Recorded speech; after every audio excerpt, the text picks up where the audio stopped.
Since I was born, but now I am getting youth.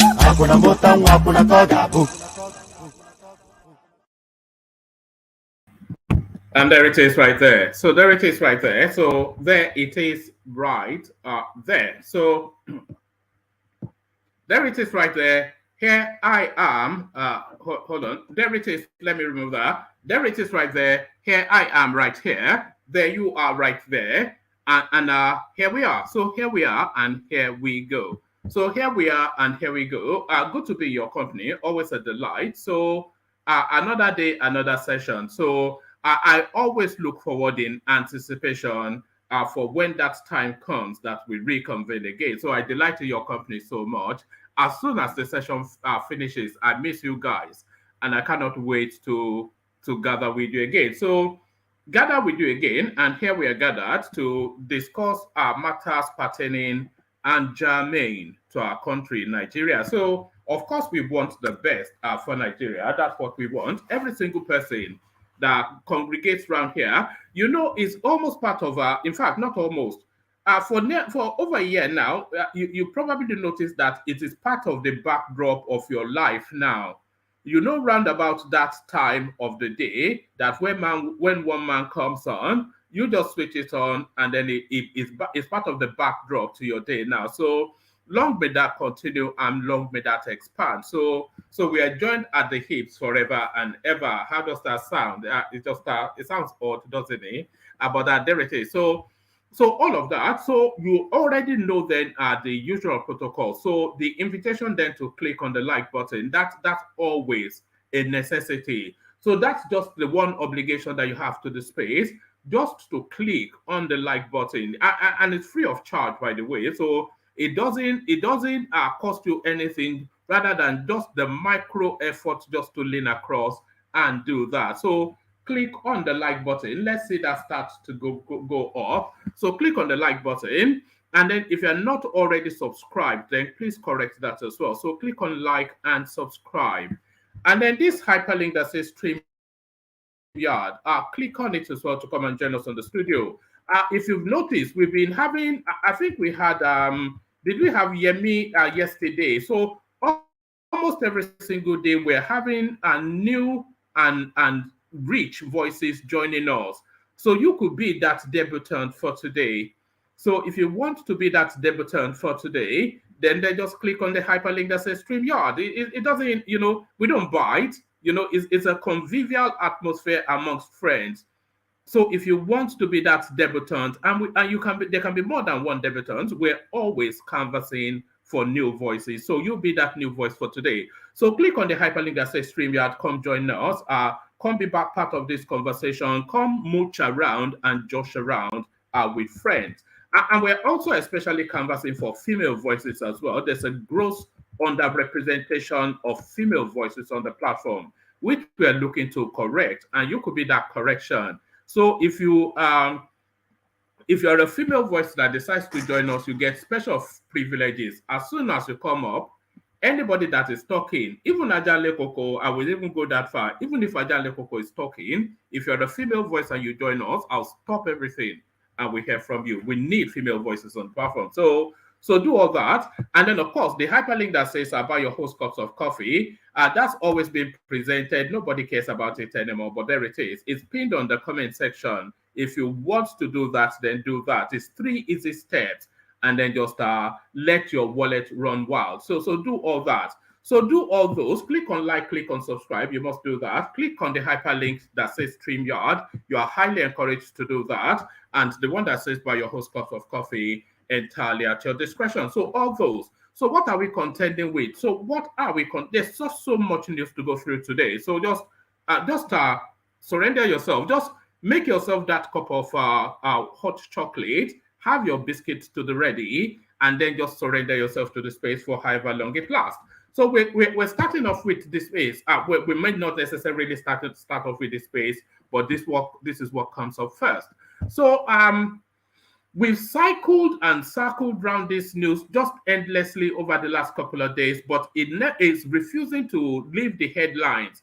It's just a routine administrative stuff that is happening within just one of the sovereign states of Nigeria. It's not anything, especially anything, but then because of the times that we're in, it's now blown up out of proportion. So I suspect that this is probably the 10th demolition that, if not the 50th even, that Lagos State has carried out in the course of this year. But now, when it goes to Alaba Market, the coloration of ethnicity, Alaba Market demolition, your outburst unwarranted, Onitiri replies, Ezekwesili. So, Madam Ezekwesili, a champion of the Nigerian downtrodden, for quite a couple of decades now. But over the last 12 to 18 months, her language has been pivoting towards some sort of extreme tribalism of ethnic stock. There's now an undercurrent of there's now an undercurrent to Madam Ezekwesili's commentaries these days that is somewhat a disappointment, because we all wrapped around her when she was fighting for the Chibok girls. Alaba Market demolition, your outburst unwarranted, Onitiri replies, Ezekwesili. So Onitiri replies, Ezekwesili. So Onitiri replies, Ezekwesili. But if you ever want to have sharp analysis, incisive, insightful commentaries, almost futuristic prophecies, then really this is the space to be. Because we've spoken about this endlessly, and the admission now comes. So we've talked about this just countless times, but the admission now comes. What am I talking about? I'm talking about this. Subsidy removal wasn't a my speech, but I announced it. So this is Tinubu now. I particularly have said that it was a moment of a rush of blood to the head that led to him making now those infamous words: subsidy removal, fuel subsidy now gone, to quote him verbatim. So I did not have the sense that he was reading out his prepared speech. I think he was caught up in the excitement of being inaugurated as the Nigerian president, and he decided to make that impactful statement. So I'd said that he confirms subsidy removal wasn't in my speech, but I announced it at the president of Nigeria, Tinubu. So we take a pit stop there just to find out what is going on. So now, this now not politics, but somewhat politics. This is not politics, but somewhat politics. UIOAU orders peg cut off at 200. So now, this culture of what's it called, quota system educational sort of a format that we have in Nigeria, it has reduced the quality of graduates that are exiting tertiary institutions within the Nigerian space. So there are gold standard tertiary institutions, and then there are good tertiary institutions, there are average tertiary institutions, and there are tertiary institutions that are just fraudulent. So at the top echelon, of course, you have institutions like the University of Ibadan, Obafemi Awolowo University, Unilag, Unzuka, etc. So now, I think those now high-level, high-octane, gold standard tertiary institutions, they are now looking to ring-fence their reputation and the quality of their prestige. UIOAU orders peg cut off at 200. So we go in there to find out what is going on within the educational space. So now the fight that broke out within the Nigerian space yesterday, I don't need to, it was breaking out as we were having our session yesterday, and one of our panelists hinted at it. So the fight went south, but then it has turned right. So the fight, the spite, or the spat, it went south, and now it has turned north. A lot of you that are eagle-eyed, you probably noticed that I changed the title for this session just because the story had pivoted in the opposite direction. What am I talking about? Madam Ngozi Okonjo-Iweala. So the story broke yesterday that Madam Ngozi, because she's been at the summit in Paris, and off the back of that summit in Paris, she's been putting out photographs of how she's the great and the good that she has met. But a notable absence, of course, her own president. So there were no photographic captures of her meeting and greeting her own president. And a lot of people then thought that, is this now blood is thicker than water? And is the yellow gari of the East ricocheting in our blood veins? So people thought she had turned ethnic, and then, of course, the coloration went in that direction. So very quickly, she publishes then and rebukes. Tinubu, attacks between Obidient, Baptist, shows depth of Nigeria's polarization. So this is an admonishment then from Madam Ngozi Okonjo-Iweala, who cannot really afford to be of ethnic inclination, because of the importance of her position, and because she would need the backing of the country when she needs to reapply for her job. When her term runs out and she wants to continue to run, she will, of course, need the backing of her country. So that is Madam Ngozi then. Madam Ngozi is setting the record straight. Madam Ngozi sets the record straight, but Madam Ngozi set the record straight, but Akinwumi Adesina is effusive in his eulogy. Let me put it that way. It's effusive in his eulogy. So what's all this big grammar? Is this AFDB to strongly support Tinubu's vision for Nigeria's economy?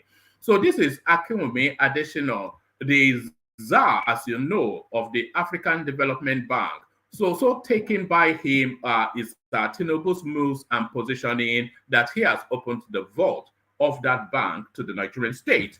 AFDB Two strongly support Tinubu's vision for Nigeria's economy, Akinwumi, Adesina. So there it is right there. He gets what he wants. So now, we're going international with this now next headline because necessarily we have to go international because we are not an island, of course. We're not a planet on our own. There's a world around us, and what happens in the world around us impacts on us. You will think it's far away and distant from us, not to impact, but it does impact. We're going to the Ukraine, or should I say, and then hopping from there to Russia. Putin flees Moscow as Wagner troop advances in rapid onslaught. So now, things are changing at a very rapid rate within the Russian space. So, because Putin has actually come out to make a national broadcast to this matter, so this is serious. So he has accused now the person behind this Wagner group as a traitor and the activities as a felony. And apparently this Wagner group, they've captured quite a few cities already within the Russian space, and they are making advances towards Moscow. So is this the final solution then, orchestrated by the West? Putin flees Moscow, and that flees Moscow is in quotation marks. So that is to tell you then that it's not a positive affirmation just yet. Putin flees Moscow as Wagner troops advance in rapid onslaught. So we go international with that just to find out exactly what are going. So we find out what are going with that one. A lot of these storylines somewhat repetitive. WTO Director General Okonjo-Iweala clears the air as critics lambast her for initially omitting President Tinubu's photograph amongst. So I think we've already sort of we've already done that. So let's do this.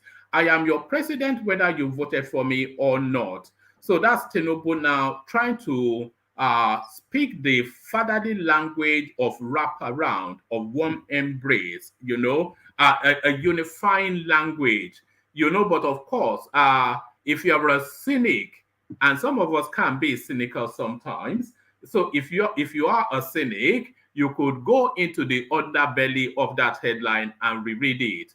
I am your president, whether you voted for me or not. This is Tinubu trying to wrap around people. But then, of course, if you're a cynic, then you can read it as I am your president, whether you like it or not. So however you're choosing to read it, the language of unity now are being stretched out, the arm of embrace. So because we have so many stories, we may not get to this one, but I'll give you the headline and then we'll see how it goes. And it's not just gone off my screen. Okay, maybe it's not destined to be read. Is that okay? All right. All right. So there it is. Let me give you it. Tinubu, my life as gypsy cab driver in the United States. So a lot of people like to hint at. Actually, maybe I should just give you. Shall we just delve in? Let's just go into this straight away because it interests me and hopefully it does interest you as well. So let's just let's take this one on straight away. Tinubu, my life as gypsy driver in the United States. So let's just rattle through it. Okay. Ever since Asiwaju Bola Tinubu told me he would want me to write his biography after finishing the biography of his son and then Lagos State Governor Babatunde Fashola, whose biography I had come to interview him for, I started gathering all kinds of materials on Tinubu, not knowing he would one day be president of Nigeria. Today's piece on Tinubu's life as a cabbie. So cabbie, of course, a cab driver as a cabbie in the United States is from a revealing 60th birthday interview granted to correspondents. Okay, so let me just, I'll give you 3 paragraphs, I think, yes, because, I'll read it up to this point. We got an unregistered used car, commonly called Gypsy, which we ran as a taxi. We operated at the airport where we picked up passengers and not anywhere else, like the hotel, because it was forbidden for unlicensed cab drivers to do so. We did that for a while to raise some money. Bolaji went to Tennessee whilst I headed to Chicago. Driving gypsy cabs was aimed at getting additional money to what I had. Tunde Badejo and Olowo Popo told me Chicago was very cold. So I told myself I must have a car. I was supposed to have started schooling in April. I deferred it till September in order to have some money. Immediately I got to Chicago, I went straight to Richard Daley College. It was very interesting. I was able to pay for my apartment and tuition fees at Chicago State University. I supplemented that by doing different menial jobs like door guard and security man. So can you imagine Tinubu as a security man, all 5 foot one of him, just skin and bones, all skin and bones.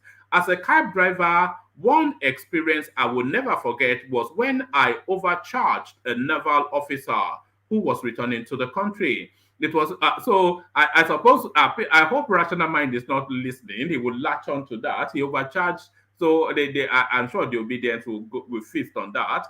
As a cab driver, one experience I would never forget was when I overcharged a naval officer who was returning to the country. It was not intentional.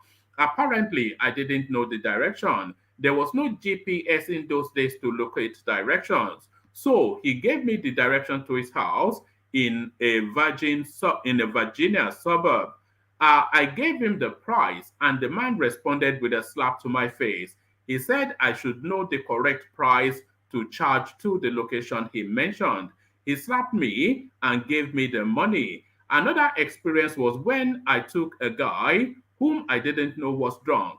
When I drove to his house, he pointed a gun at me instead of paying the fare. He took my leather jacket and said, get into your car and get lost. He did not pay. Another interesting one was when I was taking the third accounting class and equally working as a security guard at a construction site. They were very serious with their kind of security. You just had to do that job.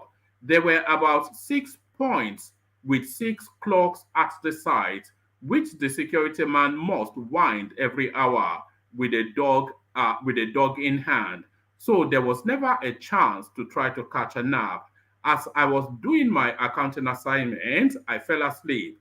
I was dead asleep. So these are the backdrops then of Tinubu's life. Let me give you to the end of this paragraph.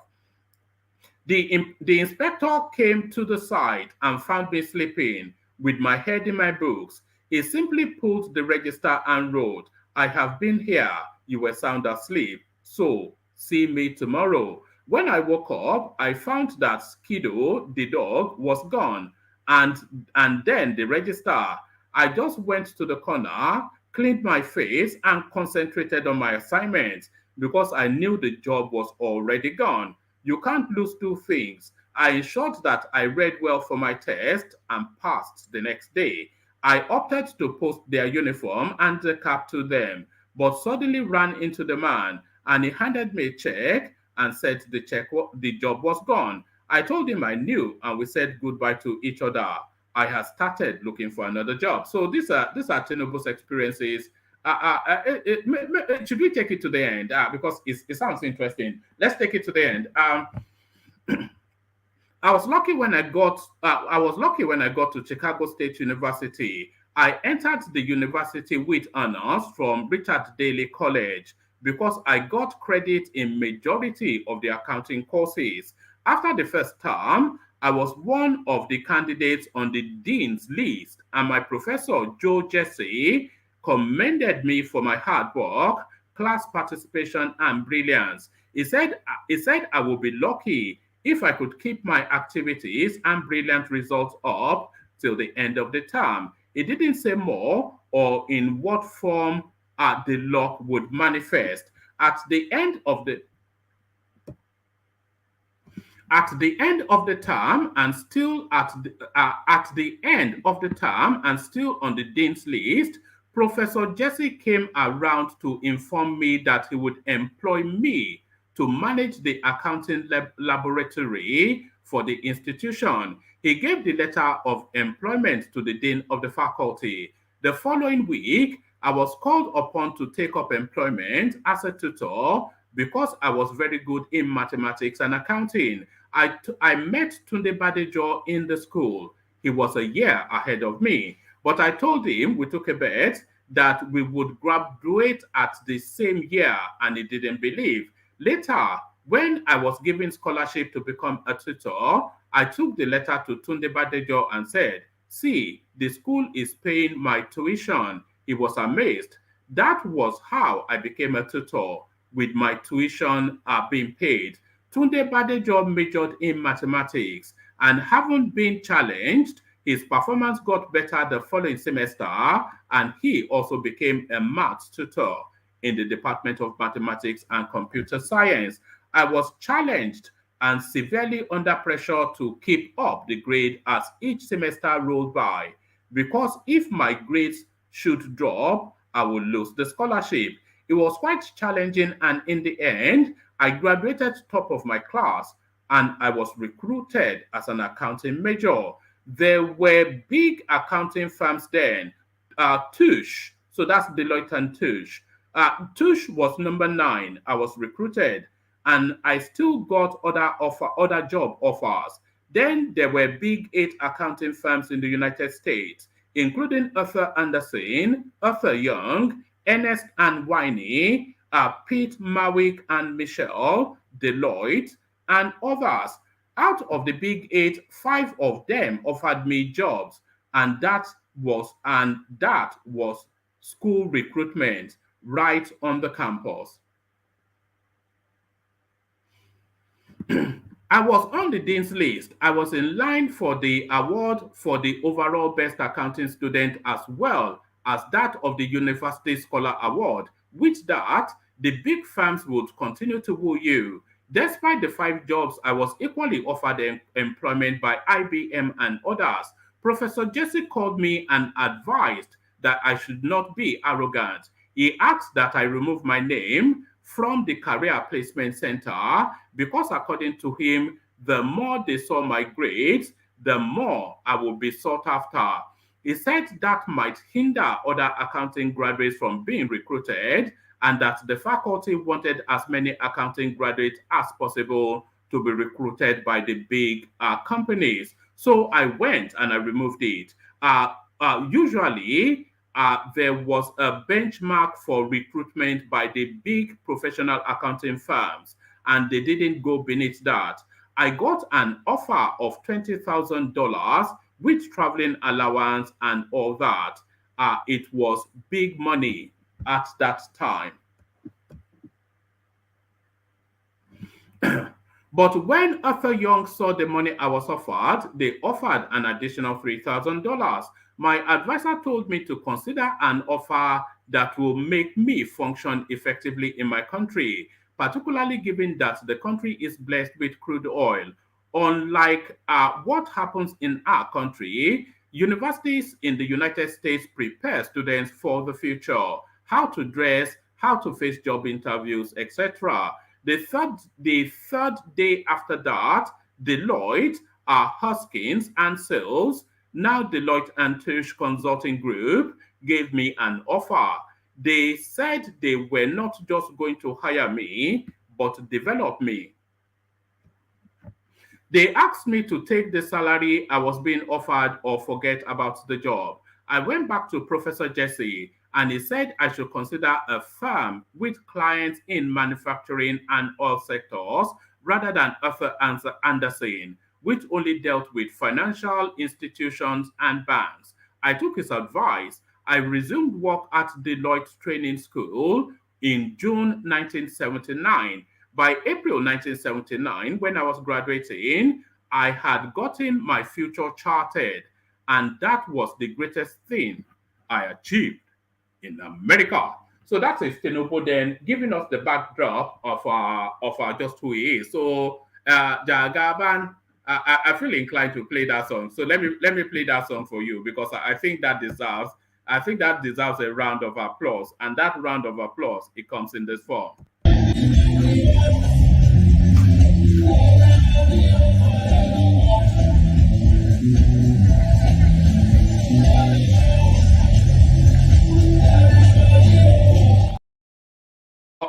All right, enough of that. Enough of all that nonsense. So enough of all that nonsense. So yes. So we've gotten that out of the way. So so to the Putin story. Who is Yevgeny Prigozhin? Probably a name we'll get familiar with. He said that towards becoming the next Russian president. Who is Yevgeny Prigozhin, the Wagner Group leader leading civil war in Russia? So so there he is, the character. But a lot of people see the hand of the West in all of this narrative. So we may not read that one out actually because we're getting somewhat labored now with so many storylines. And then we'll come to this still within the Russian space. Civil war in Russia. This is treason, a stab in the back of our troops and the people of Russia. Putin responds to Wagner's attack. So it tells you just the seriousness of it. And this is him, by the way, you wouldn't understand what they're saying, but this is him in a national address. Although deliberately went on the path of treason, were preparing an armed rebellion, were preparing terrorist attacks, will be punished inevitably. They will be held accountably, but they will be held accountable by law. The armed forces have been given the necessary orders. Additional anti-terrorist security measures are being imposed in Moscow region, and a number of other regions. Decisive measures will be taken to stabilize the situation in Rostov-on-Don, which still remains difficult. The work of civil and military organs of governance is actually blocked. As a president of Russia, commander-in-chief, as a citizen of Russia, I will do everything in my power to defend the country, to defend its constitution, and the lives, security, and liberties of its citizens. And the one who organized and prepared the armed rebellion, who turned weapons against their combat comrades, have betrayed Russia, and they will be held accountable for that. Okay. So that just speaks to then the level of seriousness of what is going on in Russia for the president of the country to take to a national broadcast to address what essentially is now an insurgency taking place in Russia. So we try to bring that into our conversations as well, because of course we cannot just continuously be banging heads Nigerian matter. So we have to reach out beyond the borders, beyond the shores of our borders. So let me put it that way. So a lot of that. So lean back, kick back, take it easy, relax into it. The usual protocol, click on the like button just as soon as you're coming in. Subscribe if you haven't subscribed already. The hyperlink that says StreamYard, your invitation to join me on the screen, and your invitation to buy makeups or coffee, continue to ignore that. So do all those.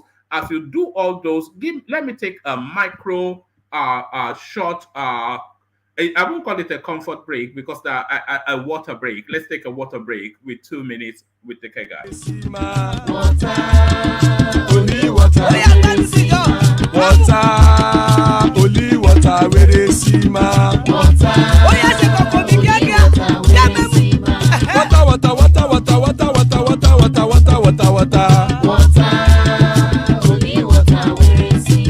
Hapa o naido.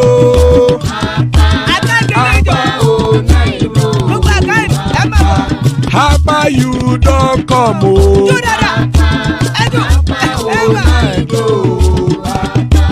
Hapa o naido.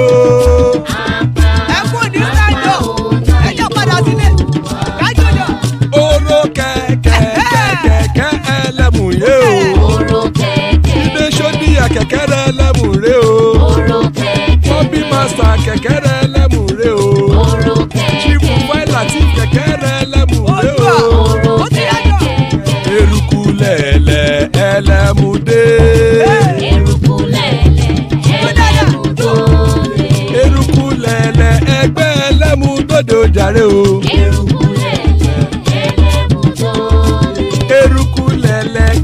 dìde ẹgbẹ́ bọ́dì o.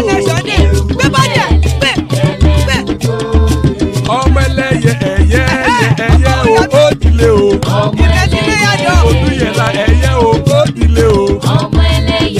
Petro Sọ́nàmẹ́ ẹ̀yẹ o ó dìlé o. Kẹ́lẹ́ ìrèké. Petro Sódùkẹ́ ẹ̀yẹ rẹ̀ ó dìlé o.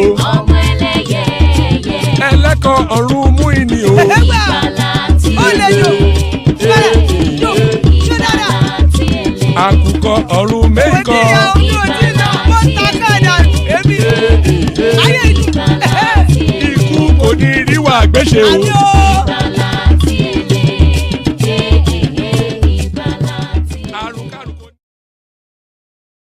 And there it is right there. Ikuko Neru Agweshebe, death have nothing to do with us. So amen to that on behalf of myself and you, my friends. So so there it is right there. Ikuko Neru Agweshe. So this was a story. This was the story that was not is the best way to launch into this.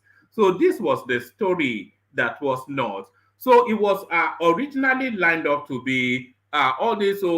Madam Ngozi has gone tribal, she's gone ethnic, and all of that. But it seems to have now pivoted to her admonishing the cousin within the country. So, Madam Ngozi, to how we go. Tinubu attacks between Obidient, Baptist shows depth of Nigeria's polarization. So, Madam Ngozi Okonjo-Iweala forced to release a photograph of her interacting with her president. The Director General of the World Trade Organization, Dr. Ngozi Okonjo-Iweala, has lamented the level of disunity in Nigeria, describing the situation as bad. The WTO boss spoke via her verified Twitter handle on Saturday, whilst debunking reports alleging she snubbed Nigeria's President Bola Tinubu during the just concluded summit for a new global financing pact in Paris, France. Okonjo-Iweala had posted photographs with some participating. Okonjo-Iweala had posted photographs with some participating African presidents, like that of Senegal, Macky Sall, South Africa, Cyril Ramaphosa, and Zambia, Hakainde, whatever the last name is, at the summit, which was also attended by President Tinubu. Social media users in Nigeria, especially supporters of the presidential candidate of the Labour Party LP in the 2023 general election, Mr. Peter Obi, who go by the appellation of Obidient, hailed Okonjo-Iweala for purportedly snubbing Tinubu at the global event. Consequently, many citizens who are supporters of President Bola Ahmed Tinubu, otherwise known as Baptists, I hope these appellations, I hope they will disappear very soon. The ridiculousness of it. The obedience we can understand, but what's even the meaning of Baptist? It's just ludicrous nonsense. Consequently, many citizens who are supporters of President Bola Ahmed Tinubu, otherwise known as Baptist, began to fire what can be described as counter-salvo without finding out the veracity or otherwise of the claim that the former Nigeria's Minister of Finance snubbed Tinubu at the Paris summit. They alleged that President Tinubu was deliberately cropped out of the photographs despite his attendance of the summit convened by the French President Emmanuel Macron.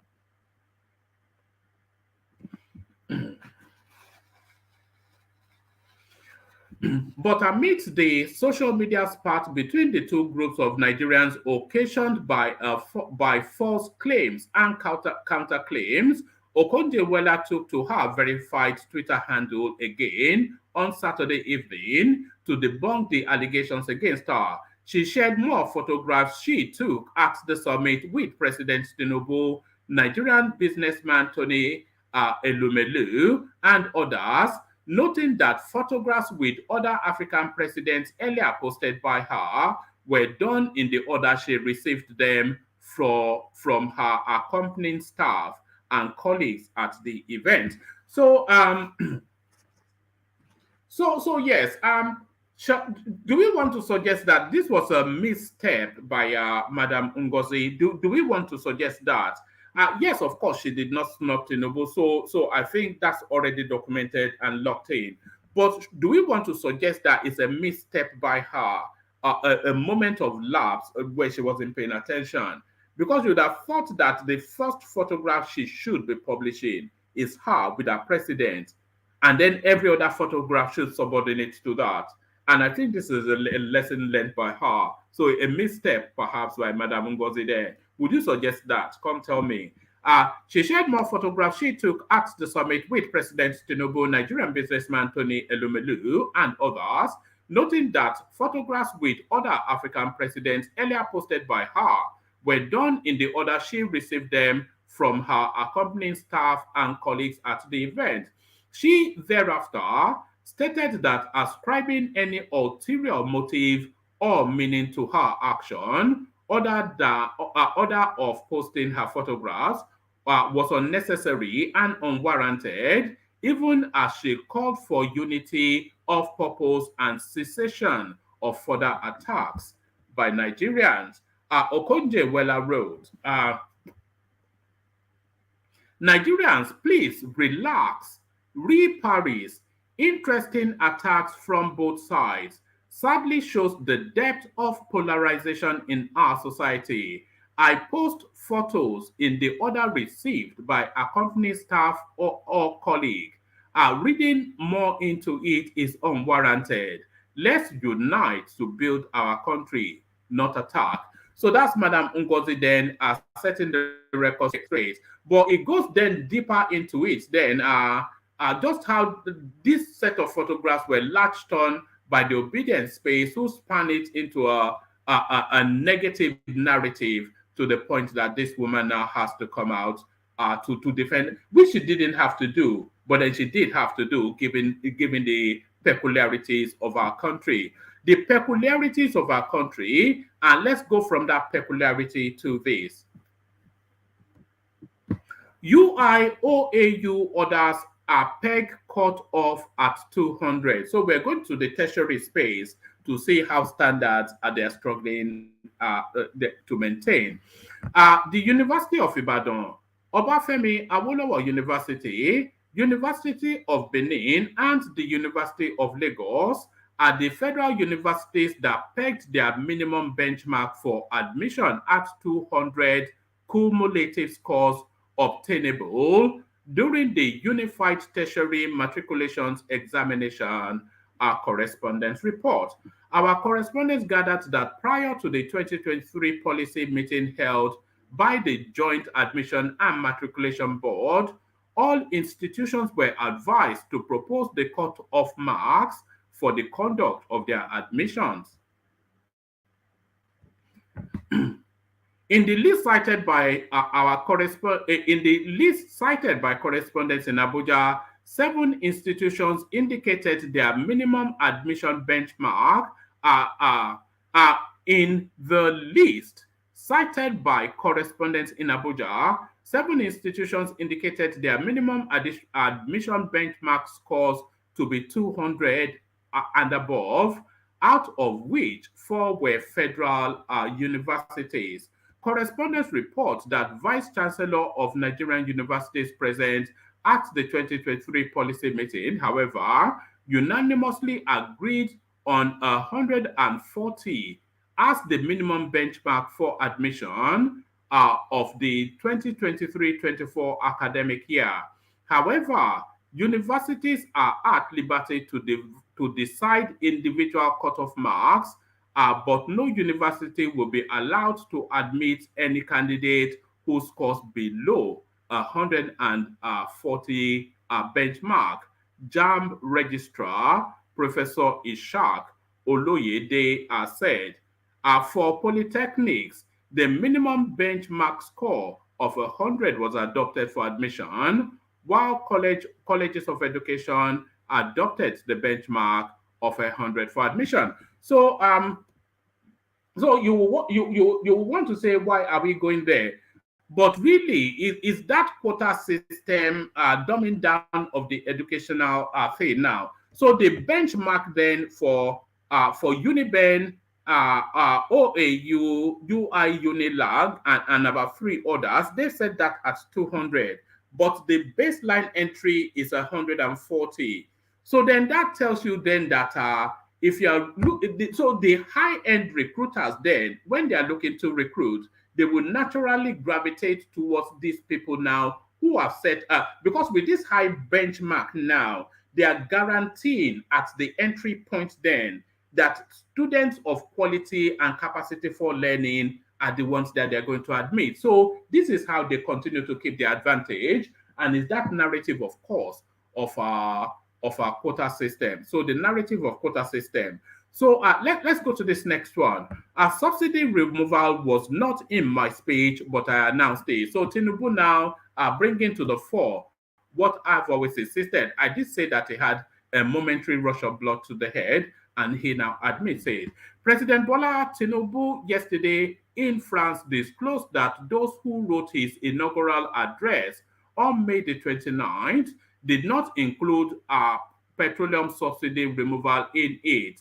Tinubu said Dele Alake and Wale Edun left out the vexed issue of subsidy from the speech handed over to him for delivery on the occasion. He spoke whilst meeting with Nigerians residing in France on the sidelines of the two-day financing climate pact summit, which ended in Paris yesterday. He said, and then Wale Edun and co, we started debating, putting my speech together without the question on subsidy. I got to the podium. I was possessed with courage and I said, subsidy is gone. So he almost quoted me verbatim. You know, I've always said that he had a rush of blood to the head, and that is what he's just saying. I was possessed with courage and I said, subsidy is gone. He further discussed the decision to end the first subsidy, saying, they thought it was a joke of the century until I called the NNPC. We are tired of feeding our smugglers, making a few people rich and subsidizing the next door neighbor. So he goes into all that, which I think we've already read in previous interactions. So let's go on from there. So that's Tinubu then just telling us that he ad-libs then, and that might well be his greatest policy position for his first term, which he's now admitted that it's just an ad-lib. So Tinubu ad-libs, but then of course this space. Alaba Market demolition, your outburst unwarranted. Onitiri replies, it was a leap.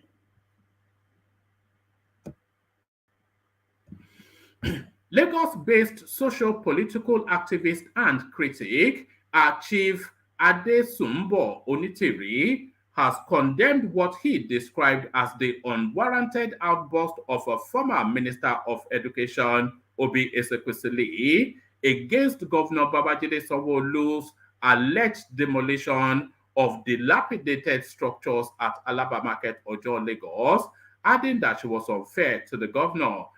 He stated that she did not put into consideration the danger posed by the demolished structures to the market users, pointing out that the Lagos State governor does not need any further evidence before the recent demolition of the structures at Alaba Market. After evidence of the building with open cracks and sinking foundation shown on television and newspaper pages for every discerning mind to see, the governor had no fault to have demolished the structures in question. The outburst of Mrs. Ezekwesili was very unfair and unrealistic and smacks of tribal sentiment. So I'm hopeful that we will leave this space very soon, because the seniors let me just say, the seniors are in the southeast. They are starting to now enter into that obedient Ipobian sort of cusp. We saw it with our Chimamanda Adichie. Now we are seeing it with Madam Ngozi Obi Ezekwesili. And because the seniors in that space, they're starting to enter that Ipobian obedient sort of cusp within the Southeast. Some of the other seniors now are getting the back smack of the splurge of that. That tried to splurge on Madam Ezekwesili just now. She ducked it. But it's sort of this sort of commentaries that leads to the sort of assumptions that people were making about Madam Okonjo-Iweala. The outburst of Mrs. Ezekwesili was very unfair and unrealistic and smart of tribal sentiments. This is the time for good governance and time for all patriotic Nigerians to unite the country. We should eschew bitterness and pertinence. We should all do away with tribal sentiments, he emphasized. Onitiri explained that as an expert in the building industry, such buildings with open signs of unfitness and uninhabitable conditions should be pulled down before it collapses on innocent Lagosians coming to transact business and unaware of the looming danger. Moreover, markets are commercial buildings with heavy human traffic, which should be strong and well fitted for habitation and business transactions. We don't pray for any more building collapses in Lagos metropolis. So that is only then taking on Okonjo-Iweala head on. As a prominent Lagosian, we support our indefatigable governor to pull down cracked and sinking buildings in our markets to avoid human calamity, he said.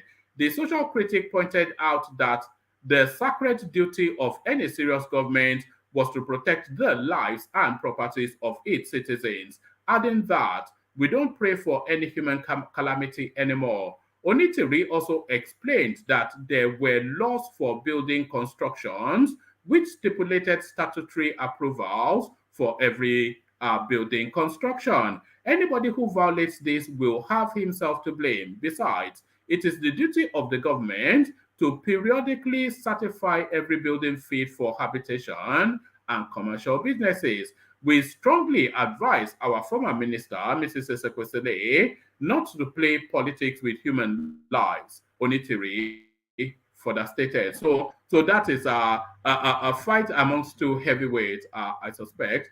Let me give you maybe one more, then we see who's in the room.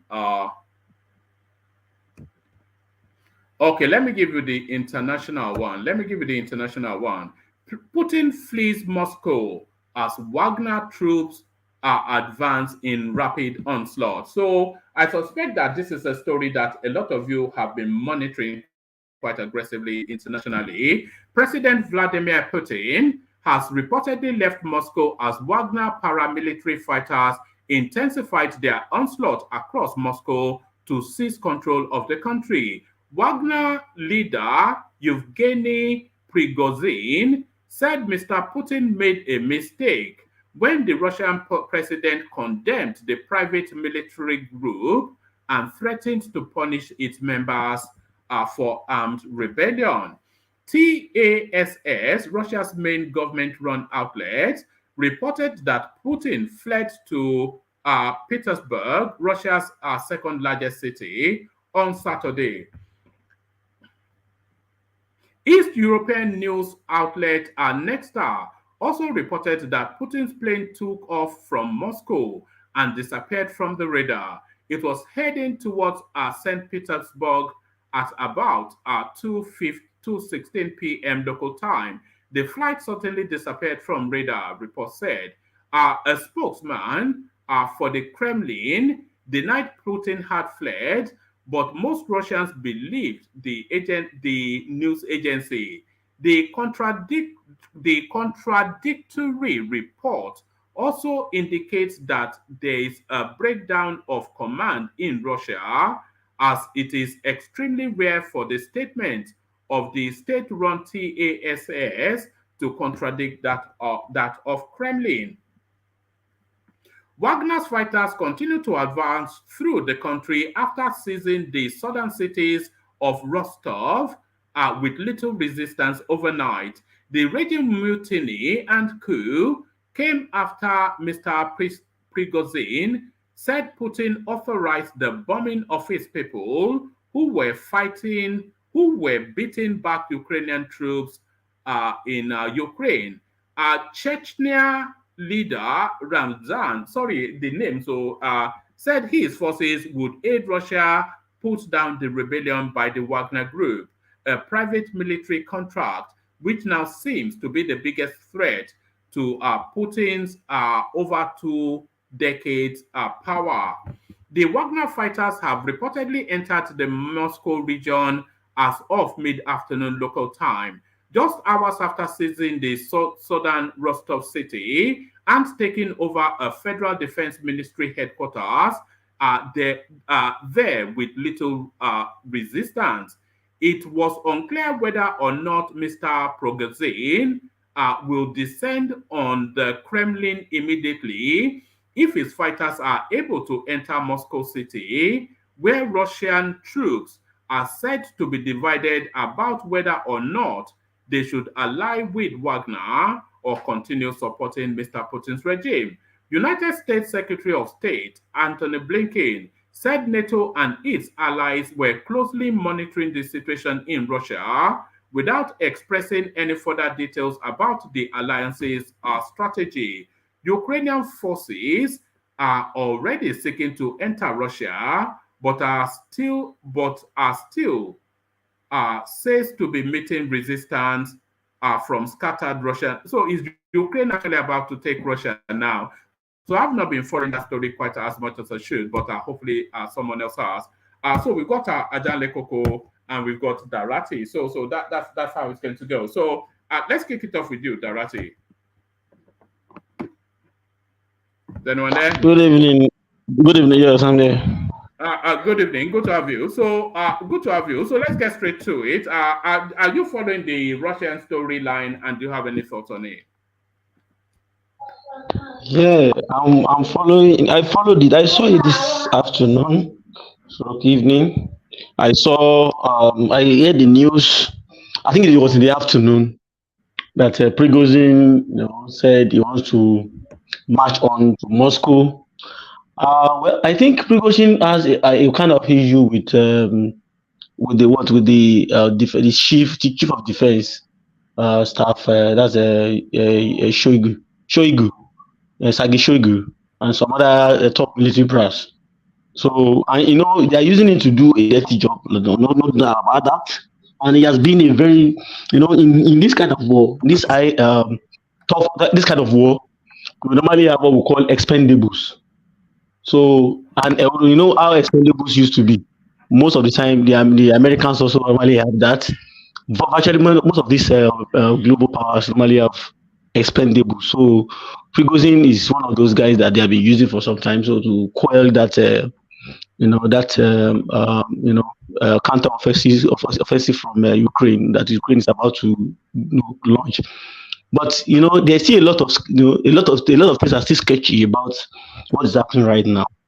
Because later this evening, I also got an information from an independent source also that was saying that Prigozhin has changed his mind and it was no more going. And I even in the afternoon I saw a video where he was talking at Rostov, and he said something. He said he really have issues with the two military top brass, and that all the military operation in Ukraine is still going on smoothly. I mean, the attack aircraft, they are still leaving Rostov to other part of Ukraine to decimate the Ukrainian forces.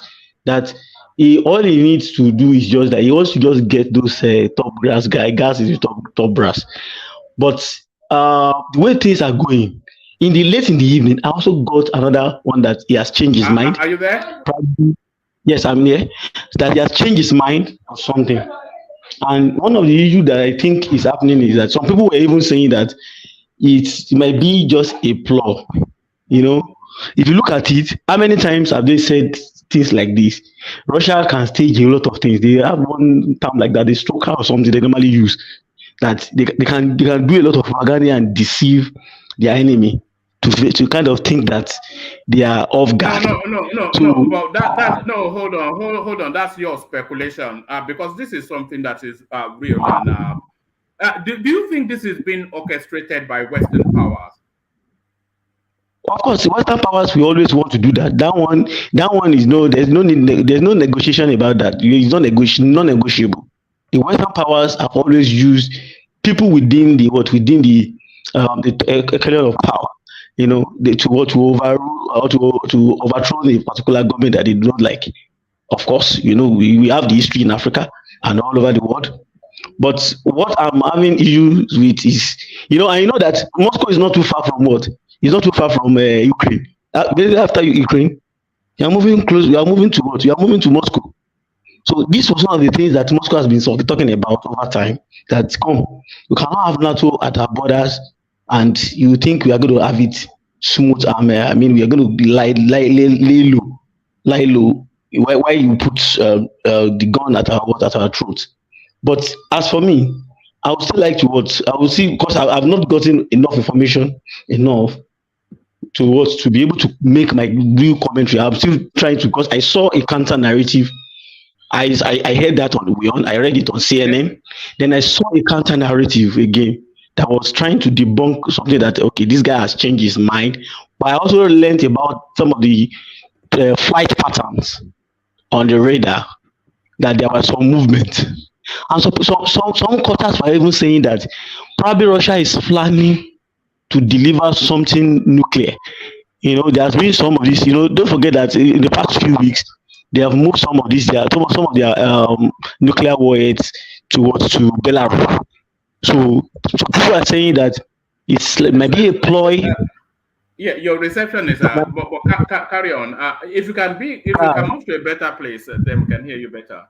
Yes.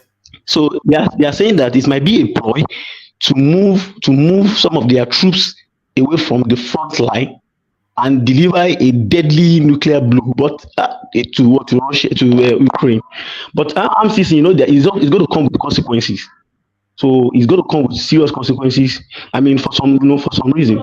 But I'm still thinking, I don't think Russia has gotten to that level. I don't think they have gotten to that level to want to behave in that manner. So it's not as if they are really losing badly like that. At least they are still holding their position. I'm not sure that Russia will be looking to deploy nuclear arsenals on Ukraine, because the impact of that that would be a step too far. That would be a step too far. I do not also I share the same mind with you. The same opinion with you on that.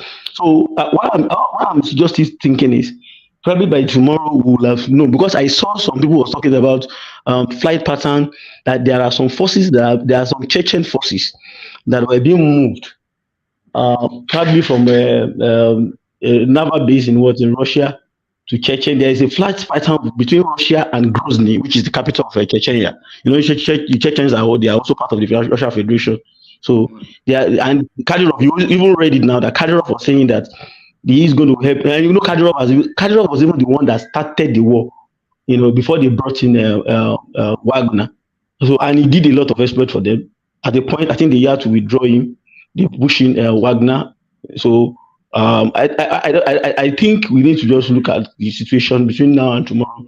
We'll get a book clear. But I know that the West, they are already looking for a loophole for a long time. They have been looking for a loophole for a long time. And he has been so suspected of movement around him, in case anybody wants to come on board and kind of stage.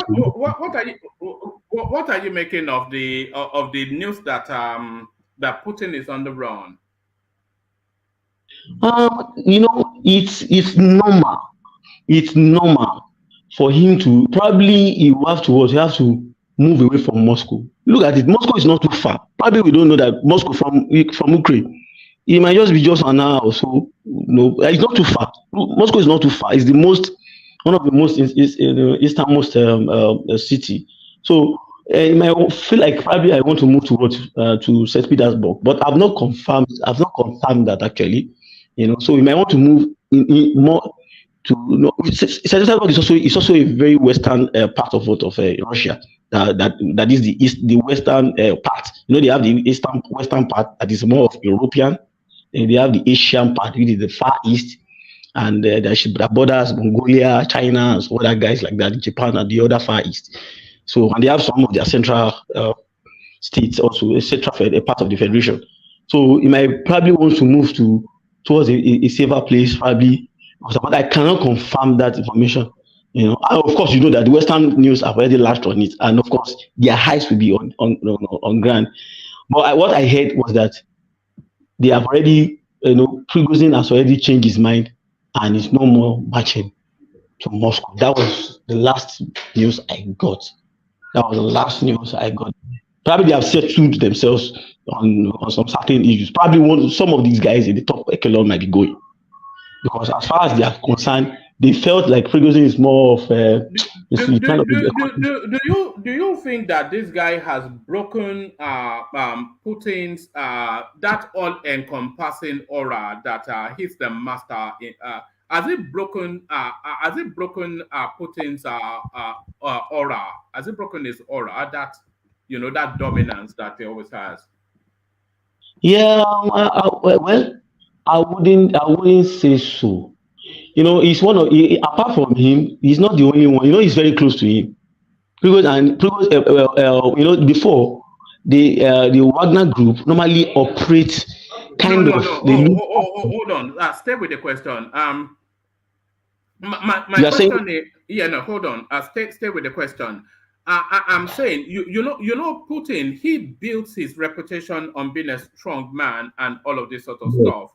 So I'm saying, with Wagner now being able to seize quite a few cities, marching on Moscow, they are military divided on if they are going to back that move by Wagner or defend Putin. So that strong man aura that Putin has that been broken? So that's the question I'm asking. Well, I would see it as the strong man, the picture, what people see about him as a strong man, keeping the country together, has not really been broken. One way we can say that it might have been hampered one way, but it's not as if it has been broken. So, but I want to believe there is still room for a kind of the adjustment to remove those blocks, those bricks around him. But that will depend whether the information we got today was true. I told you there are already counter narrative as we are speaking right now. No, hold on. Forget the counter narrative. What we do know is that there is insurgency taking place in Russia at the moment. So that already breaks the sort of imagery that Putin has firm control of that country and they were all with him. So that's already broken. And what is also already broken is that he controls that country militarily, because about 3 to 4 cities now are under the control of this Wagner group.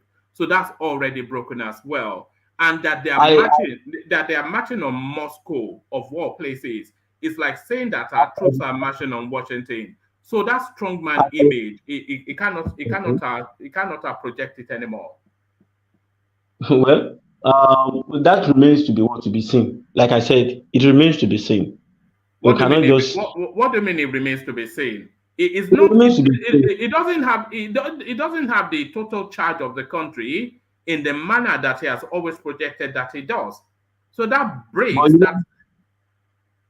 Yeah, there have been some issues on ground earlier on. There were some mistakes that they had at the initial part of that particular war. When they came into that war was just to kind of instill fear in the Ukrainians, like, come, we won't allow NATO to come around. But you discovered that the Ukrainians started attacking them. Of course, they killed some of the Russian soldiers, and that really affected the morale of the Russian military at a point, because there was a different mind they went there with. You look at it very well. The first 2-3 days, they were not killing anybody. Now, did you hear them kill anybody? They didn't kill anybody, meaning that they did not go there to kill. I mean to kill the civilians or anybody. They were only attacking installations, military installations. So if we say that okay, the Hara has been has been broken, it remains to be seen. Like I said, it remains to be seen. Fine. The Western the Western propaganda machine and some other Western, that they will latch onto that and they will run it. They are going to run the fact. In fact, the SN is already running it. So, and I saw some of it. So I look at it as like a family affair because Chemi Prigozhin is very close to him. Is one of the guys that he uses in his all his endeavor outside of Russia. And there's a way they normally detach that Wagner group away from the Russian military.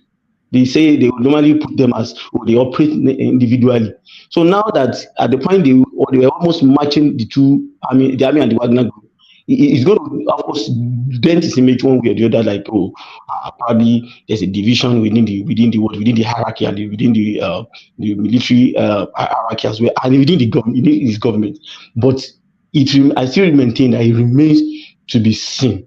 It remains to be seen. Just like we know, there are a lot of people that have been looking for that. You can see the Americans and the other Western countries have been saying, "Oh, we are looking," and of course, they have been looking for a loophole like that to enter.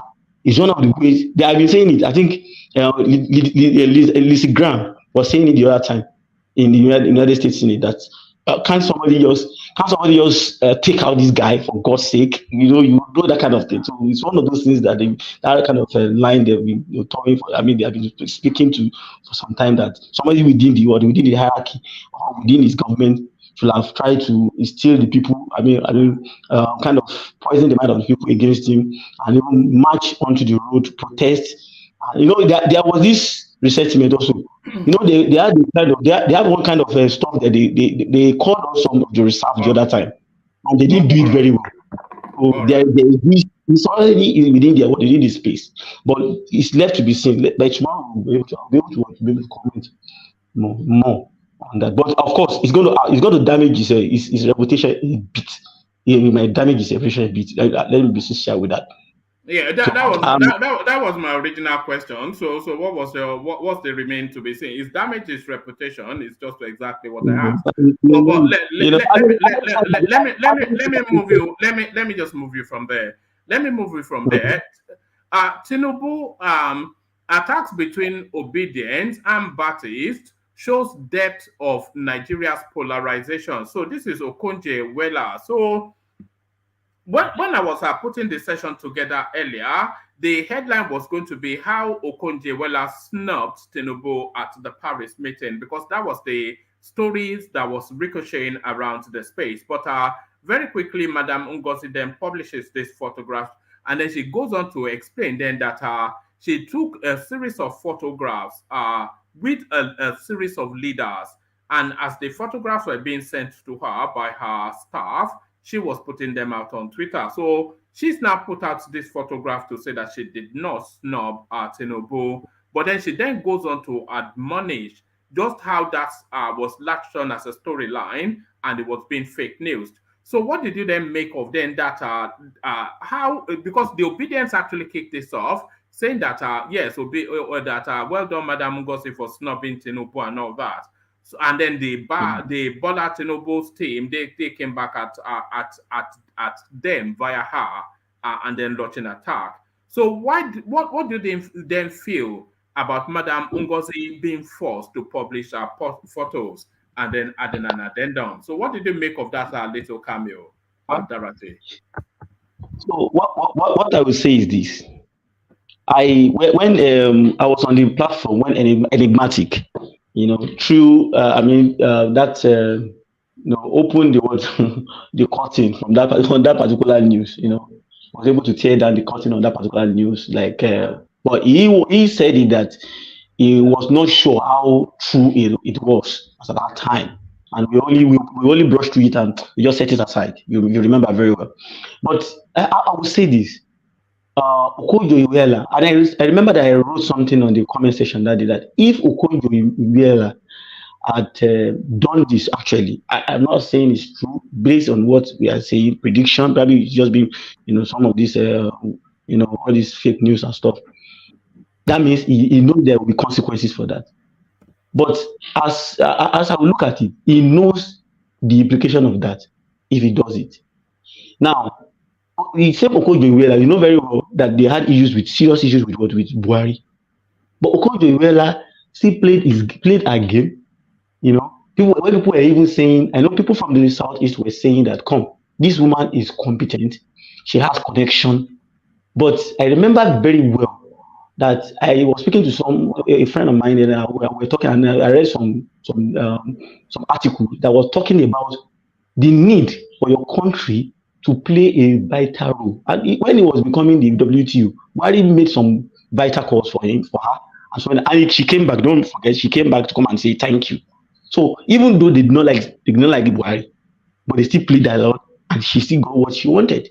And Nigeria was able to drop somebody for her. So I would not expect her not to know the right thing to do. Probably the people that handled what Twitter handle or some other social media space did not do a good job for her. You know. So I even saved this particular picture on the phone on the screen, you know, to serve as a kind of evidence, like, okay, at least this one had a picture. He had a picture with the president. So, but you know the Obidient, how irrational they could be. One man tonight, before I came on the platform, I was seriously mad how these guys have spread propaganda in the country. There was a guy that wrote, he uploaded a video of about 13 minutes saying that Tinubu disgraced Nigeria. Because I watched the session of Ramaphosa, I watched the session of Ilekema, Ilekema from Zambia, and that of William Ruto from Kenya. And he was saying that so. But do you know that in all of this video, he never showed a place where the man actually slept? And I also watched a clip of where Rufai was saying that we normally say that it's very, very rational sometimes, or not objective enough in his analysis. Even was giving kudos to and his other guys from Arise. They were saying, I think the president did well. I watched his video also when he met with the Nigerians in France, Nigerian community in France. So it has always been like that. I think our fellow Obedients have already taken this thing to another level. Election has gone, and there's a lot of war going on Twitter about this issue. So when I saw it today, I said, wow, this was what Ngozi was talking about. So you will see that they already have that mind that, come, this guy is not our president. And anybody that they say that is doing something that looks like that, they will be even the first person to voice it out, even more than what the person, they put a correlation to what the person was not even talking about. That's why I said I would believe that Okonjo he understands international politics at the boardroom level, at the governmental level, and at the multinational level, to know that she's supposed to post that of a president, because you said it. She will definitely need the president at a point. I know that the country has to fight for her. Hold on. Do you think it was a misstep by Madam Ngozi not to have published this photo? Because I mean, she knows the climate. So what took her so long? Yeah. So should she have published a photograph with Tinubu first? Before then publishing with other, do you think she made a mistake? That was why I made an excuse for her.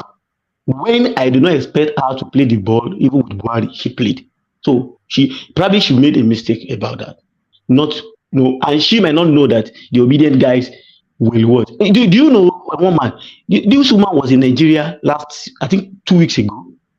You know, when he was talking to the governor, she was one of the keynote speaker at the inauguration of the induction of the governor or something, where all the governors that to be inducted, to be inaugurated after inauguration. She was one of those guys that spoke to them. I even personal interview for somebody to have flew down to Nigeria and speak to the governors on different platforms, APC and PDP across board, and she spoke through to them what they need to do. So I don't think she would do that. Probably she made the mistake, or a team that was to undo that made the mistake of not posting the president first.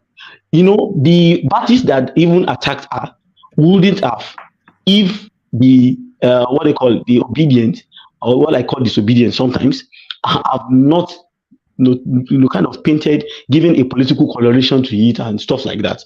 So if they had not done that, probably the parties might not, somebody might not offend you. No, somebody might offend you. Dorothy, how long do you think this pace will go on? This narrative of everything, they put a fake spin on the most mundane of things, and then a lot of war will break out around that. So how long can that energy be sustained?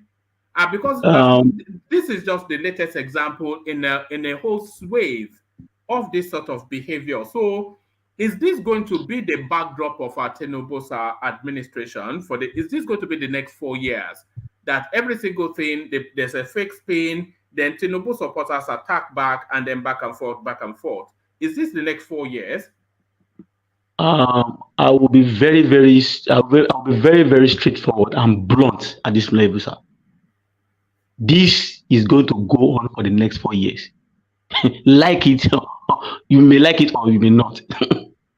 I know. I've lived in the Southeast. I understand some of the years I have lived there, so I understand some of the way they normally do their things.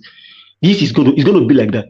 Even tomorrow, let them pronounce president tomorrow, and still go to court the next 1 year. You see, for the next 4 years, it's going to be like that. Let us just erase our mind, because you know what? I learned. I don't know, probably this week or probably next week or so. They are going to be having, or they are having. I can't remember the date. They are having, that kind of a program that you saw on the before 29th that Obi did on Twitter. They are having another program like that. They are having another. Yes, I saw it on one of my status. Do you think it is time for Peter Obi to be stepping it down a bit? That's not to say to give up on his push to get. Hold on. Let me. Director, you have to let me ask the question. Do you feel it is time for Peter Obi to step it down a bit?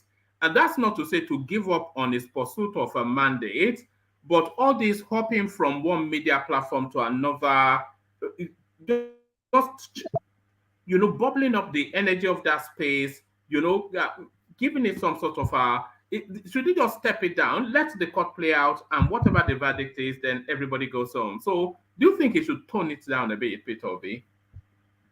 Thank you, woman. That is the normal thing that should have been done since the matter is in court. That's the normal thing to be done. But the way I'm seeing it, and we are not going to see anything being toned down till the judgment is being pronounced. Both at the presidential election petitions tribunal, and also to probably if they want to pursue it to the Supreme Court. It's not going to be toned down until those judgment comes out. Now, when the judgment comes out, I will predict to say that then he might want to step it a bit down. But I can tell you, more than 50% to 60% will still hold that. They hold out to that hard line, thinking probably they may have a chance in 2027. So that's just it. But that is going fully. I mean, some of them are already, talking about him in a good way. Some of them are dropping, even some of our guys, other guys from other regions also are already thinking, okay, let's give this guy a chance. Let's look at what he's going to do. But probably before they give the judgment. After the judgment, some of them, he will lose some of those guys, some of his followers. He will lose them, especially if Tinubu continues to perform. But I can tell you, about 50% will still be retained. That is when they will still hold on to them, to kind of hold on to their base. Should in case anything slip in the Tinubu camp, they're going to lash on it. And I think I even like that actually, because it keeps the government in check also.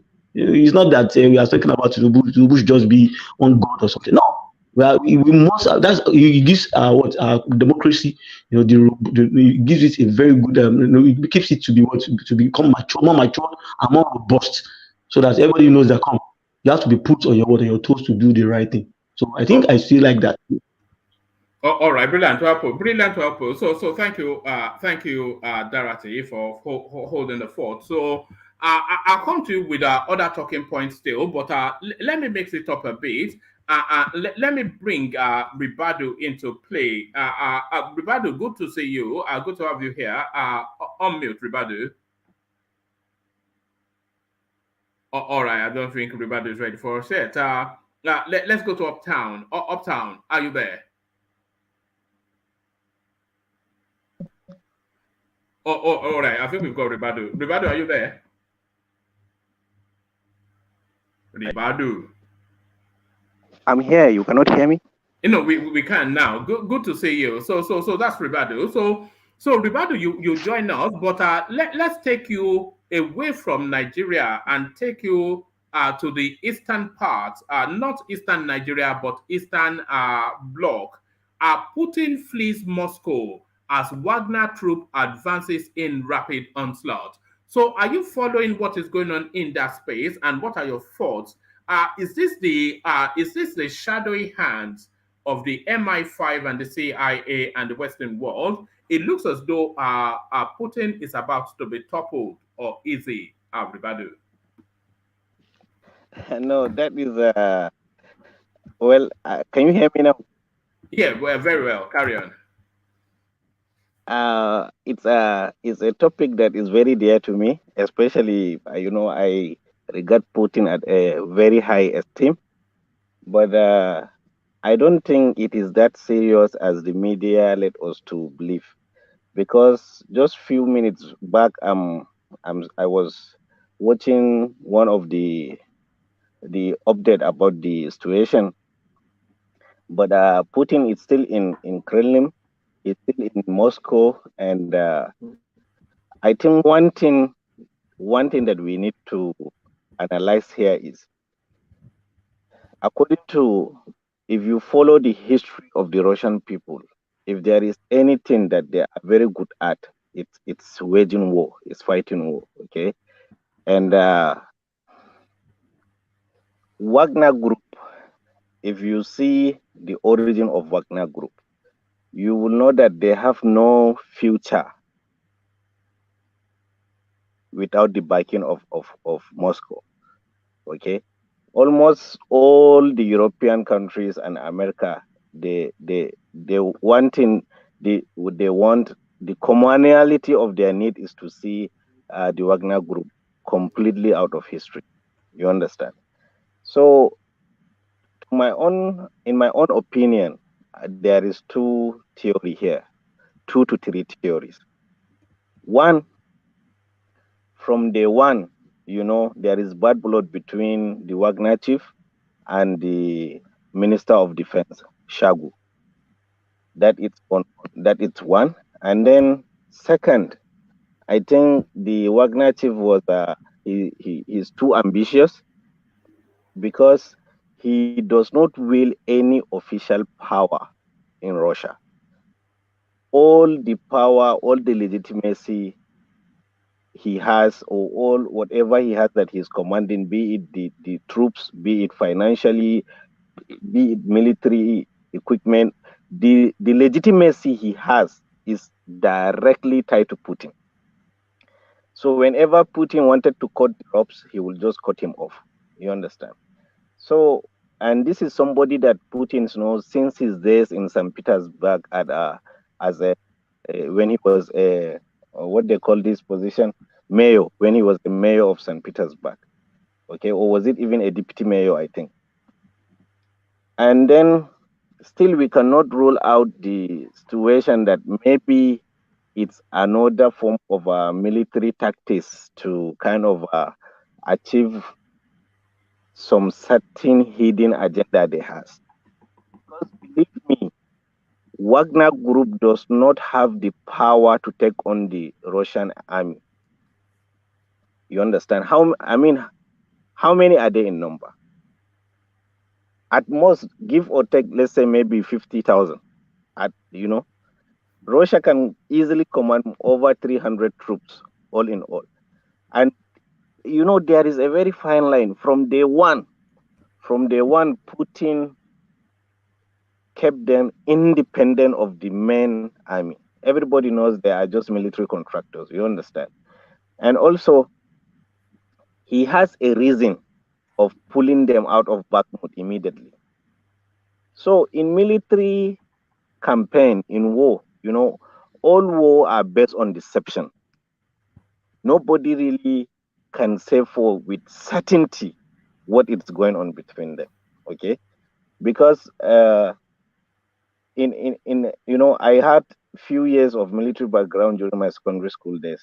I was I'm an ex-boy in Nigerian military school, Zaria. So when it comes to military operation, you have to outwit your opponent, the enemy, at all costs. Now he pulled out the Wagner group from Bakhmut, and he sent in the Chechen fighters, which they are kind of a special force on their own. You understand? And everybody knows now the war it is at its critical stage, because they have exhausted all the Ukrainian army, you know. So NATO itself now are thinking of putting their own boots on the ground, you know. And one thing we cannot deny Putin is that he's a very shrewd man. You know, he has a very good, competent generals. They have one of the most excellent intelligence gathering system well established. You understand? Look at the way they keep bombing the weapon depots. It's a war of strategy. But Initially, Ribado, why has it taken them? It's going on a year now that since they've been fighting Ukraine. So if they are so potent and powerful and clever as you are describing, why is it taking over a year just to take over a tiny little country like Ukraine? one man. That is why I tell you, war is all about strategy. Initially, from day one, Putin never wanted to have a very short, brutal war. He never wanted to take Ukraine once, because if he used his iron hand, everybody will see him as a villain. Okay, it will be too open, and then the West will have the reason to attack him heads on.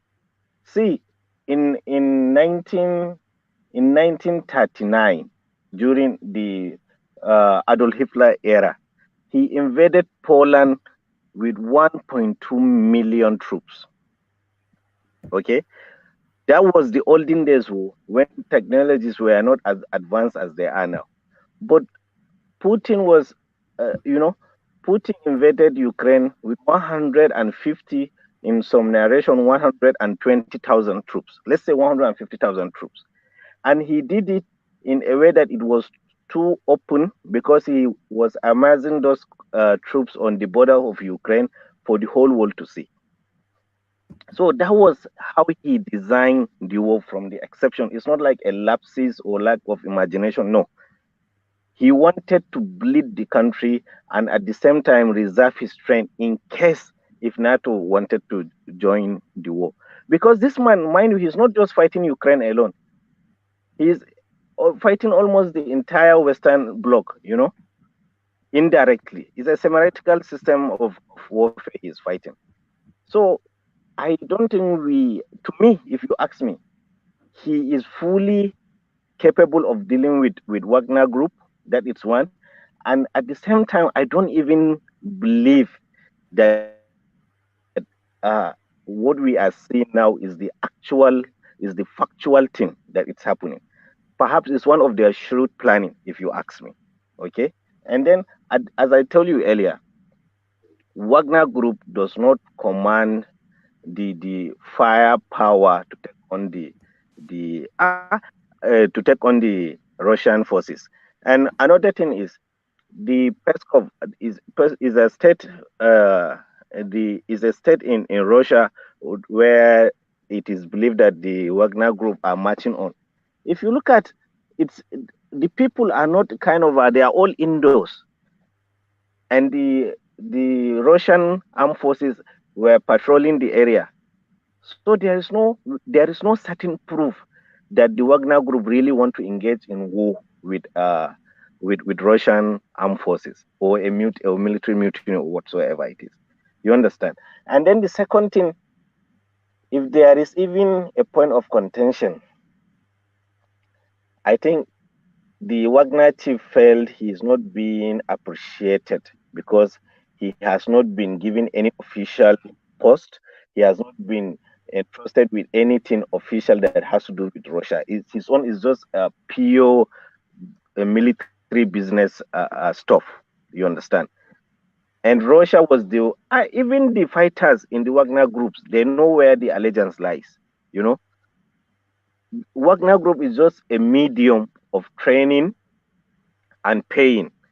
Those most of them came from the prison. Who give him the authority to recruit to take on recruits from the prisons? It's the Russian government. So even those soldiers, those fighters that are fighting under the banner of Wagner groups, they know where the thing lies. They know where the real power lies. You understand? So I think his own conflict, his own bad blood is with the Minister of Defense, which in these last month or these 2 months has been getting cold shoulder from from Putin himself. You understand? But I'm telling you, time will tell. You know, let's give it a time from here to next month and see how it's going to roll out. But it might You just know, be a I suspect that we're seeing the end of Putin. You know, I really do. I don't see him lasting another 2 weeks.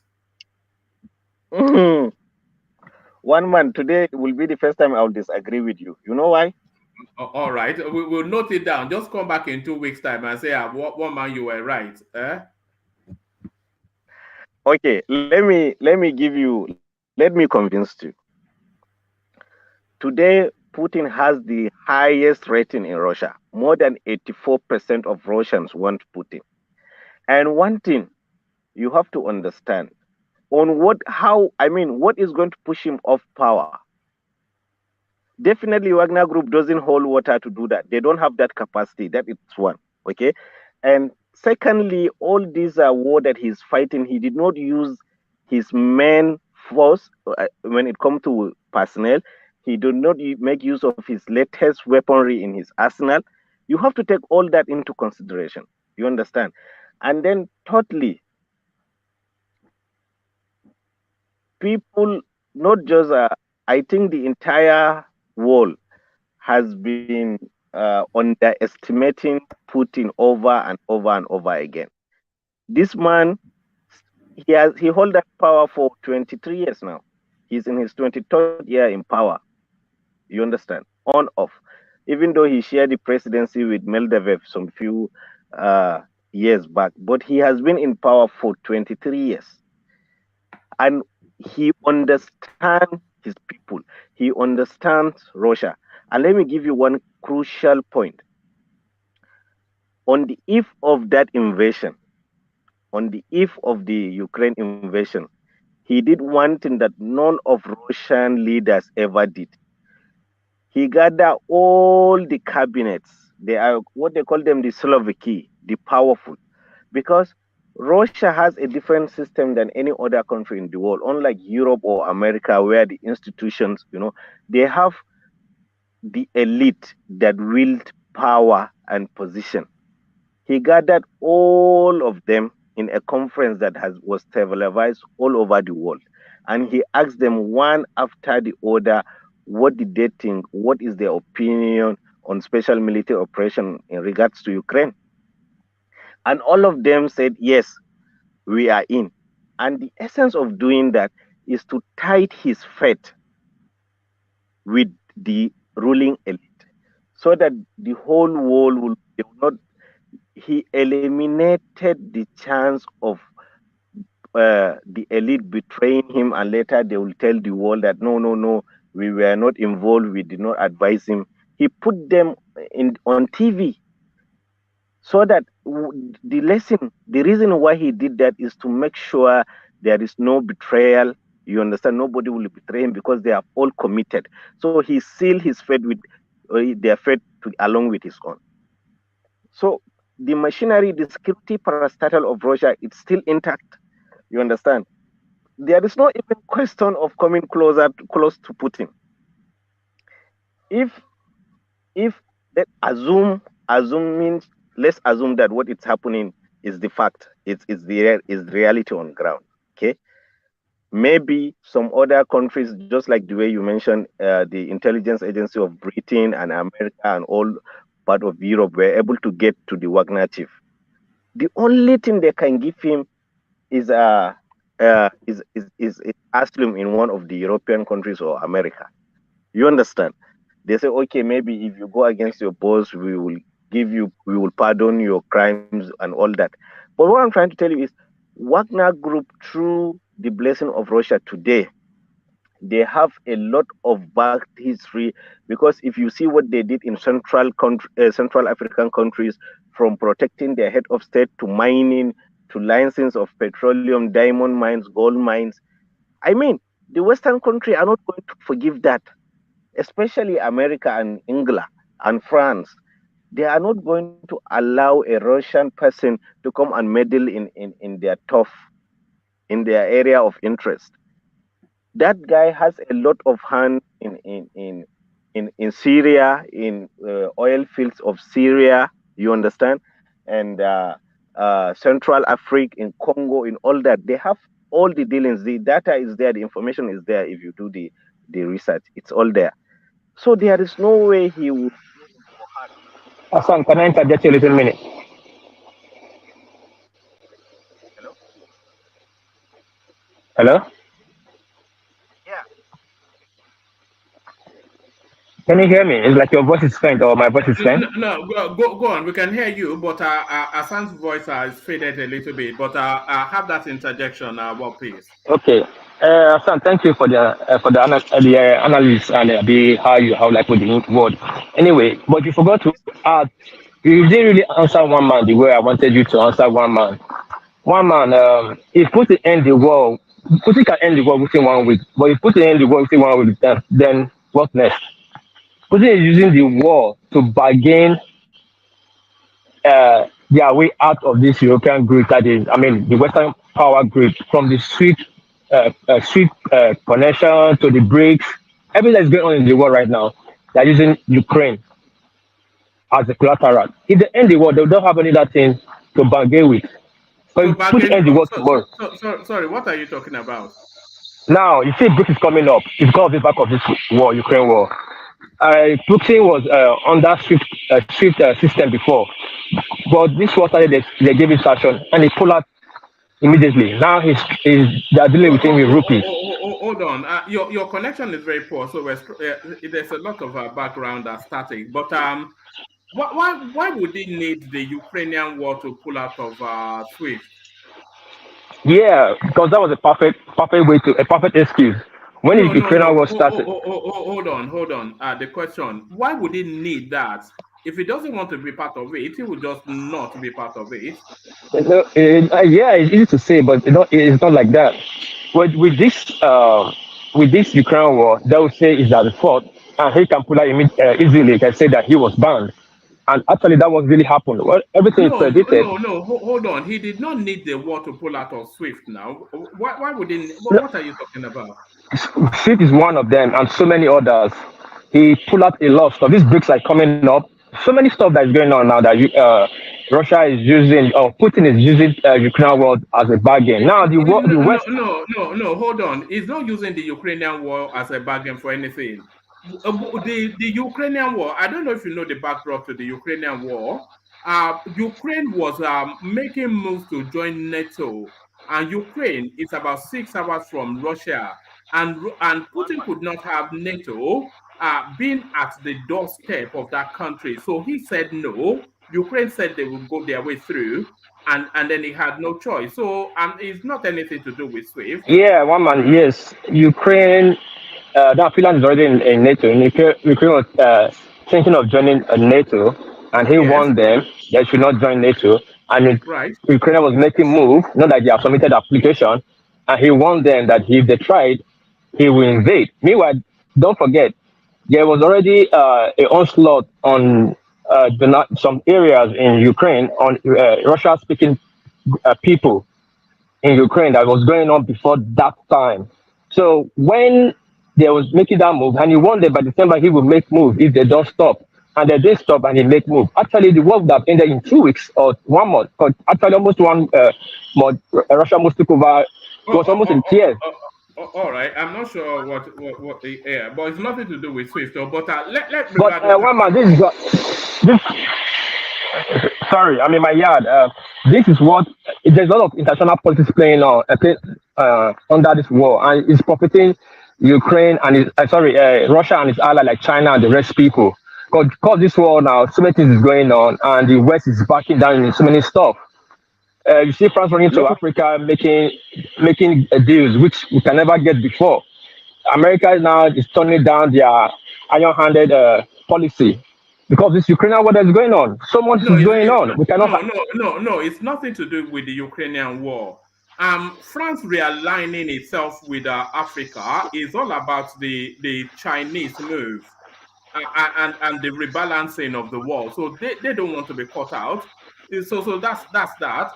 And the Ukrainian war is nothing to do with the SWIFT system. So the SWIFT system is a consequence of Russia's. But let Ribado come in. Ribado, your voice faded a little bit. Ribado. yeah, can you hear me now? Am I Yeah, we clear? can hear you now. Did you? Yeah, you are clear. Did you hear what World Peace said? That was completely left field. All of that. Yeah, I think he has not been following the development there. So what I want to add is this. Putin, at this very moment now, everything is going perfectly his way. Okay. As you can see, even the French Macron body language is showing that because the guy has been preaching the gospel of European independence for long. You understand? Even during Trump regime, they had some standoff with Macron when it comes to policy. You know, he's a proponent of independent Europe than being a puppet of America. So the way in geopolitics now, or in the world politics now, everything is going as exactly as Putin's wanted. You understand? He has the backing of he has the backing of BRICS, and BRICS is becoming more and more advanced at this very moment. And also, Sorry, Ribadu. This idea that that the Ukrainian war is a Trojan horse for other things. This idea that War Peace is putting forward. Is there any veracity to that? Is this no, a yeah, no, yeah. I wasn't on board with that. But carry on. Yeah, carry on. no, it is not. Do you know when? Okay, have you seen when the African leaders went to see the Ukraine leader? After that, they proceed to see Putin. Did you see the evidence he provided, the agreement he had with Zelensky and a Turkish president and some certain European countries? You know, when he started the onslaught into Ukraine, before he targeted Kiev, but along the way he pulls his soldiers from Kiev to the other part of southeast part of the country. You understand? Nobody knew the reason then. It was after the African delegation went there, he produced the document. He says, this is the agreement we had with Zelensky, and it's based on this agreement that we were able to pull our soldiers. But at the end of the day, he refused. He refused to honor that agreement. He provided it on paper. He showed it to the African delegation. I don't know if you guys have seen that. You understand? And even what's the name? The nephew of JFK, the Kennedy, the senator. You understand? He says Ukrainian war can be ended within a week. Why? Because if you recall the Minsk agreement that Putin signed during this German Chancellor Angela Merkel, you understand? They had an agreement. They signed it, but they refused to honor it. So that was what the Senator Kennedy. Is it? Sorry, it's not Senator. Was it Kennedy? I'm confusing them because there are two senators of almost the same name. Okay, this guy that have a speech impediment. He says, I don't know American politics, but carry on. Yeah. Okay, he says if they honor the Minsk agreement, it's an agreement they signed in Belarus, Minsk, okay, and if Zelensky and the West will honor that agreement, fine, he will pull his soldiers out of the territory that he did not occupy prior to the war. So it's mean even now, if Putin is going to pull away from Ukraine government has to give autonomy to those regions, the Russian-speaking regions in inside Ukraine. And Crimea is out. That will mean they've already taken the Crimean. I think they took the Crimean already, Russia. But then if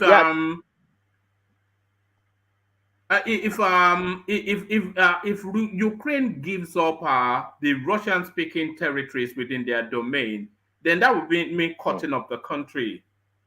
Then they will be surrounded. They will be surrounded, would they not? No, yeah, you're quite correct. You understand, but what he says is to give them autonomy, self-autonomy, meaning more like a government within a government, but the what they call it, the special list will still reside with the president of Ukraine, meaning they will still spend the Ukrainian currency. They will in international policy. No, that wouldn't work. Now, was that not how they took Ukraine as Crimea, and then took the Black Sea and all that? When they went in and they did this fake referendum, and then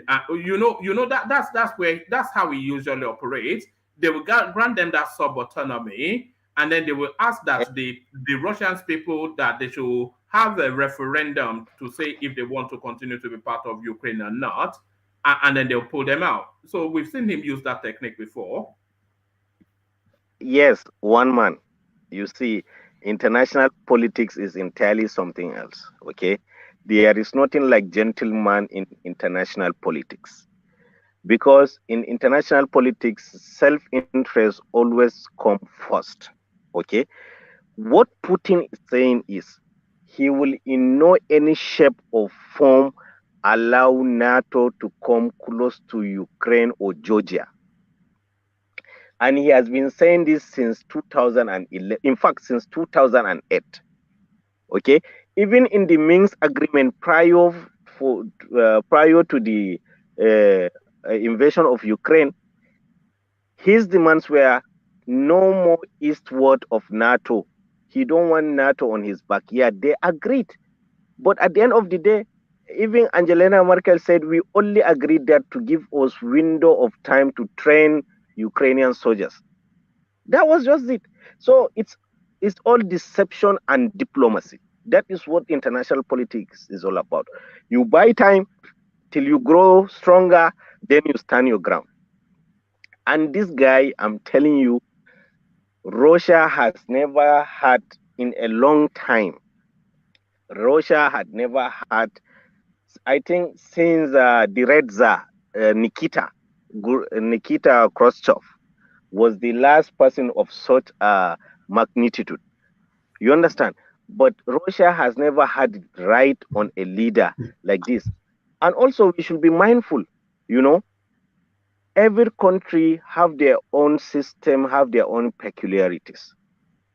So what is working in America, or what we perceive as the right thing in America or England or West, might not will not be suitable for Russian people. So that, in fact, the whole battle since World War II, since the Cold War, has been for people to respect each other. You understand? Not the other way around. That is just the point that this guy has been saying in so many languages, in so many ways. Respect us, deal with us as an equal, but you cannot shift your democracy, your form of democracy, and impose it on us. This is what he's saying. And eventually, look at the way he systematically silenced all his opponents, from poisoning to assassination. I'm not saying this is the right thing to do, but it is a necessary thing to do. Just like the way Tinubu said, nobody will give you power. You have to grab it and run away with it. And for Putin to come into power and divorce his wife, from there, if you are a history of power, of political power, you know that that guy means business. He made himself flawless. All the loopholes, all the weakness that people will take advantage of, he get rid of it. You know, he has no wife, he has no good connection or relationship with his children. They don't visit him, he don't visit them. Is he not married to Rupert Murdoch's ex-wife now? That Chinese woman. No, no, no, no. That one is just a flint. He's not married to anyone. Since he divorced his wife, he had so many girlfriends, but he's not married to anyone. And he did that because he dedicated his entire being to political power and the strengthening of Ukraine, of Russia. And let me also make one point.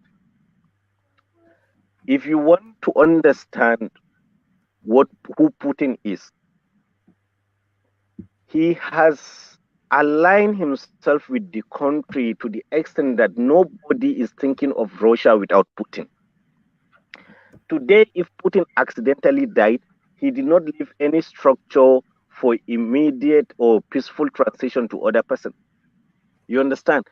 All he has centralized it vertically, in a sense that everything he was able to centralize the whole operational system linked down only to him. And that is the only way he can make Russia strong again. And you look, he beat the sanctions. He was able to bring China a bit closer to India. These are arch rivals. You understand? But through BRICS, and look at, he was able to have enormous influence in Middle East. And no Russian head of state, no Russian president since the time of Alexander the Tsar, nobody ever wielded that influence of Russian hands into the Middle East. But today, look at the sympathies he is gathering from the Middle East. So, a matter of this guy, somebody is trying to bring a coup and take him down. That will never happen, I'm telling you. You understand? It's somebody that really understands how power works. Because what makes country or head of state strong is the capacity of the nation and the ability he has to exploit the power of presidency which he is occupying. That is why people call him the strong. Even the Western media, the CNN, Al Jazeera, and the rest, they are calling him the strong man in the world. Not like I mean, even China is stronger than Russia, both militarily, both economically wise. You understand, both with influence. But man, look at the influence. Look at the respect this man is commanding in the world state. Excuse me. So these are, I'm telling you, one man, Putin will still remain there.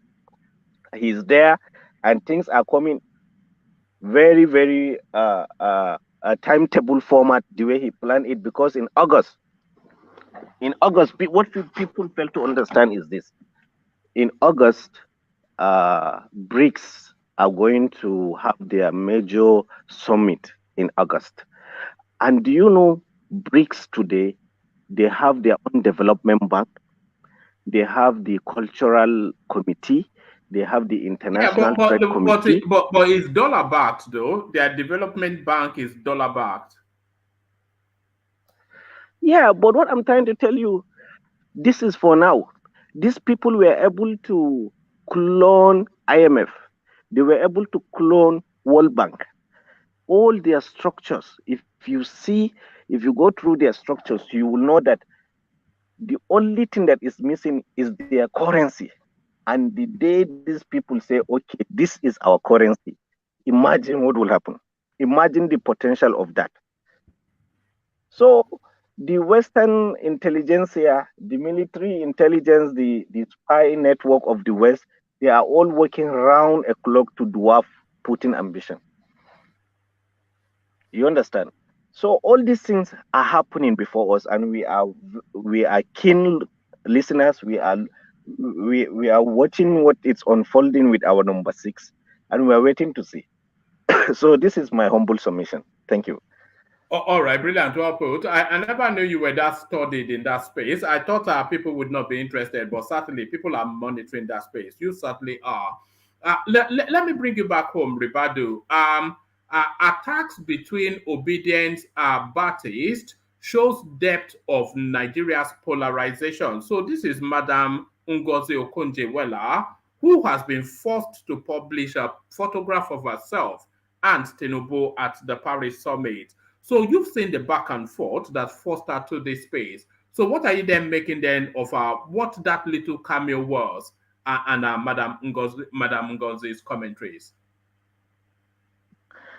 Well, one man, I think there is one speaker was talking about the obedience. He says that we are going to see something of that nature for the next 4 years. Okay, which Yes. I agree with him. But you see, in a country as complex as ours, Nigeria,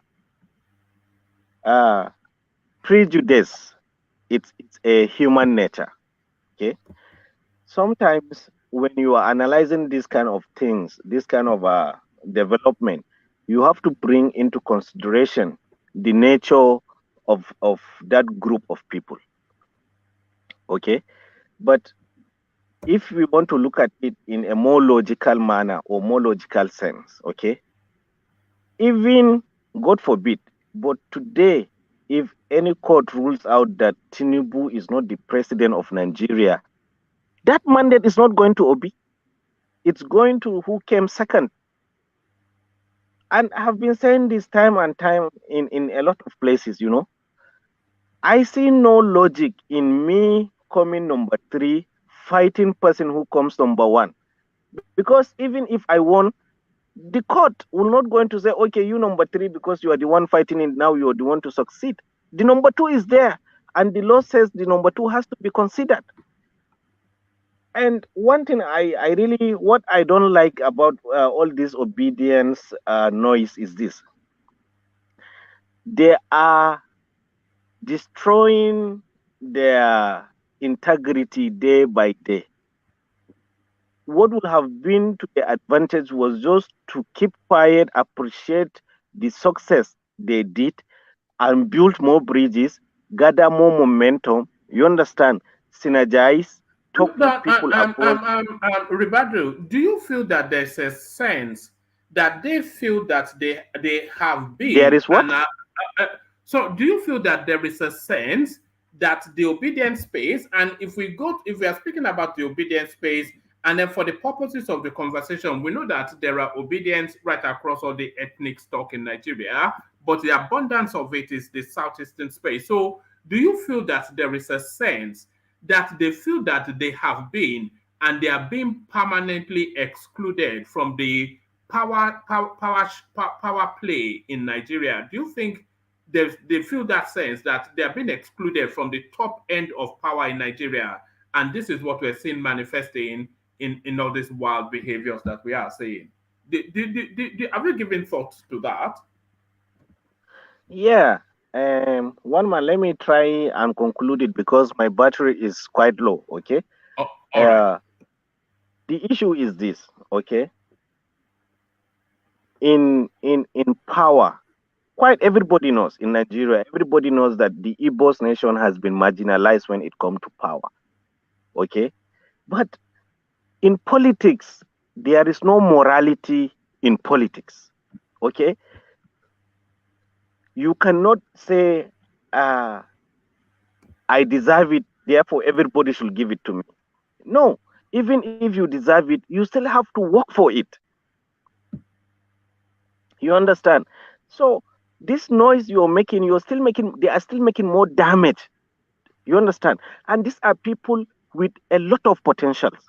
I always used to tell you that I have soft spot for Igbo people, okay?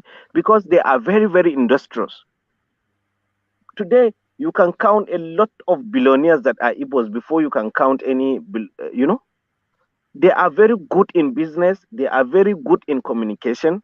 The only problem is that they are foul temper. You understand? They are so hot-headed that sometimes it blind their eyes. They cannot see reasons. You know, they always says the quiet man in the room is the most respected man in that room. So what I will have, even if they have reason for making all these noises, they are still tarnishing their image more and more day by day. I mean, it's indeed good for us as Nigerians, for the Yoruba, the Hausa, the Fulanis, the rest. It is good for us to say, okay, enough is enough. Let us give these people a chance. They are also Nigerians. They are contributing to the tax that Nigeria is making money. You know, they are contributing to development. Look at the estates they are building in Abuja. They are giving employment to people. But the issue is, are they ready to accept that responsibility? You understand? Are they building the necessary social infrastructure, socialization with the other ethnicity in Nigeria to accept that? If they are doing it, why not? Do you know Tinubu is the reason behind the success of Mala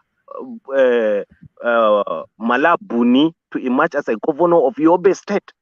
This is somebody that has never been even a local government chairman, from councillorship to secretary, national secretary of APC, and from national secretary of APC to governor of Yobe. And it is all because of backing of Tinubu and the support Tinubu gave him. So imagine if Tinubu sitting in Lagos can wield influence. I thought Mia Malabune was working against Tinubu.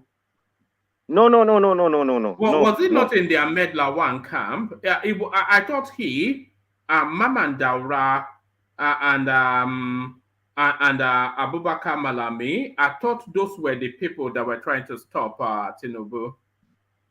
No. Buni, certainly, I can tell you with full authority that he's not part of it, because Lawan, the former Senate president, was from Yobe State. He has to show him courtesy of listening to him. You understand? But up to date, if you can recall, wherever you see Kashim, you see Malabuni. You understand? Prior to that, nobody knew Malabuni in Yobe State. But because Tinubu said, no, this is my boy. You understand? In fact, the outgoing governor never even knew anything about Buni. He has to say, okay, if this guy is coming, he has to marry my daughter. And he gave his daughter to the incoming governor before he handed the power to him, so that at least he will have certain grip, no matter how tangible, no matter how little it is. You understand? But anyway, the logic I'm trying to give here is, if a Yoruba man sitting in Lagos State, okay, will have such long network, will have loyalists, will have boys, will have connection, because he has developed that structure for long, it is easy for him to capitalize on that. So I would love to see the Igbo people keeping that noise away, try to penetrate to the Yoruba land, to the Hausa land, to the Nupes, to the Fulanis, because they are everywhere. For heaven's sake, let's come together. I am a Fulani man, core to core, okay? But I'm telling you, as a new Nigerian, as a patriotic Nigerian, I don't feel good the way these people are marginalized. It is not fair, because it will keep bringing problem to the country. But the issue is, they have to rise the anthem. They have to raise the anthem. They have to rise to the occasion. They have to be ready. They have to be prepared. You understand? They have to establish that certain. You see, Ribado, there's an ideological chasm playing out in the southeast at the moment, and it will come into full play after this tribunal, or after all this legal stuff are out of the way. So that ideological chasm, there's a divide, there's a crossroad at the southeast. So there's a political ideology being brewed up by the Anambra State Governor Soludo, which is that sort of politics that you are describing, that it has to be all-encompassing, it has to be embracing, it has to be politics of alliance if the Southeast is to come into the center stage. So that's what if you read his essay that he wrote a few months ago, it's all embedded in there, that that it is time to abandon the Nzobo.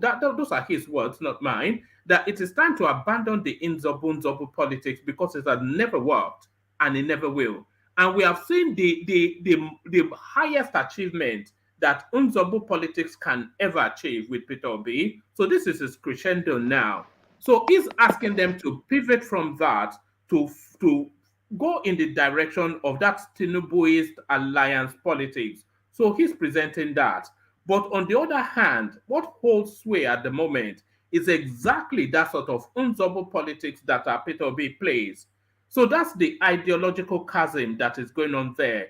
And how they pivot will tell us then how they're, because if they don't pivot to Soludo, they will always end up with this sort of Peter Obi narrative that is playing out now. So do you see how that is playing out? Do you, what's your thoughts on that, Ribadu?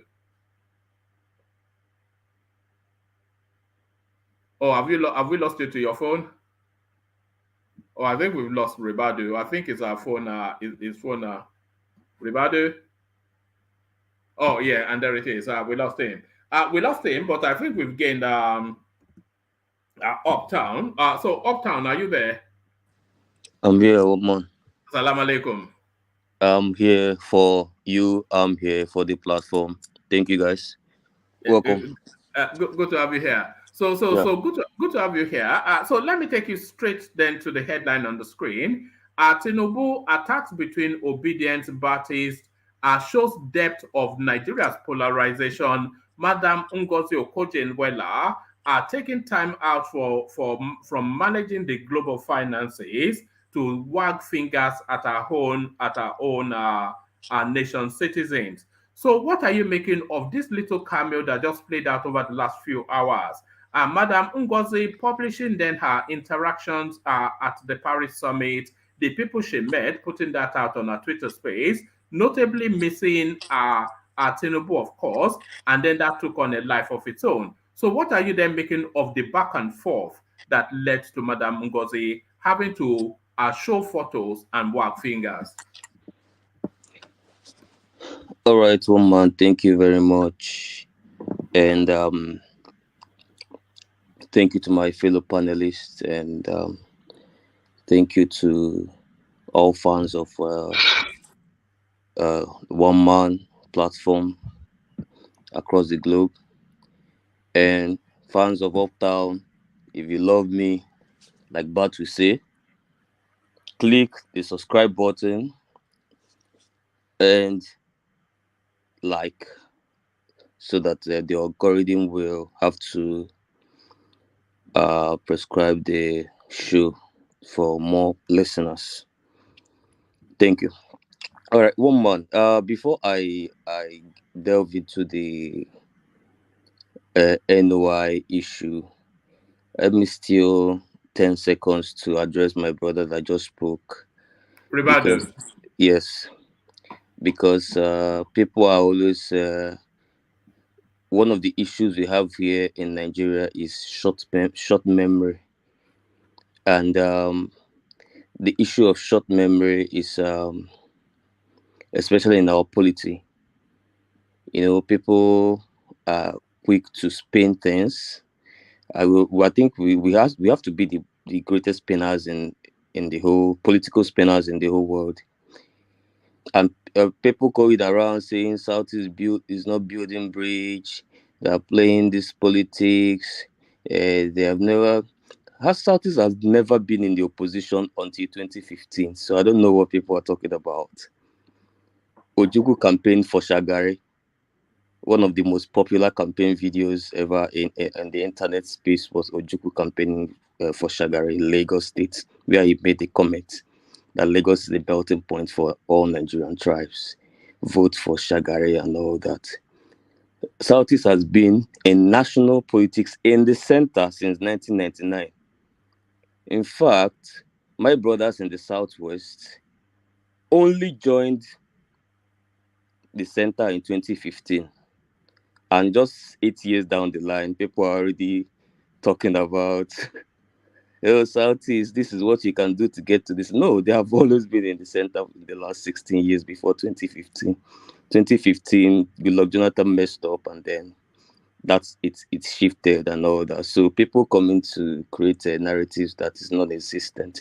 Ekwueme stepped down in 1999. He was one of the founding fathers of PDP, which was the biggest party in Africa at the time. He was almost given the credit of almost finding the party himself, and he stepped down in 1999. And all of that. Rocha, so many Igbos playing at the center, collaborations with the North over the years in PDP and all that. And then suddenly 2015, and people are, why do you think that narrative is in play then, that that the Southeast does not play outreach politics? Because of course, this is not the first time you are hearing it. Yes, that's why I decided to address it. I listened to a guy that addressed it last year. A political analyst. That's why I say that our politics is a politics of spinning.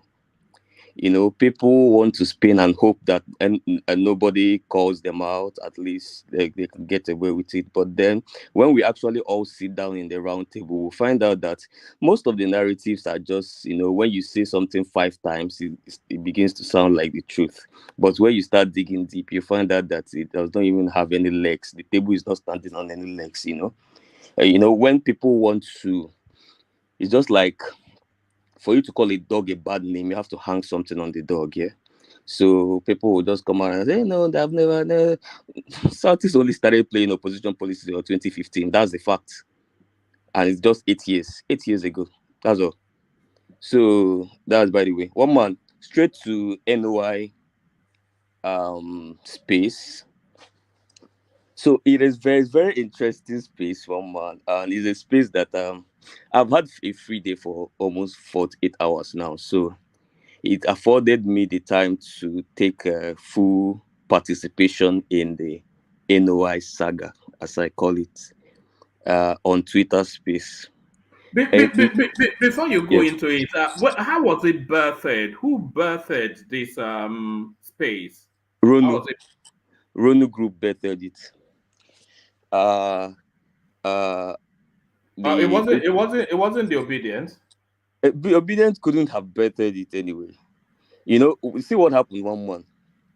Because what they were saying was that the Obedience were applauding that Madame Ngozi snubbed Tinubu in Paris, and then they were celebrating that in their usual manner, and then the Tinubu followers then went after Madame Ngozi, that's the usual manner that they have as well.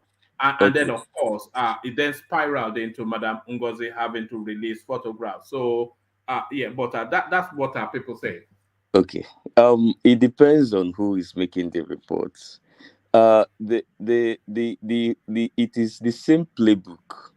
It's not anything different with other things that happen on Twitter, and people hang it on Obedience. When the respected Nobel laureate Wale Soyinka made the comment about fascism, Obedient can come to claim that the APC guys, they were celebrating it, saying, yes, you see, even Soyinka knows you guys are fascists. He said it. He said none of that.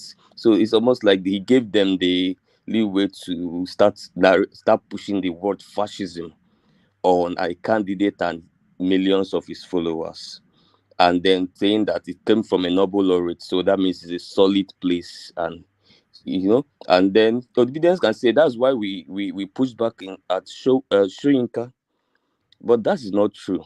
One man, what happens is very simple.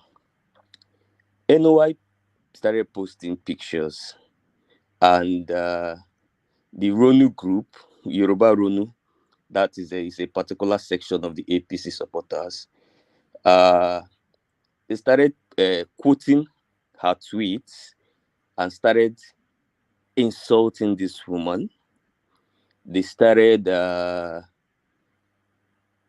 ethnicizing it in the normal APC fashion, nothing surprising.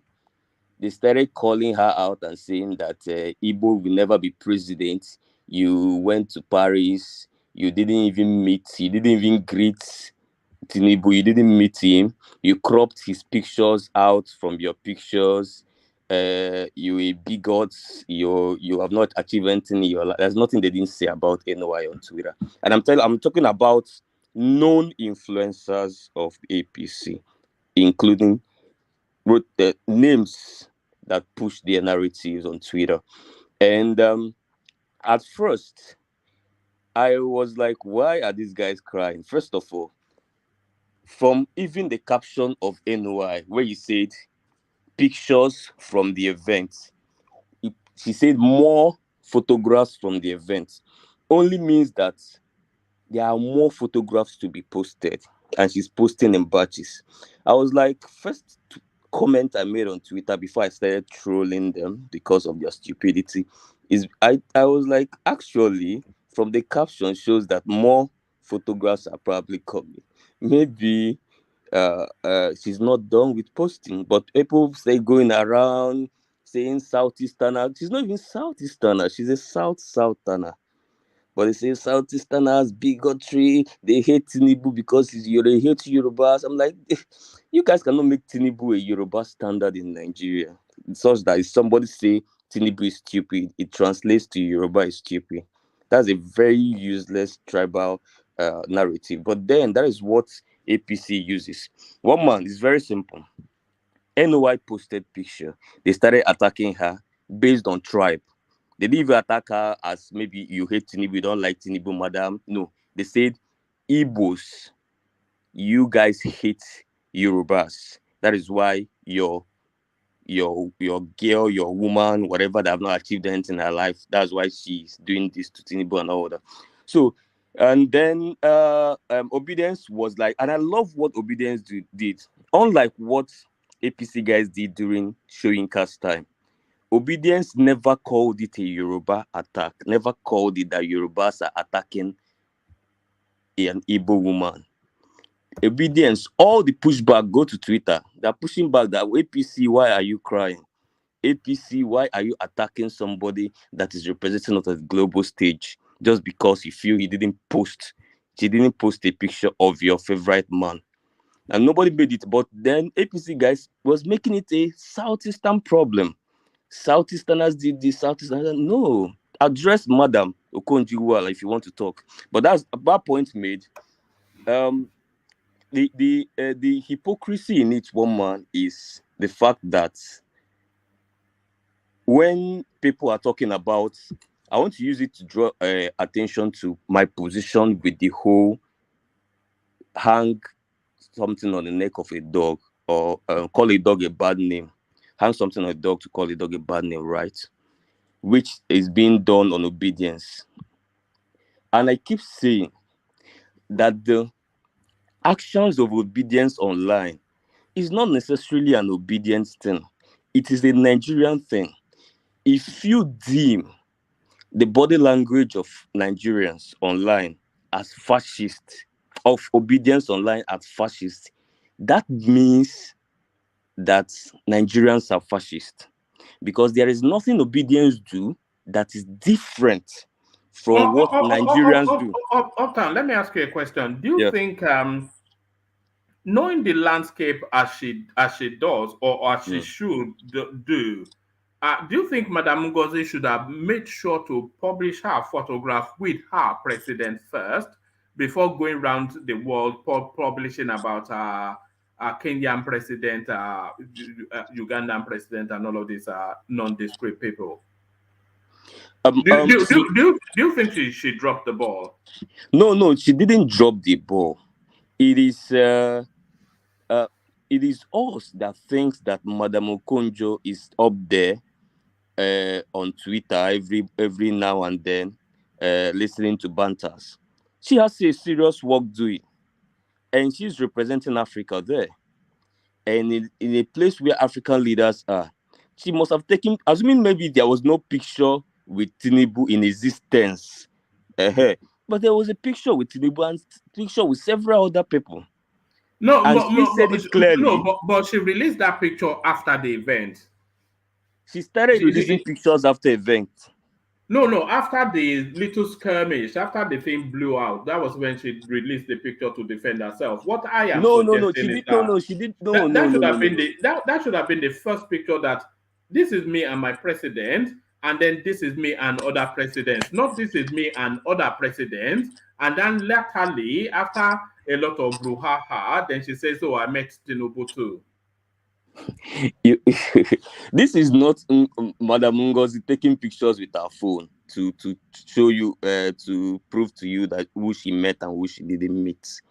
This is pictures that is coming from an event. This woman is heading World Trade Organization, representing Africa. So she's an international figure. She's not a Nigerian. She's not a Nigerian ambassador to America or whatever it is. She's a Nigerian first before she is anything else. You don't expect Madam Ngozi Okonjo-Iweala to have the mindset of people that spend 24 hours a day on Twitter fighting among themselves and trying to prove themselves wrong. Are you saying she doesn't know the Nigerian landscape or what is going on in her own country? What is going on in her country is not what is going on the internet is different. It's on another level. You get what I'm saying? And I'm even sure that she was called upon.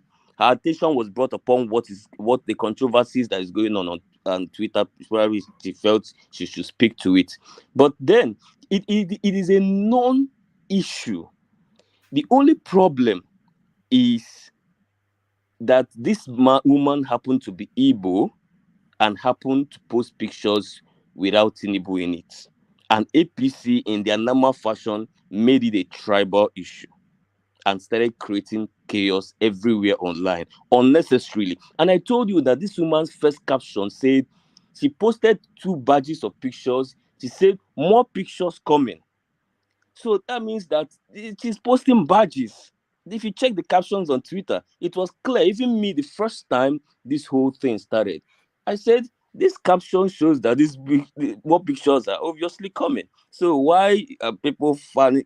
See, the thing is that it's just a gotcha. It's just a gotcha scenario where these APC guys are looking for a way to paint that anybody that's Igbo is against Tinubu. So any loophole, anything they find anywhere, they maximize it.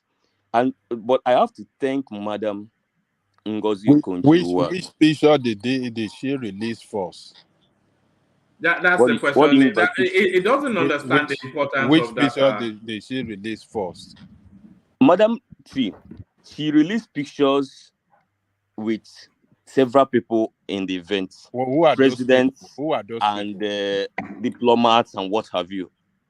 Okay, she released those first, but her president, her country, the country that sponsored her to that position she occupied today, this country that fought for her to occupy that position, the president of that country is there. She didn't post that one first to promote Nigeria, because the president was there to market Nigeria and to promote Nigeria to the world. And now she is not joining the president to promote and market Nigeria in the same vein. So you think she has not done anything wrong, but she can commit her effort into promoting other leaders, but not her own leader. Babaja, what do you mean by promotion? What do you think that the president went to do there? No, what do you mean by her promoting other leaders? By posting their pictures and not posting. Hold on. And not posting her president picture. She's promoting their presence there because she is one of the leaders in this world. The World Trade Organization Director General. So she's promoting others.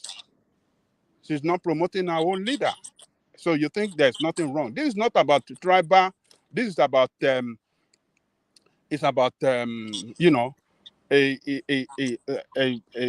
sensitive um, um, uh, uh, how do I describe it? She committed an error. Maybe I should do it that she miscalculated by posting the leaders, by posting the picture of other leader before our own leader. It's a big miscalculation, and a lot of people will interpret it in so many ways. No. Ajale Koko, one of the ways that people will interpret it, which they have interpreted it, and thank God for her that she did take a picture with Tinubu. It is an order of importance. That's how they will say it. So she's released the photographs in the order of importance. So who should be more important to her own president, or the president of XYZ country in Africa? Mm-hmm. Please, one let man. me. Hold on, Darcy. Let Uptown address that. Okay. No, I just want to chip in something. Okay, don't worry. Okay, I just want to ask him. Ask him. You know, one of the issues. You know, one man. When I spoke earlier on, you know, I was also towing that line that probably, let's say, she made a mistake. She did not, which is not it's not excusable. Just like Babaja was also saying, but the narrative on the different social media spaces were also fueling, putting petrol on the fire. I saw a lot of videos where obedient bloggers were talking about, oh, they disgraced Tinubu, this is not the, you know, how do we then reconcile these things?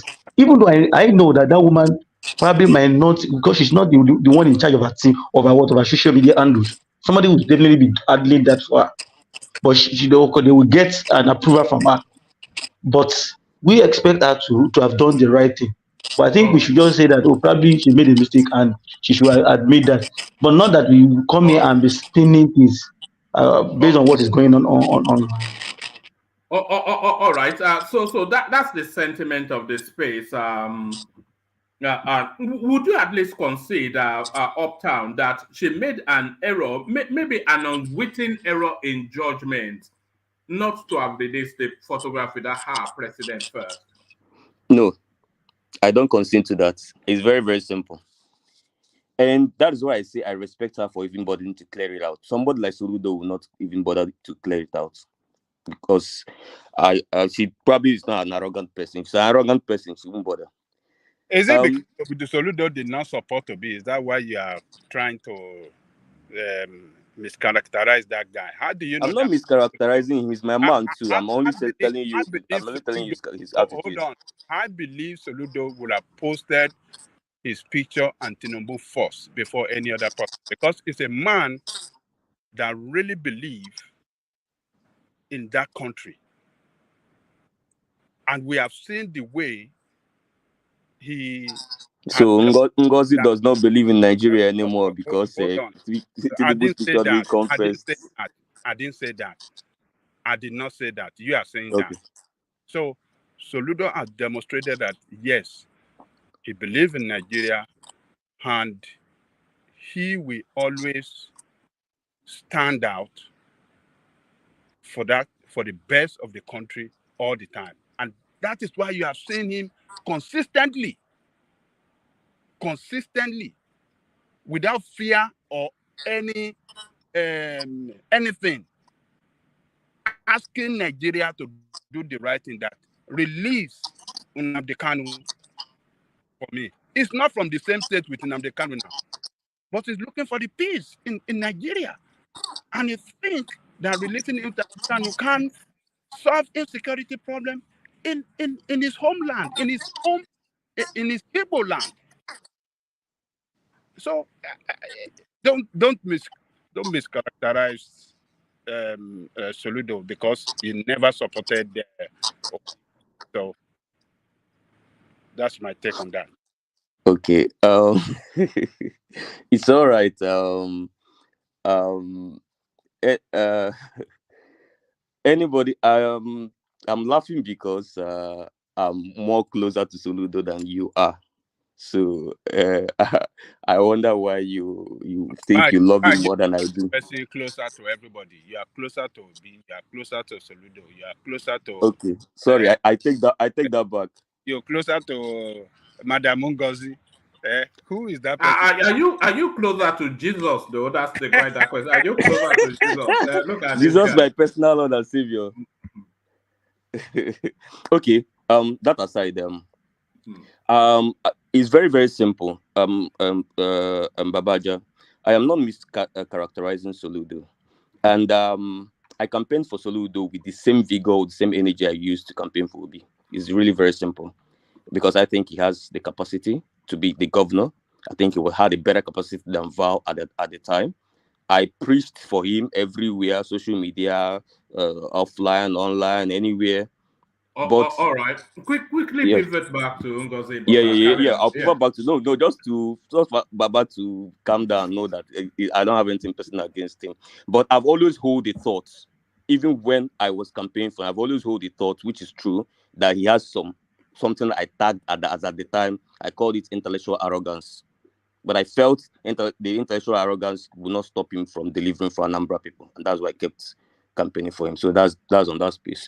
But the one man is very simple. When you have a media team, or when you work with people, whether it's commissioners, ministers, or you work with politicians or whatever it is, and they have a media team. Now, when you're getting photographs from events as such as this, you get it in badges according to the people that you're sourcing these photographs for. And the more you get, the more you post, the more you get. That's if you're even interested in posting events from the whatever from the events. And that's what this woman has come out clearly, with no arrogance, no pomposity, no pride, like somebody in her status would be expected to have. And on time, it didn't even pass 24 hours, quickly, with her status, to come and clear that they posted these stuffs were posted according to as they sourced the pictures. I'm not sure Ngozi Okonjo-Iweala is a state governor that goes around with personal photographer. So when you source these pictures, even us in the entertainment industry, if we host a show, she has personal photographers, by the way. For her job, of course, she must have, but carry on. I doubt if she has anyway. But then I'm not she in her must team, have so I won't now. know. She's in the. But as I'm saying, She must as have, but I was carry saying, on. the reference from, okay, for example, in my industry now, if we do industry nights or we host a show, usually, if your manager is sourcing photographs, like maybe you want to really, really give a detail of the shows, as they are getting sourcing the photographs from the creators, they are posting it as they are sourcing it. Nobody has room to go back to a situation room later after 2 days to start posting it according to who you love most and who you love less. That is just people on Twitter. Just I don't even expect to hear that narrative when I came to the platform. I expected it to end in Twitter. I didn't know it will have to cross to a platform such as this for people to hold that kind of narrative here. But then, I mean, I won't be surprised about anything. The simple thing is that Nigerians are very impatient people. One, and I'm telling you, my friends who are foreigners, who are not Nigerians, this is the idea they hold about Nigeria as a whole. Very impatient, very aggressive. And a report I read, I think it's a 2020 report or so, rating Nigeria Twitter as the most toxic online space in the world. And Nigeria are ranking the highest in online trolling in the entire world. And I think Babajide of TVC also did a particular show on that report about Nigerians ranking the highest in online trolling. So it's something that's been mastered with Nigerian space in terms of internet. But now, because a particular political group controls the highest chunk of that space, it now looks like that character is peculiar to that political group. It's not true. It has been shown today that it's a general thing with the way APC guys feasted on such a respectable daughter of Nigeria, such a person that has made us so proud with everything she has done in her life with excellence, and it took them a split seconds of impatience, of violence, of attack to bring her to the mud. You need to go to Twitter and read the unprintable things being said to this woman in just that space of hour between those pictures posted.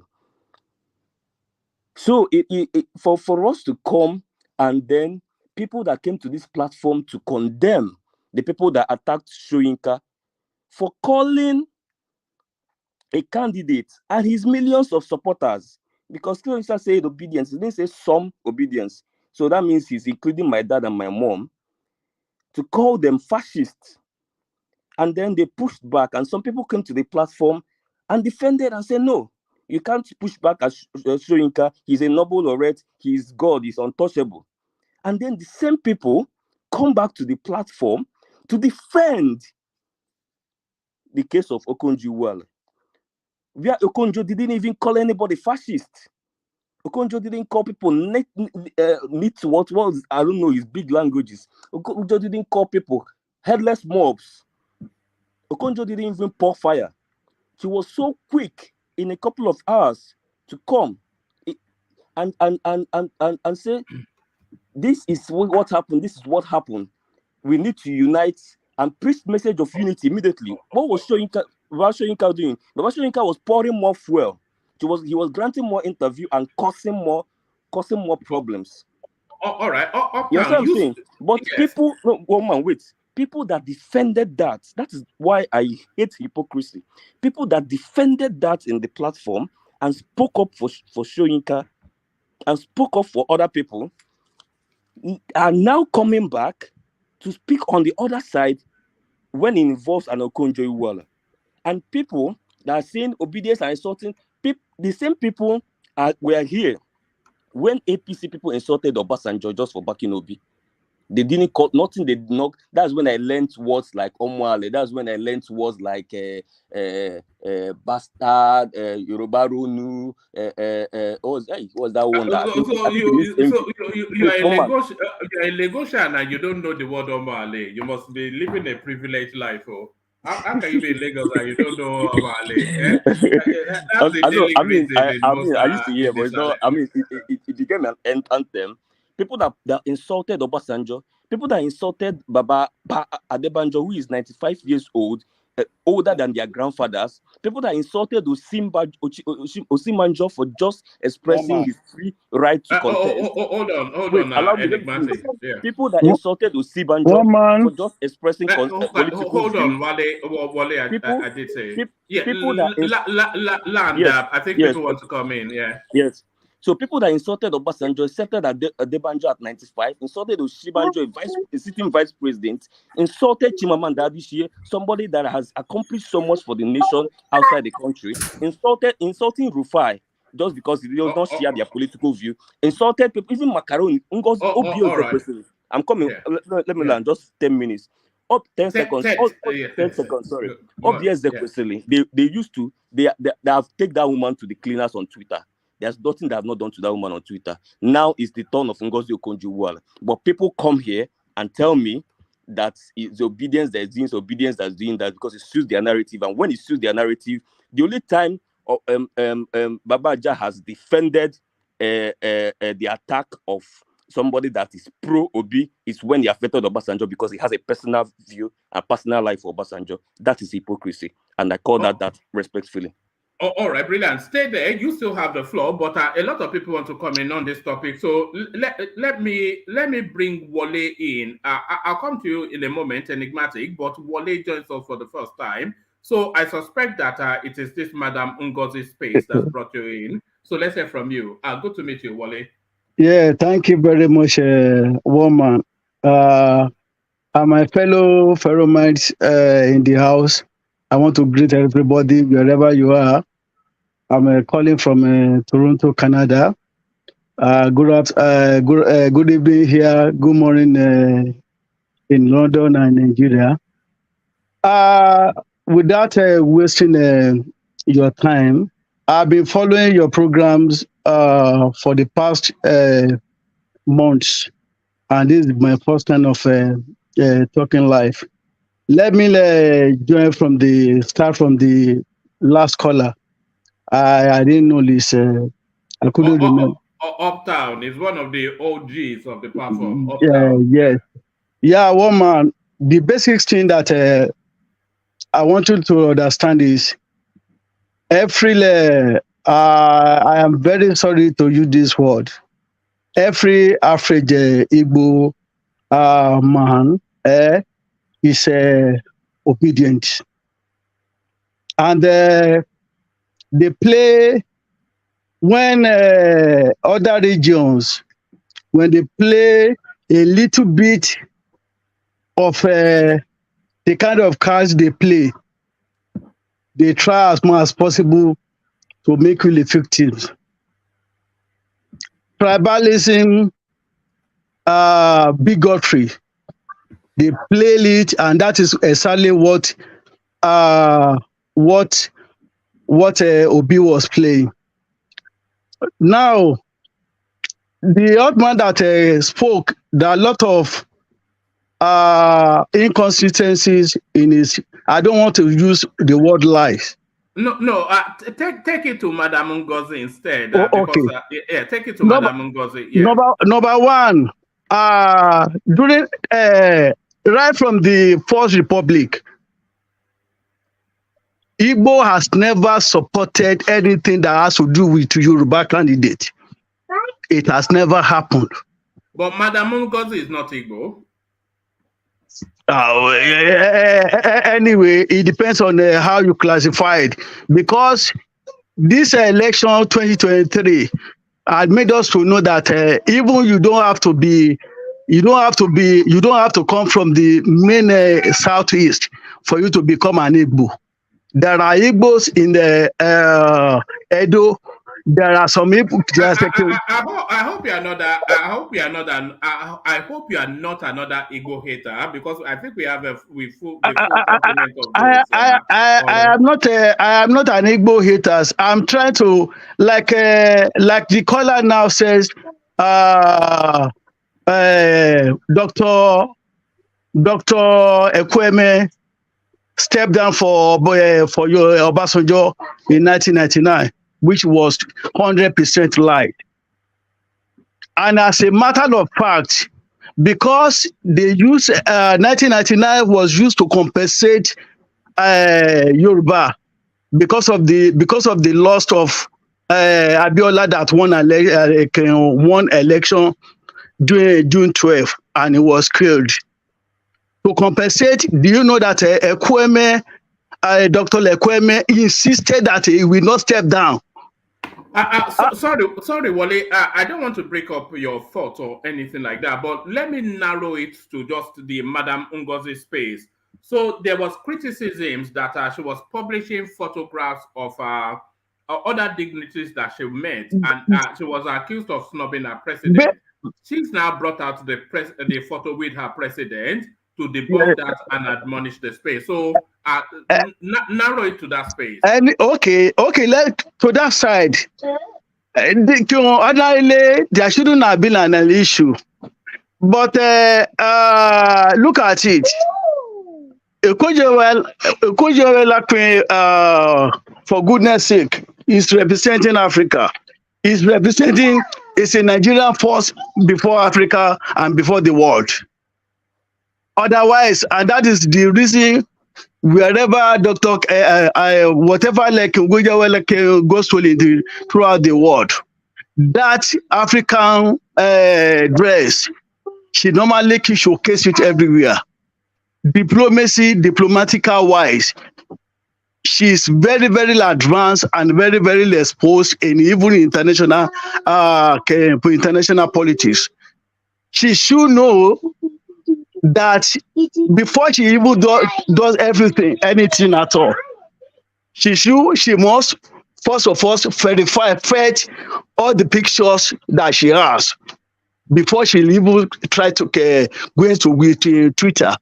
How will you share pictures with other head of states, other presidents, and your own the constituency that you come from?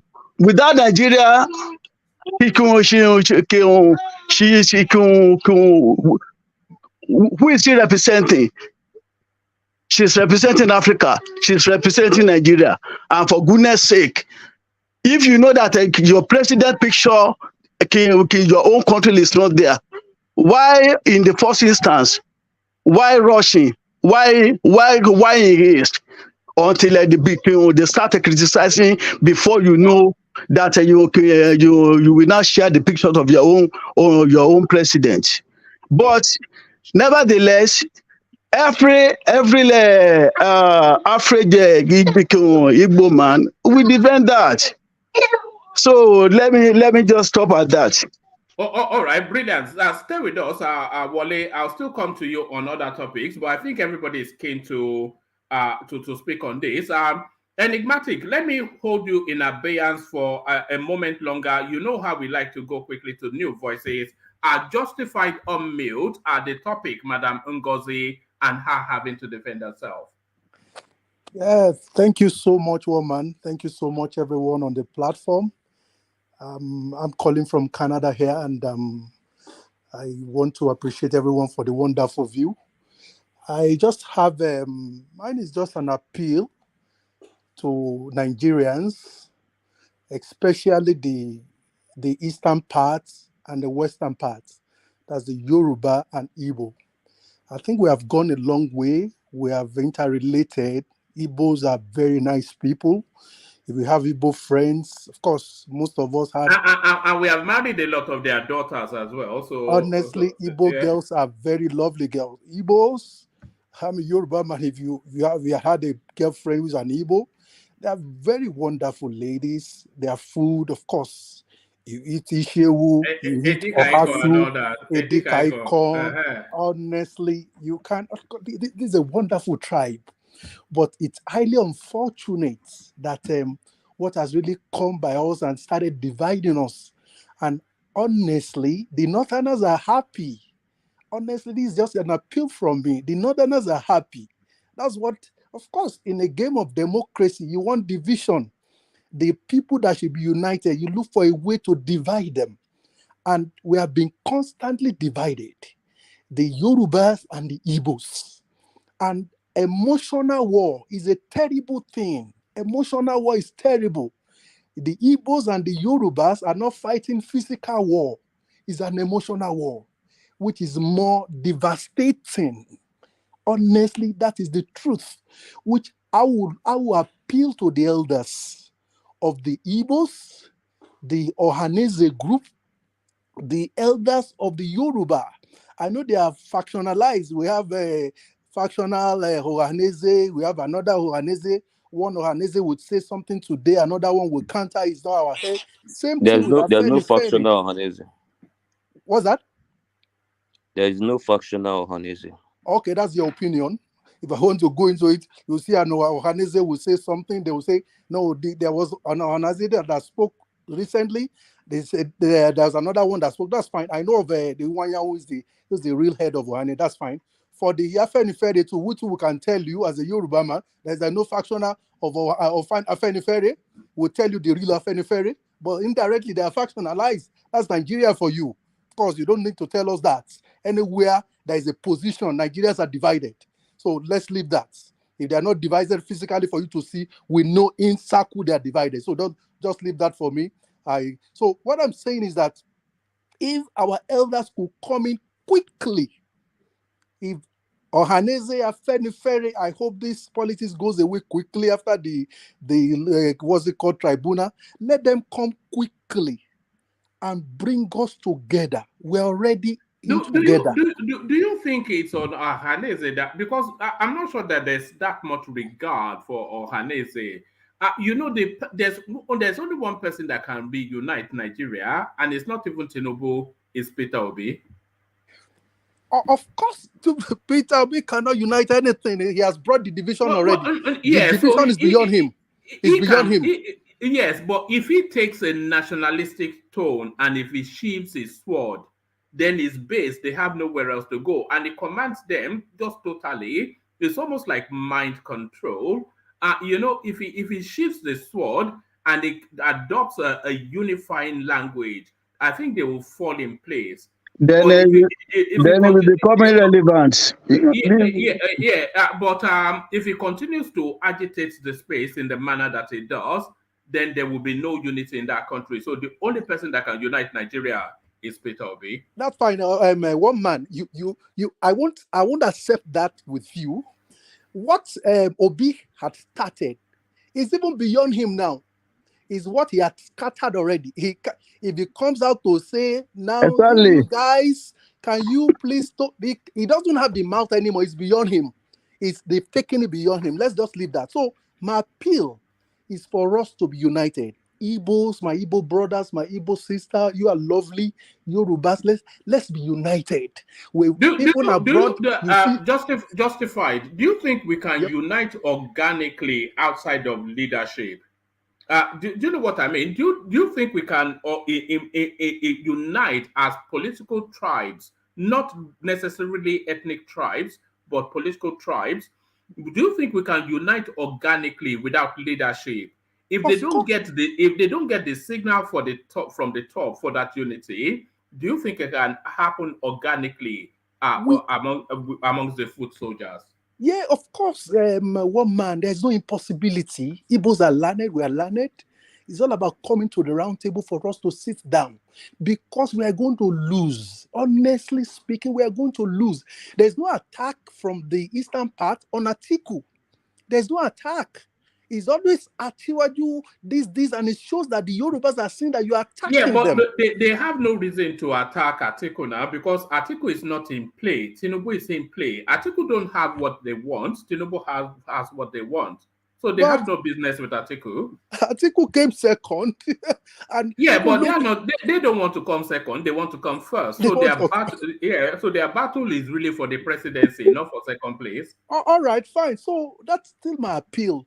And I've said it's an emotional war. Even look at what Okonjo-Iweala did. It's clear. The Tinubu you are doing it for, and his handlers, and his his advisors, they know beyond this discussion you and I were talking about. They know. We could see it that if your father that you say you don't have good relationship with attend your wedding rather, and you posted your wedding pictures without your father being part of those pictures, it speaks volume. It speaks volume. You can't be wiser than 100 people. It speaks volumes. So people really understand what that pictures mean. But can I ask you a question? Sorry. Please, hold on, man. Just hold on. Quickly. And people really understood what it meant. But Okonjo-Iweala is a wonderful woman. She's not mischievous. She's not cantankerous. And she quickly, with wisdom, but that was what she did was an error. Because she quickly came out, which was fine. That was a good way of. Do you think it was an Do you think it was an error? Because some people are suggesting that it was surreptitious signaling. And then when the place heated up, she released. If she had that photo, she should have released it first. So it was surreptitious signaling. A lot of people feel it was. I said it already. I gave an analogy, which I said that your father that you are not in tune with attended your wedding, that people never thought he would be there, but he attended. And when you posted the pictures, your father's pictures was not there. So the whole family entirely knew that you are still holding grudge against your father. Until when they now called you, did your father attend the wedding? They said, yeah, my father attended. What you posted did not show your father attended. You now started quickly posted it and said, oh, it was this. Of course, that's why I said, well, one could say an error. But the handlers of Tinubu know already. Because with the position Okonjo-Iweala is holding, let us know. Okonjo-Iweala, any position you hold as a Nigerian, as an African, is an opportunity for you to serve your country. There are better Nigerians that are better than Okonjo-Iweala in the positions he's holding. They are better Nigerians, better than Akinwumi, who is the African whatever.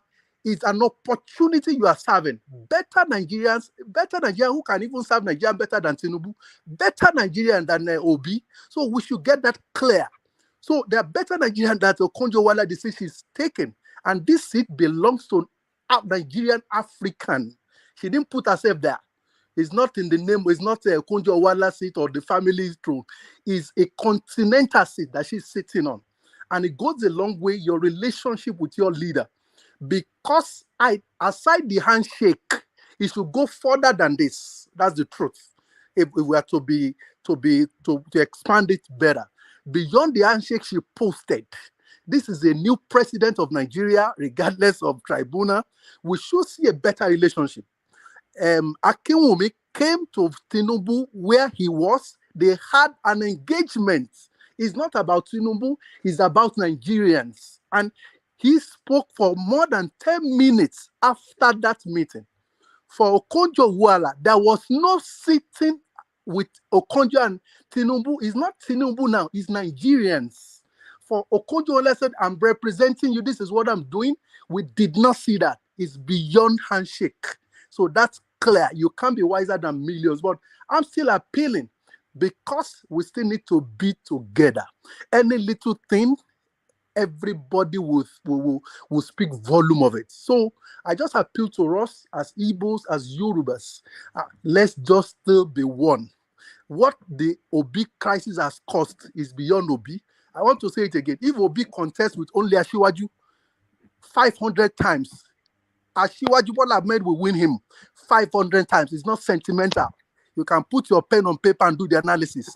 If you're Nigerian, Obi cannot win Bola Ahmed Tinubu in any electoral contest. He cannot. If you and I are to do it politically, this is not an issue of being sentimental. In terms of political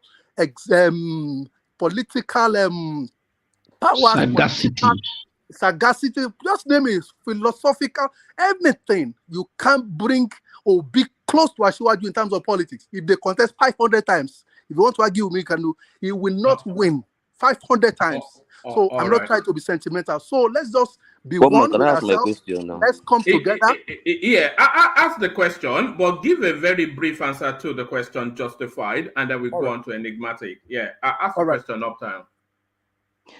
Okay, thank you, Woman. I have only 2 questions for you. But before I ask the 2 questions, I'm going to ask one rhetorical question. And it borders on the last thing you said. You say if Obi contest with Asiwaju 1 million times, blah, blah, blah, blah, blah. If Obi is an LP, a very minor party, when you are making those contests, please ensure to advise Tinubu to join YPP. And then let him not go there with any governors. Let him not go there with any senators or House of Rep members.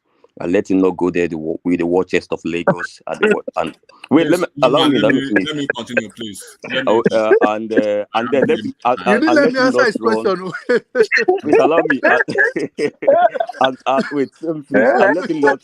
And lastly, advise him, let him not run with Muslim tickets, because we know they see that as jihad in the north, and they support that Muslim ticket. So that's by the way. So the 2 questions I have to ask you is, one, you said the NOI is holding grudges with Tinubu. I would like you to expatiate when the grudges started, where it started, and the contents of the grudges. That sounds like a long essay, so I don't want to. Then 2.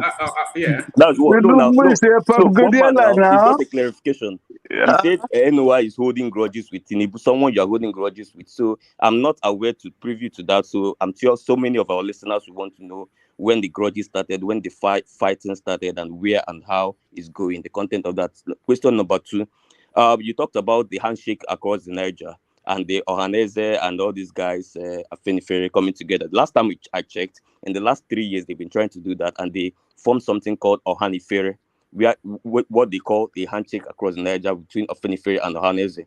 But what happened, and Pandef and some of the other group, what happened to them? What did APC Yoruba groups do to demonize Ohanifere, the handshake across the Niger? The people that fought that handshake violently in the last election was the APC group of Yorubas. the ones that are supporting APC, not all Yorubas. Thank you. All right, brilliant. Justified. Hold those questions in abeyance for a moment and marinate on them. Let's hear from Enigmatic. Enigmatic, you broke this story yesterday that that you actually want the well you didn't want, you allotted the space that this was a story that was brewing, and then as the morning broke, it was the story that subsisted the political landscape, the alleged snobbery.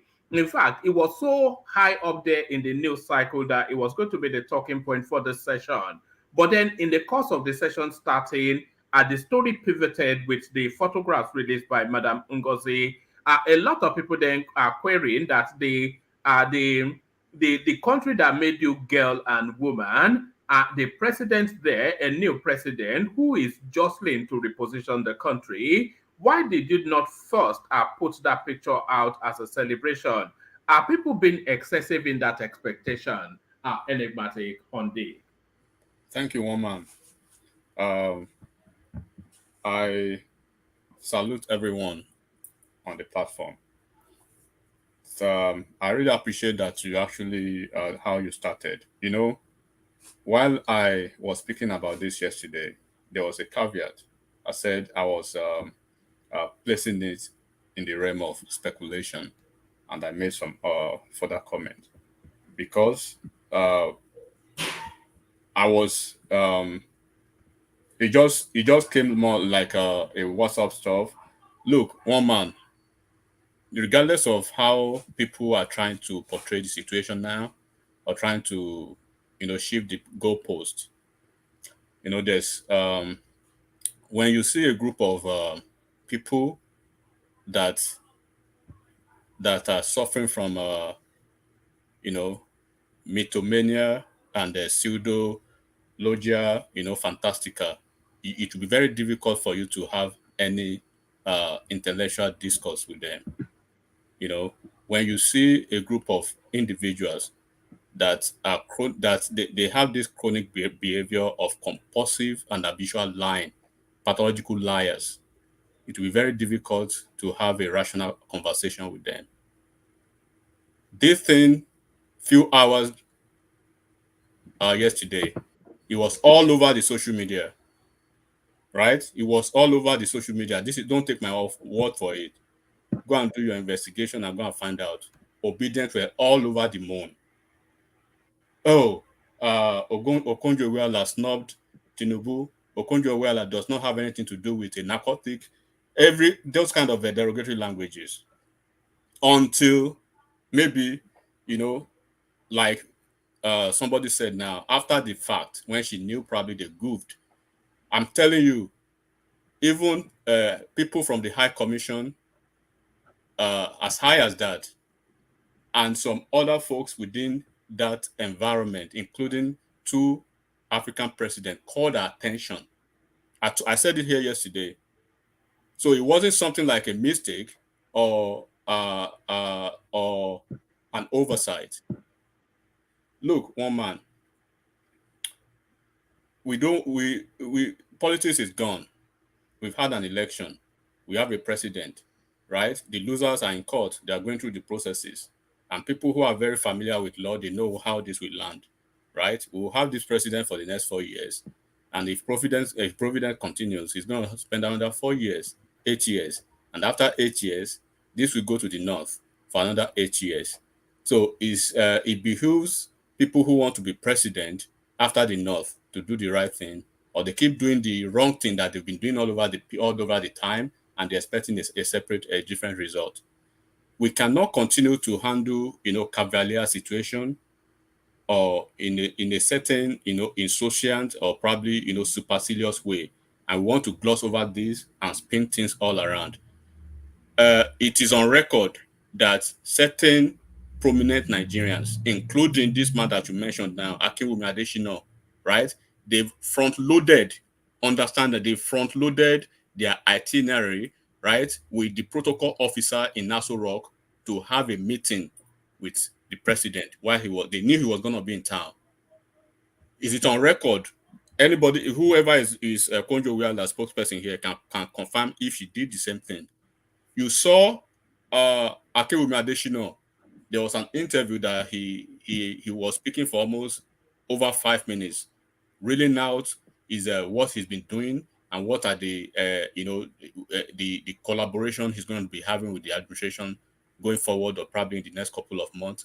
That is, that is somebody who who has the interest of Nigerian beyond parochial, beyond parochialism, or probably some kind of irascible politics. What she did, right? It was so irascible, it was so peevish, and it brings out a this cantankerous nature. Somebody mentioned it earlier, and it's so commonly to the way she acted.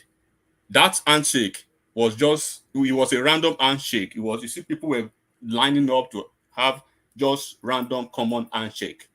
It wasn't like a deliberate, intentional, thing to have with your president. Flip the coin now, one man. Flip it now. Let's assume that was Peter Obi. What do you expect? What would you have seen in that environment? Hugs and kisses, no doubt. God bless you. So regardless of how people want to speak it or say it, right, or spin it, like our big brother used to say, rational mind, it is clear to the eyes and audible to the ear that something was wrong with that lady, and it was all over the place. And like I said, the clear evidence of that is that their group, the Obidient, right, the Obidient. Are you declaring her as an Obidient? Let's just. She's not even an Obidient. She's not ordinary. She's an IPOB. She's Ezekwesili, all of them. Somebody was mentioning how Ezekwesili was being curried on social media. Go and look at Ezekwesili's attitude. She closes her eyes to anything that happens in Southeast, but immediately it happens in the North or in the Southwest or somewhere outside of Southeast. She's going to hire a megaphone, and she's all about enigmatic. I'm one of those who have debunked that. I've debunked that on Twitter. So she's going to go anywhere with a megaphone. That's a false narrative. And then magnify it. Reno is always on her ass, almost on every time she does that. A lot of people do that. They remind her, Madam, just 2 days ago or 3 days ago, there was an unknown gunman attack on a certain filling station in Enugu. They burnt it down to ashes. You were mute as usual.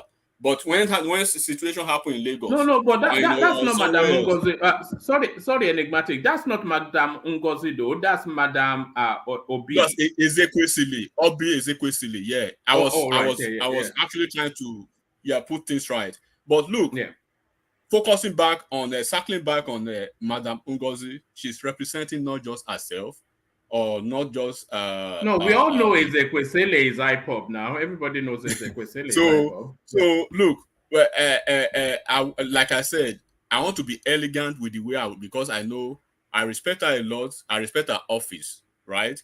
But she has not actually she didn't demonstrate that patriotism. She didn't demonstrate the patriotism. It was clear to everybody.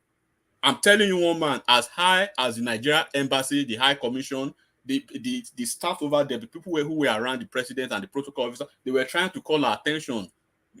Look, let's just forget about it, but go and look at the picture eventually that she posted,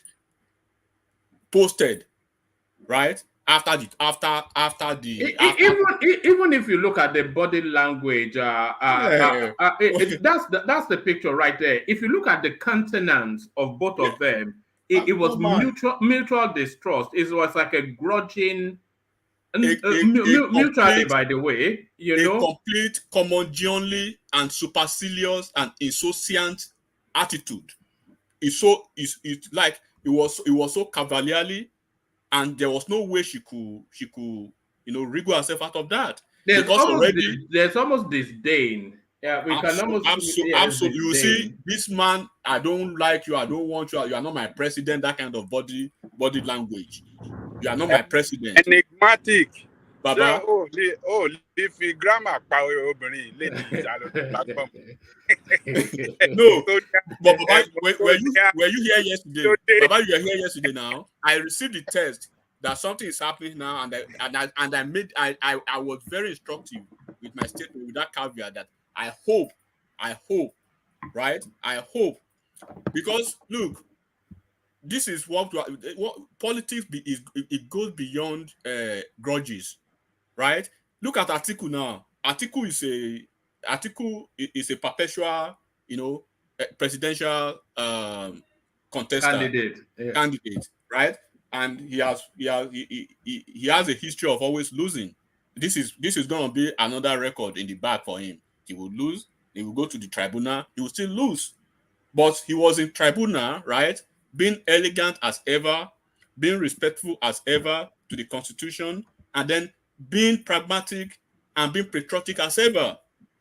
But on the other hand, we had a group of people who were in the tribunal at the same time, right, calling for secession, calling for insurrection, calling for military to take over, and at the same time, right, trying to demonize the electoral body, trying to demonize the judiciary, trying to demonize even to the point of demonizing the justices of Supreme Court.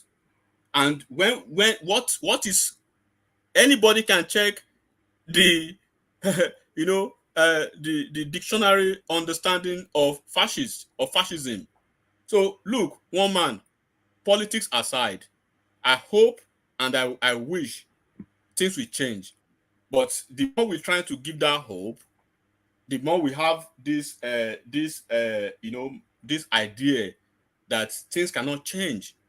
I mean, what is the problem, man? It was so glaring. It was so glaring. That woman was she was off. And the problem is that you are dealing with a national. This is a national situation. I mean, I just told you what Akinwumi did and a couple of other Nigerians, right? That they front loaded their itinerary to coincide with the president. They've had interaction, and then they've had understanding to see how are we meeting with the president to fit our schedule into his, so we can have conversation, we can sit. And Akinwumi said he already has a project of maybe $520 million or something like that for agro business, whatever, in Nigeria. And there are some other things he discussed with the president. They have his one-on-one talk. They sit. Look, let's leave it alone. But when we say some people are not patriotic, we are not just saying it, right, by hearsay. We are saying it, and we are saying it. So when there's a Yoruba proverb, right? They say, Alabaun or Obobolori Alabaun. Every time it is you, it is you, it is you. It means look at yourself in the mirror. If you're having problem in the north, you're having problem in the south, you're having problem all over the place, then it means people are not the problem. You probably may be the problem. You need to look at yourself and see what you're doing wrong. I'll leave it at that. But this is an egalitarian platform that we should understand the fact that people are here, very experienced, corporate world, and every other thing. When they see certain things, they know how it happens. I just wish that she will understand that she has a president, and then she can work with the president for the sake of Nigeria and for the sake of Nigerians. And she can be patriotic enough to understand that she had a candidate and the candidate lost. Election is election. Politics is politics. It's time for governance. I'll leave it like that, one man. All right. One money question. Hold on. Stay with us, enigmatic, because you mentioned Madam Ngozi, Madam Okonjo-Iweala, and she's up for discussion as well in a moment. Ask that question. Give a short response, enigmatic, and then we go on to Ajahn Lekoko. Yeah, thank you for allowing me to stand up for my friend. So there are 3 questions for my brother enigmatic. But before I make the question, I would like to drop 2 proverbs for him that as a form of response to his last statement, where he talked about why is it always about you? Why is it always about you? you should look yourself in the mirror. On the contrary, Two-Face sang a song. He said, if nobody talks about you, then you are nobody. That's one. Secondly, there's a proverb. I hope we don't get copyright struck by your management for that. Oh yeah, I hope so too. So maybe I won't sing I know you and the second proverb. The second hold on a second, please. One man. Yeah. Can you hear me? Yes, we can. Yeah, let me crave your indulgence, please. I just came in real quick to let me say corroborate what I stated yesterday, just to put the record straight, and then so that we can move on. I'm somewhere celebrating with some people. All right. Carry on. Hopefully we'll see you in the next session. So that's enigmatic. Yeah, thank you. Thank you, everyone. So, after I feel your medu they go on. Thank you. Yeah. So yeah. It's maybe you might want. You know that Uptown is a recorded artist. You know that, don't you? Yeah, I'm a recording artist here. So maybe one of these days he'll do us a theme song for this. Yes. Brother. Keep going on. Yeah. So I just said to record the song. I mean, I'm sure most of us, it's been a very long time we listened to the song last. So listening to the last thing my brother Enigmatic said, you might want to go and listen to the song again. He has a lot of response to him. If nobody talks about you, you are nobody. And there's an Igbo adage. I believe every tribe probably has the same adage in their language, where it is said that you don't throw stones on a tree without ripe fruits. So the only tree that gets stoned all the time is the one with the ripe fruits. So that's the two adage to drop on that space. The third question is, I wanted to ask him, but then he's not. I don't think he's around again. I wanted to ask him, does he think that NOI post makes her Twitter post herself? That is one. Secondly, I'm sure she signs it off. I mean, if she's coming under her name, I'm sure she signs it off. Yes, she will sign off for contents from that for that event to be posted. But she would definitely not sit down every time and monitor each tweet that happens. I mean, that's not how it works. At least from my own experience, that's not how it works. If I'm somebody's manager, my artists just have to tell me, okay, you know what, just post pictures from this event or do this and I carry on. That's what signing off in. Not before you make every tweet in every hour, it will come and check it. No, that's not how it works. That's one. Two, is that really an anti-Yoruba? Even if now this is me now playing the devil's advocate. Now, even if I have to go with your narrative, which is totally, really, really, I can't believe I'm doing that. I believe it's just very weird people on Twitter that will have that view. But then apparently a few people here does. So now, even if that is the case, is it an anti-Yoruba thing or an anti-personality thing? So if there's a problem with Tinubu, is it NOI having issues with Yorubas or a Yoruba president, or having issue with the personality called Bola Ahmed Tinubu? That's question number 2. And then the last question is, if you checked NOI's tweet, did you actually see that she kept saying more photos coming, and then she was posting in intervals of 5 hours, 7 hours, 10 hours since she began posting for the event? So that's the last question. All right, brilliant. So, like you said, Enigmatic not here to answer it, but I don't think, to be fair, that Enigmatic was making it anything especially Yoruba. Let's go on to Ajanle Koko. Did Ajanle Koko just drop? So Ajanle Koko just dropped. So let's come to you then, Justified. So Justified, you wanted to come in? Yeah, thank you so much, man. Well, because I've said mine is just an appeal. You should see the tone I'm speaking. I don't want to go into any ethnic, parochial, or any tribal issue, because knowledge is not just on the part of just a side. Everyone has knowledge. Everyone has wisdom. God has given to us immeasurably, to the Easterners, to the Westerners. So I'm not. But what I want to say, I think uptime or something, is that, you see, when you take a step, the wisdom of Okonjo-Iweala, if he's taking a step as wise as she is, 100 people can't be wrong. When Buhari was doing all those sort of things towards the end, you think he's wise. He's a president. When he was doing all the Naira swap, everybody knew where he was going. You can't be wiser than millions of people. What we're just saying, in essence, in a short while, I've said it. We respect Okonjo-Iweala. She's a wonderful woman. Of course, I've said it. She's not cantankerous. She's not mischievous. But the relationship was gone further than this, further than just an handshake. We saw Akikumi, as Enigmatic said, he came in to meet Tinubu, had meeting and all this stuff. So it should go beyond handshake. She's representing Nigerian African, not her family. So it should have taken it beyond this. So that's what we're just saying. She's a wonderful woman, but all eyes are on her.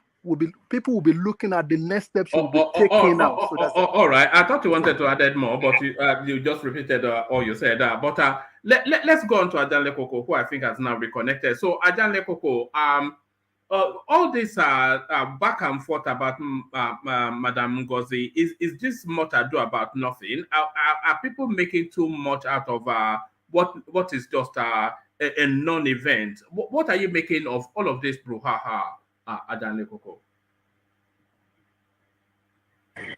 Thank you, one man. Greetings to our listeners around the world. Please click on the like button, share, and subscribe if you haven't done so. Madam Ngozi invited all this brouhaha on action. So what she did was not good enough for her personality, particularly for being the most celebrated woman, Nigerian woman,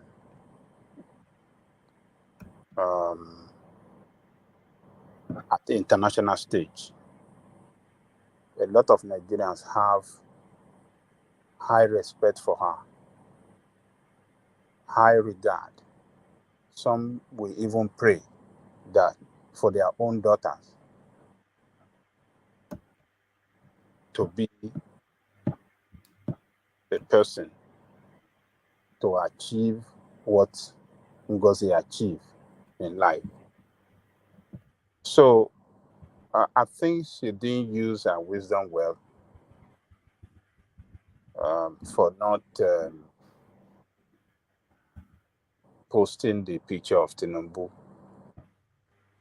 if not first, but among others that she released first. If not first, but among others that she released first. So why should it take her like 24 hours? If not 24 hours, but I mean around 24 hours before she released the picture of meeting with her president. She didn't. She miscalculated right there. Error of judgment, and if there wasn't that backlash against her action, maybe by now she wouldn't have released any picture of her meeting with Tinubu. So, but as it is now, I believe she would have regretted her action, and I believe she will do better next time. And I want to believe she will get in touch with the president, possibly to schedule a date to visit him in Abuja. she did not do good enough. Let us call spade a spade. This is not a matter of Yoruba and I mean Yoruba people criticizing an Igbo woman. No. If it has been an Hausa woman that did the same thing, this is the same thing that we'll be saying now. She's a representative of that country, of our country, and the black world for the position she occupies today. So our president should be her priority at that meeting. Number one priority is our president, because it's the country that sponsors her. We saw the way Nigeria fought. We saw what President Trump did to stop her. If not for the loss of election of Trump, she won't be president. She won't be where she is, because Trump didn't want her there. But Nigeria went all the way out, all the way out with high-level diplomacy around the world to push her for that position. And who is number one person?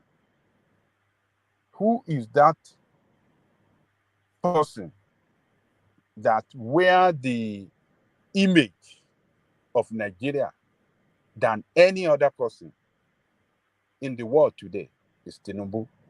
Whether we like it or not, Tinubu is the person that carries the image of that person, of that country, more than any other person. So, and that person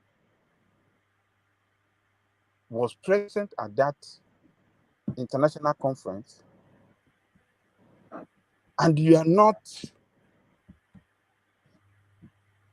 don't show a recognizable presence with him.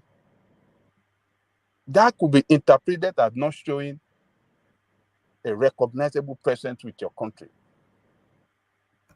So she miscalculated. And I hope our advisor and other people will talk to her and let this be the first and the last. Her president should be somebody. Do you think it's more of an oversight than a snobbery? It's not oversight. It's not oversight. We don't know her intention. We don't know why she did that. It should not even occur. That kind of oversight should not even occur to her at all in the first place. She releases those pictures. Who must she celebrate more than others? Releasing pictures of other leaders can be describing as you celebrating them, can be described as promoting them, can be described as eulogizing them, or how do I describe it? Why your own president is there and you don't do the same? It's a misjudgment completely, and she deserves all this condemnation. This is what we should be doing as citizens. If any one of our leaders acted irresponsibly, we should go. We should criticize them. So people that are criticizing her for that, I think you are doing a good favor for her to know that her country first. She must carry that image of Nigerian first before any other person. Before any other nation. So she didn't do right. So she did wrong. All this criticism, is she deserves it. And on the other side, the Obidient that are celebrating on what do you call it, on Twitter, that she ignored the president, she is not a president, and this is not that. I think they are not doing any good for that woman. They are just creating a negative image of her, and I think they have to put a stop to that. They will never put a stop anyway. So because they never liked Tinubu for anything. They never liked him. So I think they are doing more harm to that woman image than good. So she did do good, and I think maybe this will be the first and the last that she will act like that with her president. There's nothing, whether she likes it or not. I mean, we know she's a PDP woman anyway. I mean, she's been in PDP. She served with PDP government for 16 years. Is it 16 years or more than that? Is it 16 years, woman? I think 16 years. I'm not sure she was there for the full 16 years. She was with Obasanjo. She came with Obasanjo, and I think was she with Yar'Adua? I'm not sure she was with Yar'Adua. Well, I'm not sure. I think she was, but I'm not so sure. But she served with Jonathan for the whole 6 years. She was the Minister of Finance and, coordinator of economy. So she served for a very long time in the PDP. She's useful with PDP leadership. She believed in PDP's,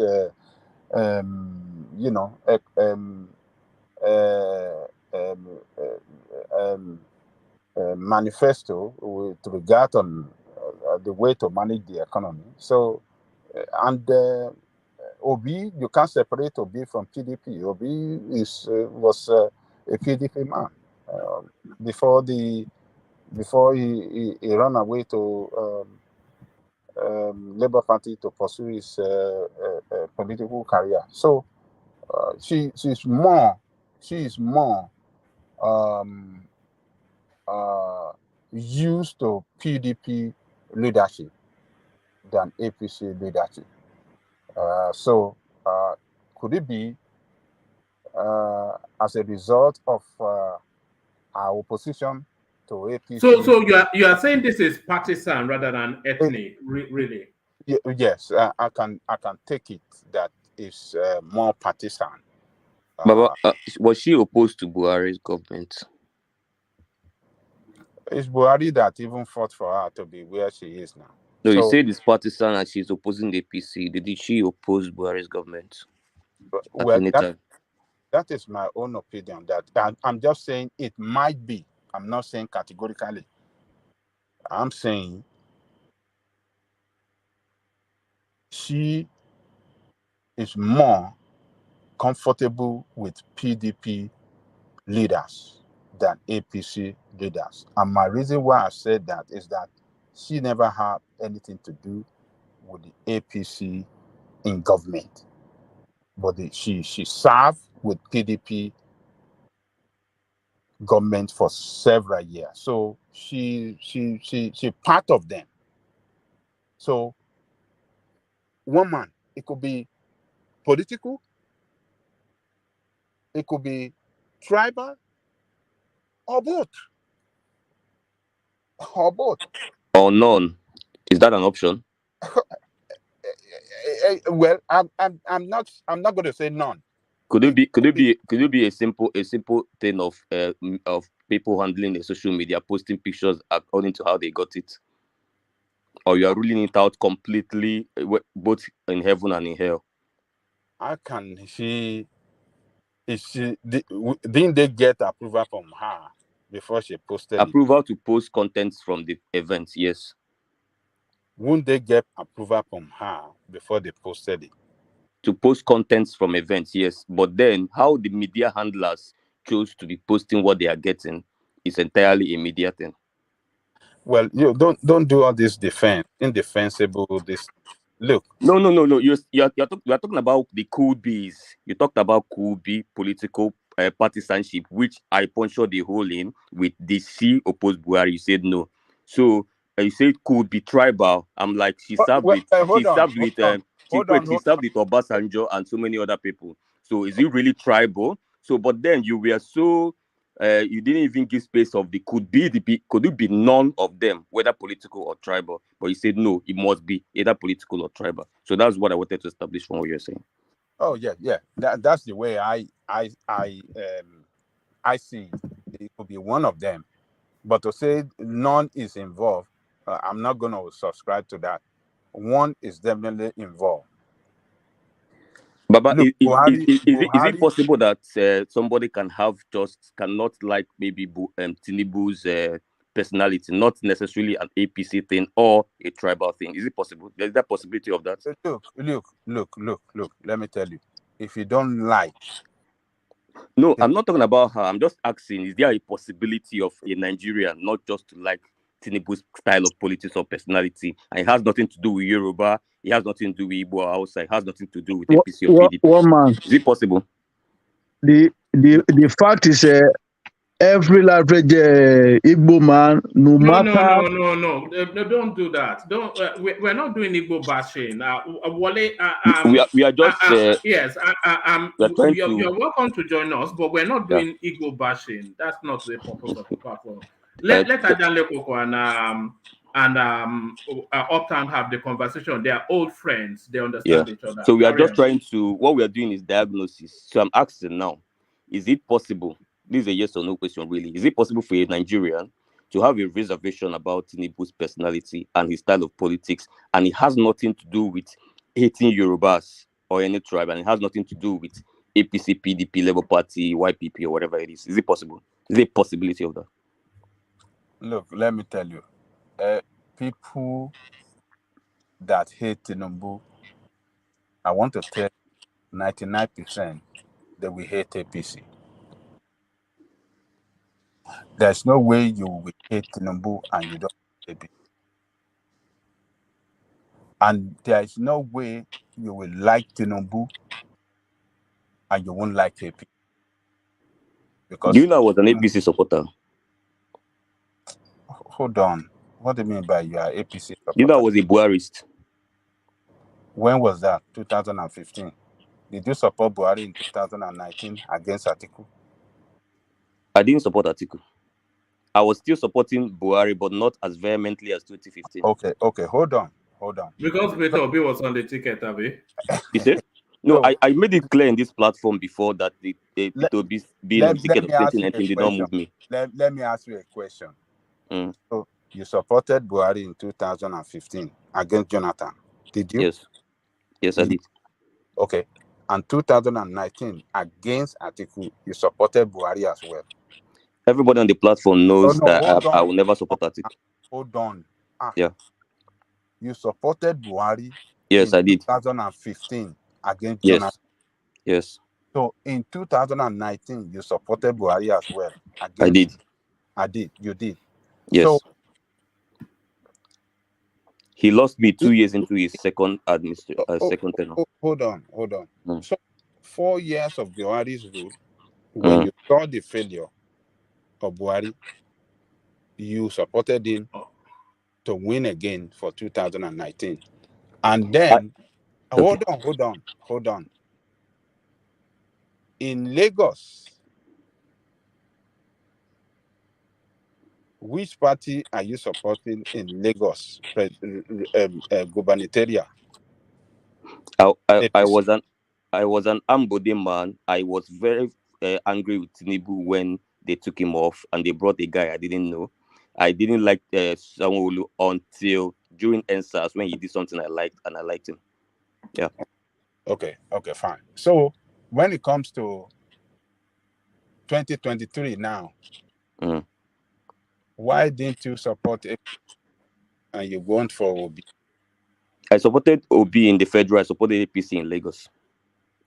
Okay, in so you state. supported Obi because he's your clansman. So why That's didn't you say that I supported Sanwo-Olu in Lagos because he's my clansman? how are we sure that you supported Sanwo-Olu?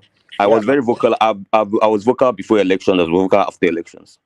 I didn't care if Obedience didn't like You it. supported him on here. I didn't care if a lot of Obedience will message me and tell me, "Guy, you a traitor. Why would you do this?" I say, I choose by if I support this and if across states, I support people across parties. As I like if I like your personality, I support you. Okay, so what you are trying to say here that Mrs. Ngozi Ngozi Okonjo. might not necessarily hate APC, but does not like Tinubu. Is that what you're trying to say? Yeah, we are in the talk. We are talking about the possibilities, because when you raise the issue of it may be political, and when I said was she against APC government of Buhari, and you said no. So that means there's also a punctured hole on the it may be political, No, but you then it is still cannot. No, possible. But hold on. You why I cannot. made the statement I made was because No, you can't you say. said that that Oh, yes, she might not oppose Buhari, but then it's possible that it's still an APC versus hold PDP on. thing for her. So that means you're in the Cannot realm be. of possibilities. Hold on. You cannot be right to say that Yeah. she didn't like Buhari's APC. You understand I what I'm didn't say saying? that. No. Okay. What did you say? Repeat it again. I think Okay, no, maybe. you said in your diagnosis when you were talking about political affiliations, you said you were trying to make sense to what happened, and then you said it may be because she does not like APC and she's a PDP woman. And then I asked, All right. I'm not sure where you are both leading us to, but yeah. did she do anything against Buhari's government, which is still an APC government, not a PDP government? And you said what I wanted you maybe to cite an occasion where she probably did anything against Buhari, but Okay. you didn't. Just ask Ajanle Koko a big question. Let Ajanle Koko address it, and then we go to Dewale. Okay, I will tell you, she does not like APC Buhari government when Buhari and Jonathan contested in 2015. She campaigned for Jonathan against Buhari as a minister. So she campaigned. So that's to tell you that he doesn't want Buhari to become president. So okay. It was when our own interest came up, and she doesn't have nowhere to go, but for Buhari to support her with that, to get the position where she occupied now, that she became friend with Buhari. Never rapport with them, but then she never did. So, but look, you can't tell me that Okonjo-Iweala will ever like APC or the way Buhari managed that country. So don't let us deceive ourselves. It was our own interest. Because when our own interest came, she was pursuing that position, and she must get a strong support, backing of Nigerians. That was what drew her closer to Buhari. And Buhari, was magnanimous. They didn't say, "Oh, let us go and sponsor another person." Buhari acted like a father. Supported her, did everything for her to get to where she is today. So okay. You can't say Uptown, just leave it just so we can manage the time. It's been Yes. you've been asking for it's just I been understand. yeah. Yes. So okay.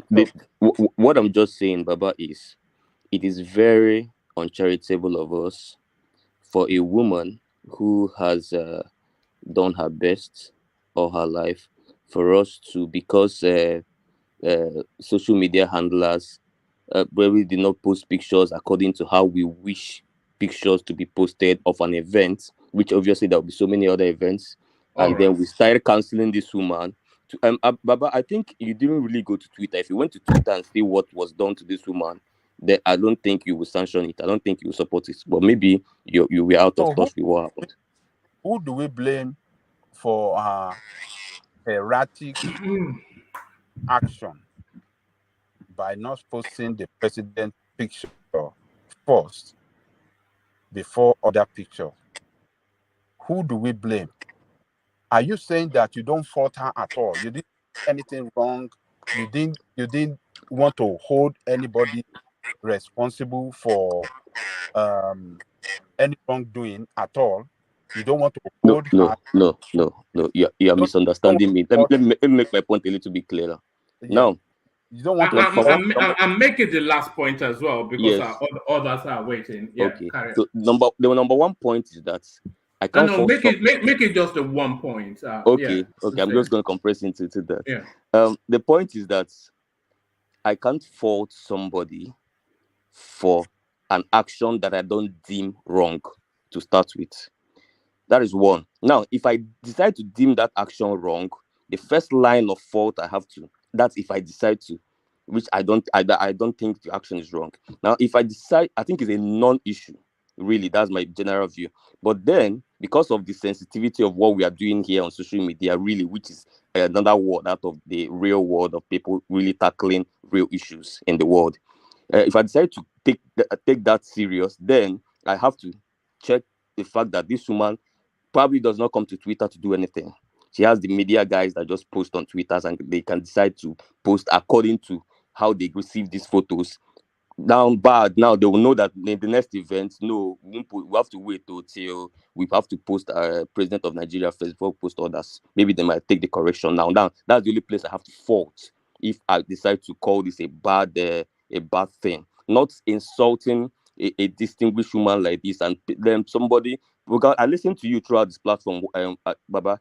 For 1 second, you didn't condemn the insults and tribal bigotry accusations and the threats to Ngozi Okonjo-Iweala that was going on in the last 24 hours by the APC supporters. Not for 1 second did you dedicate to that.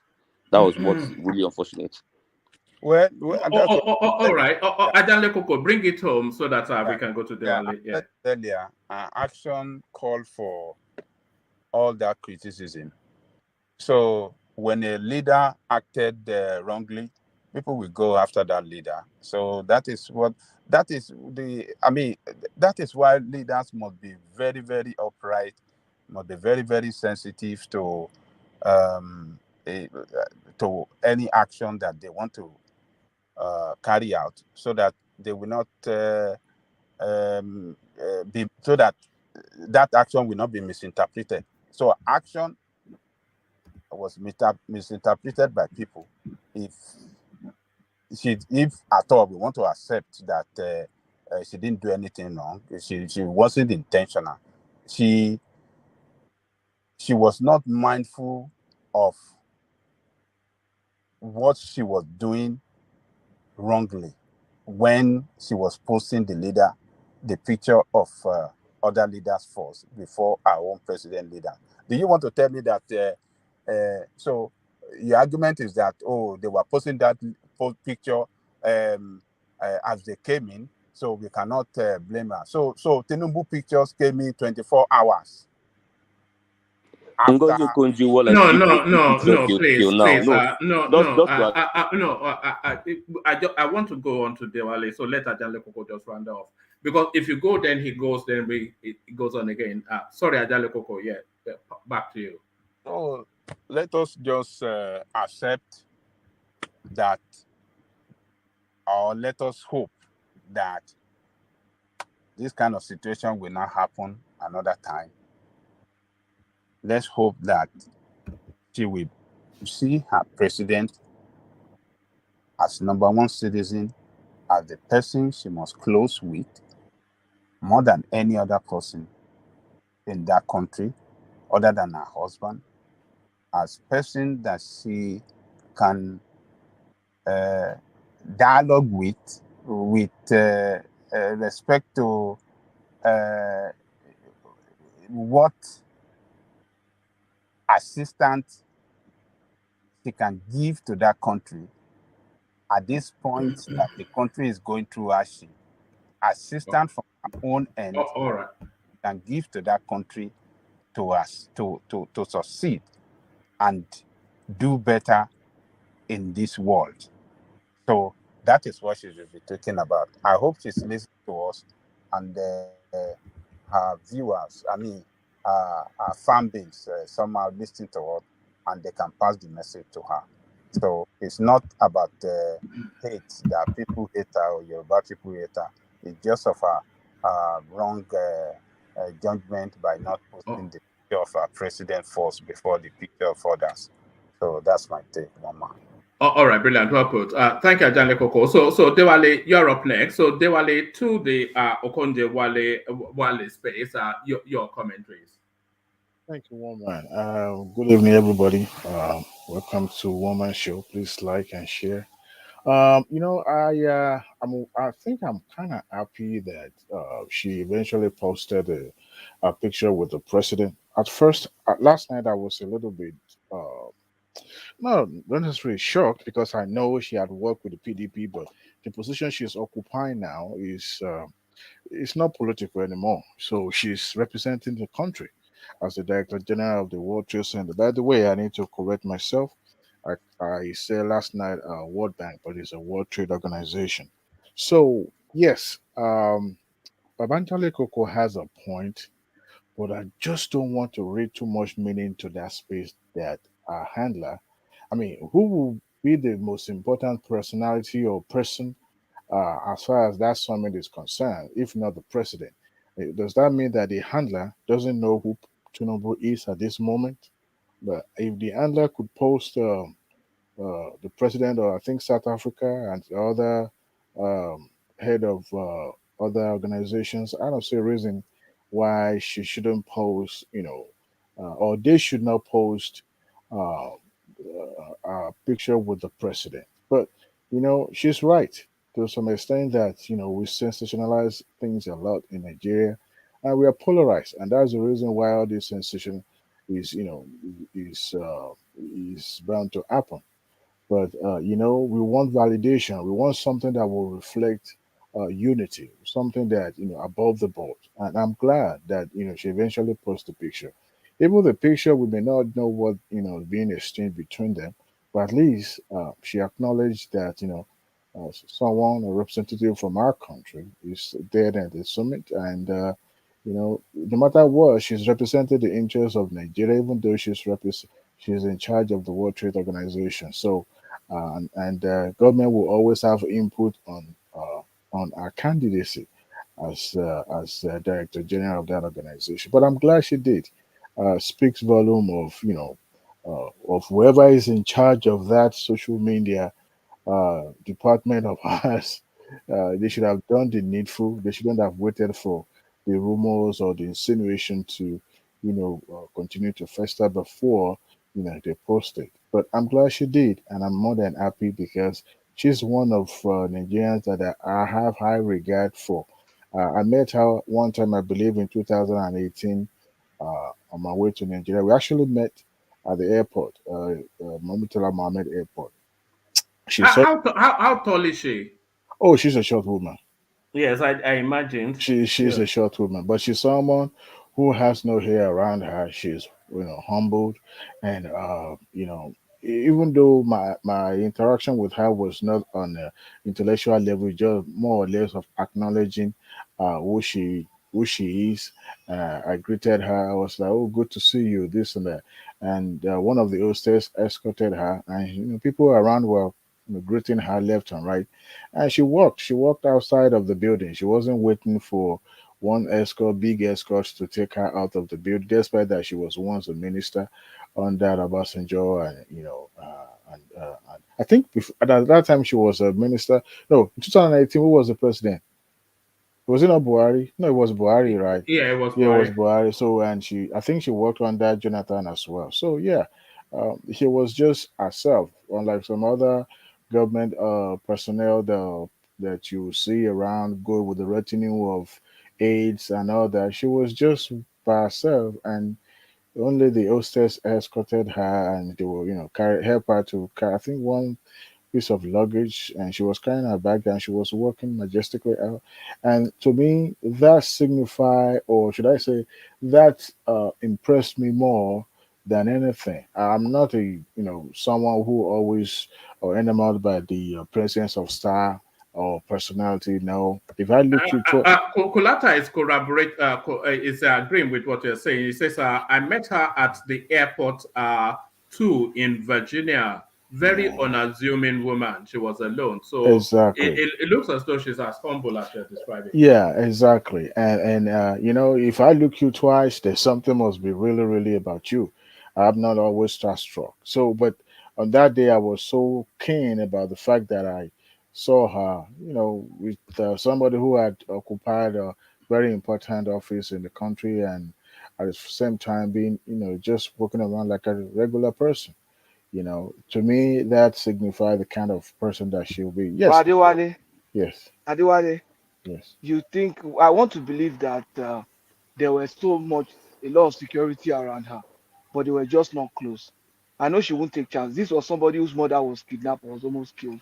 In You think she'll Lagos, come to Nigeria? Yeah, even if you anywhere. It's just that I'm sure it's just that they are not close to her, gagging her.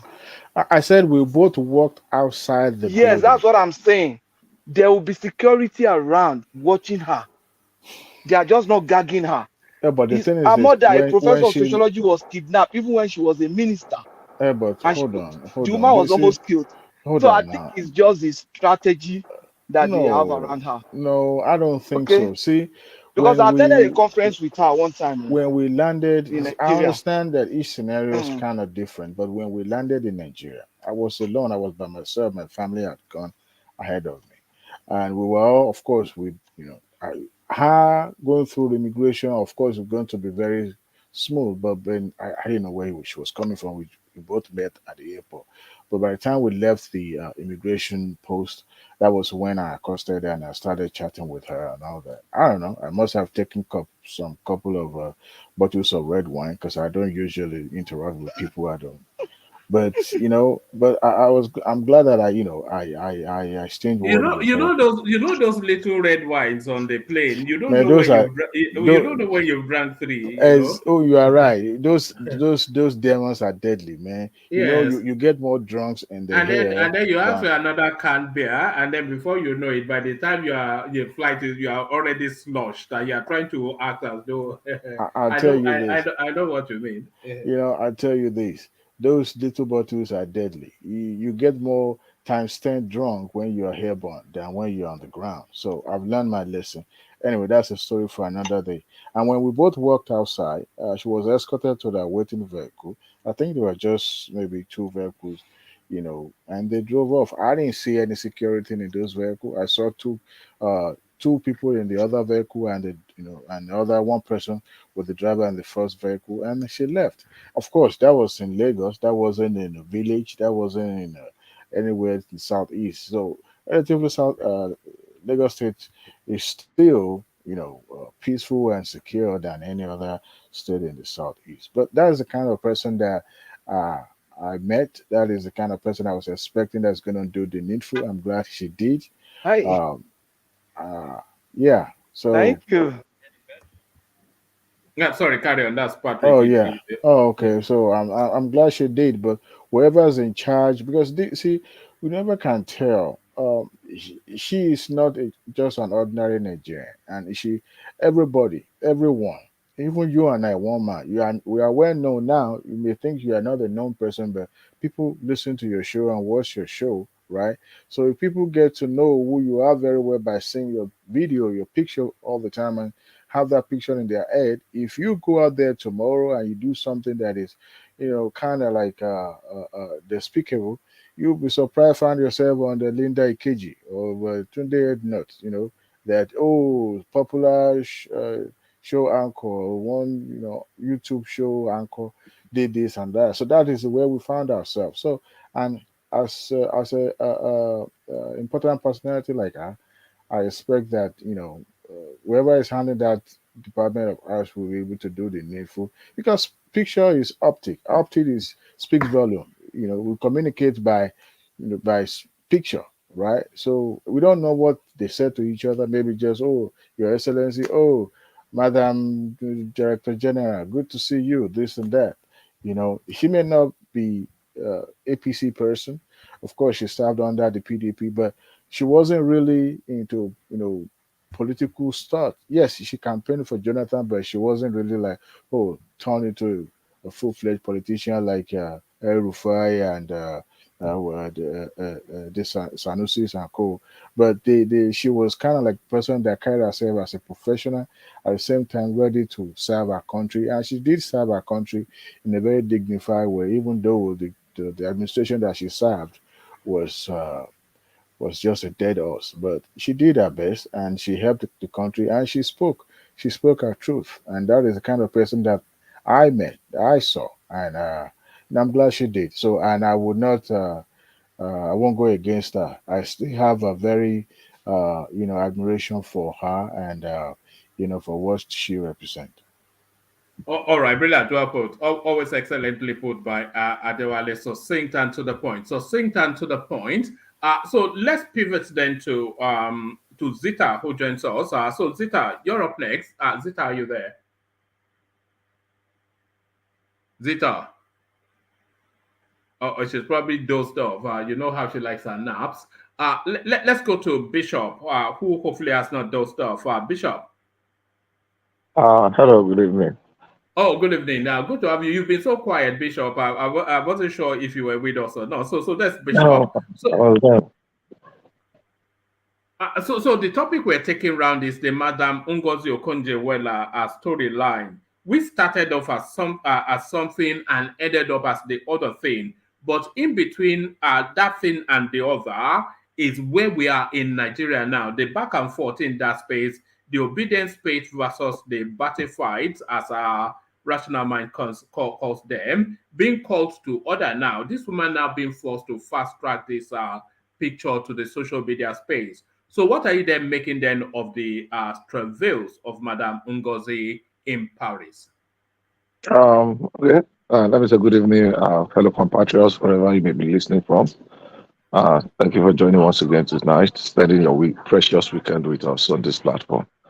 Please do help us do the needful. Click the like button, share, and if you have not subscribed, please do so. Thank you once again. I've listened a little bit to the conversation surrounding. I'm happy that it turns out that it's kind of an oversight or a mistake or a fox pass or something, or a misinterpretation or misrepresentation. And that was exactly what I said. Faux pas. Faux pas, yeah. Yes, that was my exact words yesterday. I don't think it's intentional. She's matured. She's a very measured person. Even though she served under a government that was, Nigeria, we've had too much complexities when it comes to governance. And she did say that they lacked the courage to do the needful to save when it mattered most. And she said her truth the way it is. It was then. And she did express the fact that she gave her best when she had the opportunity to. Unfortunately, the best did not turn out to change the situation. But I think she's a person with a stellar record.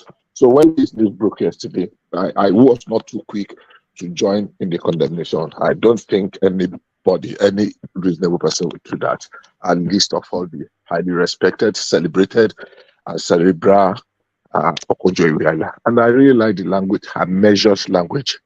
It goes to point something. There's an underlining something. Look, I had a few persons that spoke, and it's very obvious the side of the divide that we are. My truth is this, and I without any reservations, everybody, both on both sides, we are too polarized now. We are too divided. We have taken this thing a little bit too far.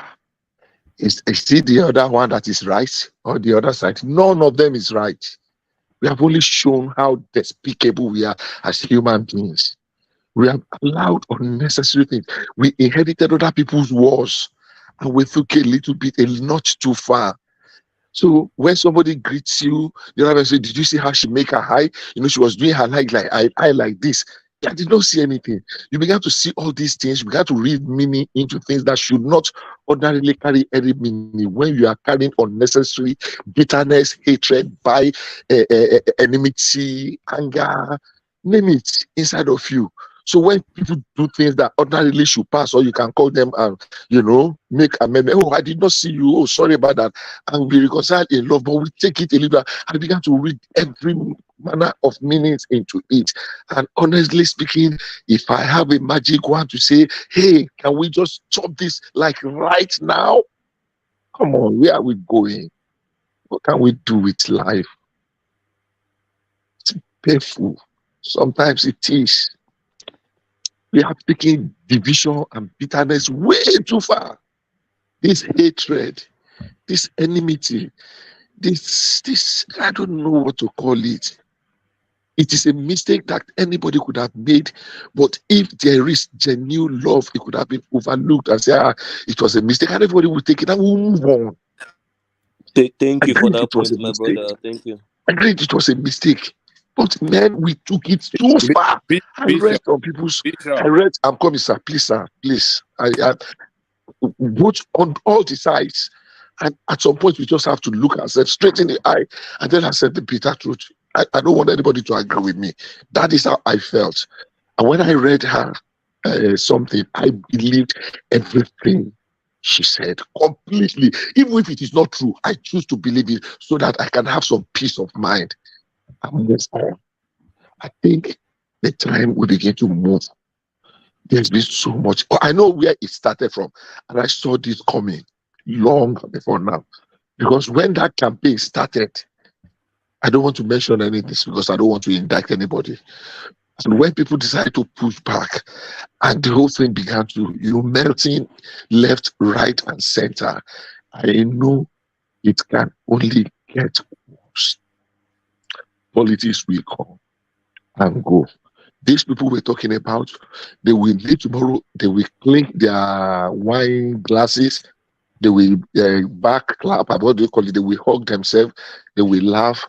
But here, we have some people that are dying in other people's battles. So let me go back, don't let me derail for too much. Yeah, what happened was a fox pass. I don't think she will be the one that was posting her picture. Sorry, I'm Nigerian now, and enough to say so. The book initiative, so just let me manage them as I'm talking now, as I talk, or make a Google talk for broking. So, I would just say, yes, whether the handler did not know, there is something about protocol. And, and the picture did not represent what should ordinarily be. As she is flying Nigeria's flag, a privileged position. The president was there as the commander-in-chief. The president is the symbol of Nigeria in that place. There is no any other place that allegiance should be than to Nigeria. And as evidently represented by the leader of Nigeria today, who irrespective of who that person is, that man that was there, whether his hand is shake or his leg is shake, whether they have different political learning before they got there, but at that stage, it is Nigeria. It is not APC or PDP. It is not Igbo. It is not Yoruba. It is not Ishakiri. It is not Anang. It is not Kalabari. It is nothing but Yoruba. But Nigeria and Nigerians. So for me, the earlier we just learn from this unfortunate, that happened, all this unnecessary rough fight that happened in this. Let's just take it out. Okay, it was a genuine mistake by the handler, and we move on. And we begin to tone down on the rhetorics. Even if you feel angry, that moment you are very angry, don't tweet, don't say things, because they will just keep going on to destroy things that are already, having challenges of standing right. So that is the position I want to take. Neither on the party and neither of the people that are fighting on either side, whether they are Obidient or whether they call them their parties. At this particular time, all of them, I think they went a little bit too far for something that ordinarily If there is genuine love, you can call people to order and just let it remain as it is. Thank you. All right, thank you. So yeah, so impassioned was that you've pivoted. The person that would never turn, Kulata, is now weeping in regrets that has been mocking Madam Ngozi. But let's go on from you, Bishop, to Zita, who I think may be ready for us now. So Zita, can you unmute now, Zita? Oh man, how na day? Salam alaikum. How about you? I do. So what are you people talking about? We are talking about Madam Ngozi and the photographs that should have come, that did not come, and then came laterly, but there was a lot of fight in between. So Madam Ngozi was in Paris for the summit, as was her President Bola Tinubu. So Madam Ngozi now a senior member within the financial space, actually the topmost financier within the world, WTO Director General. So she was at that summit, and of course, she met all the great and goods. And then, of course, on her Twitter handle, she started publishing photographs with the president of Senegal, the president of South Africa, the CEO of XYZ. But notable was the absence of photographs with her own president, Bola Tinubu. That set the Twitter space agog and aflame.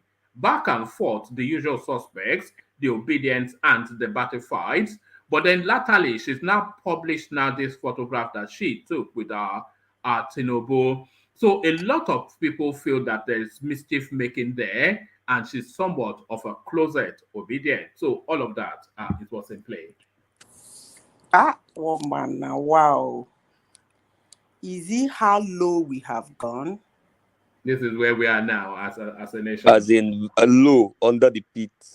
I mean, sometimes I don't know, woman. How much time do I have to speak, please? Free flow. Carry on. Okay. You see, there is something my grandfather told me.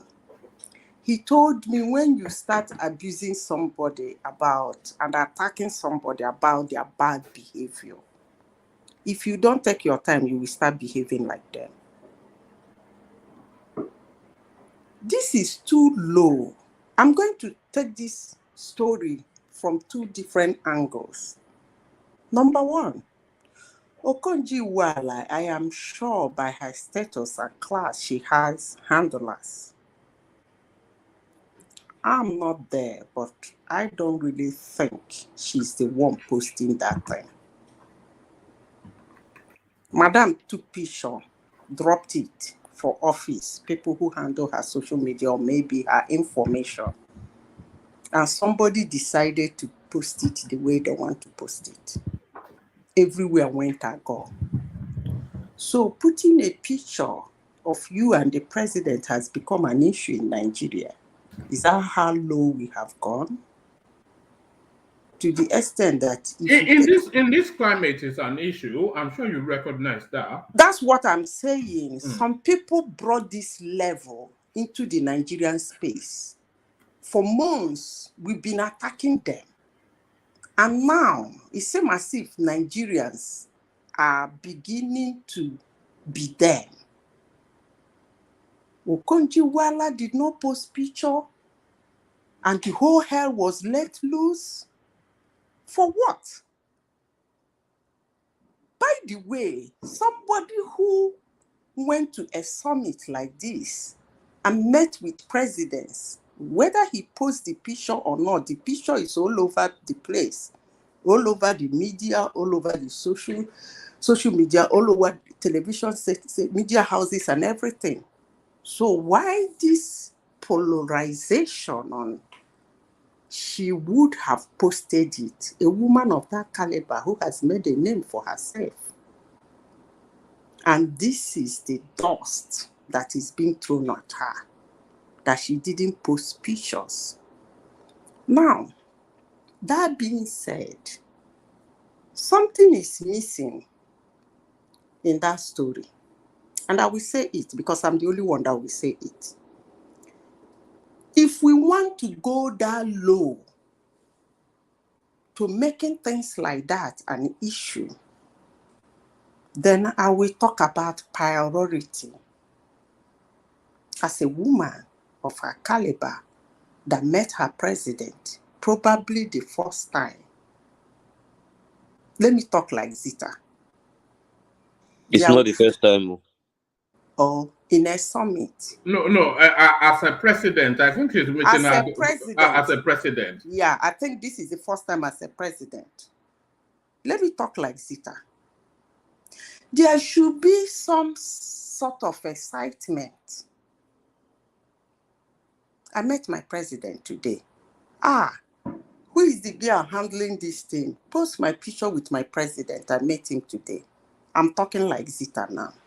That's if we want to go low, like making it a discussion.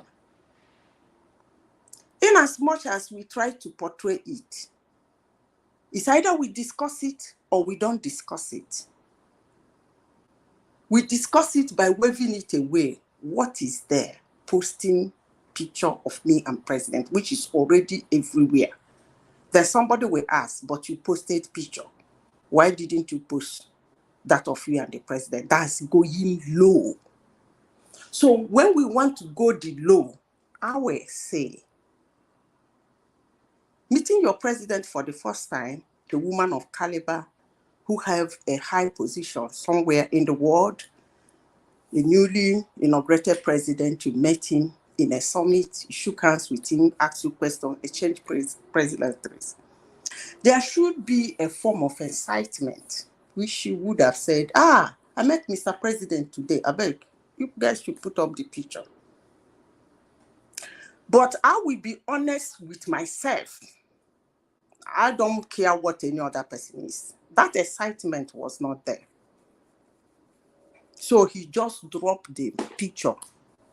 And somebody who decided to do whatever she wants to do with the picture did what she wants to do with the picture. Sorry, Zita, let me come in for a little bit.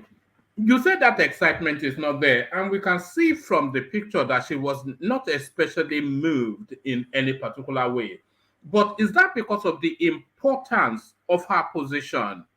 This is a woman that will knock on the door of the president of the United States anytime she feels like.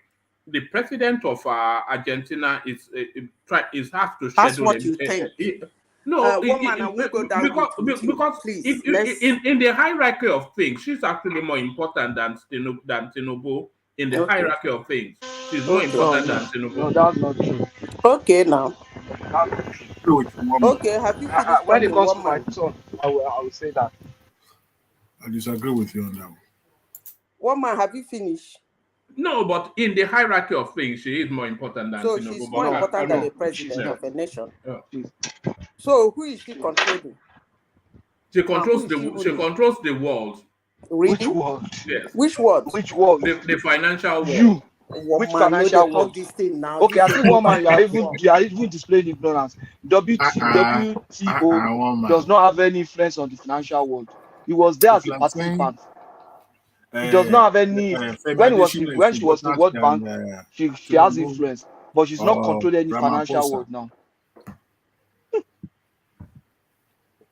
Carry on, Zeta. They don't understand this. One man that roasted you in a second. They look at that. That's Patrick, isn't it? He's always looking to dig at people.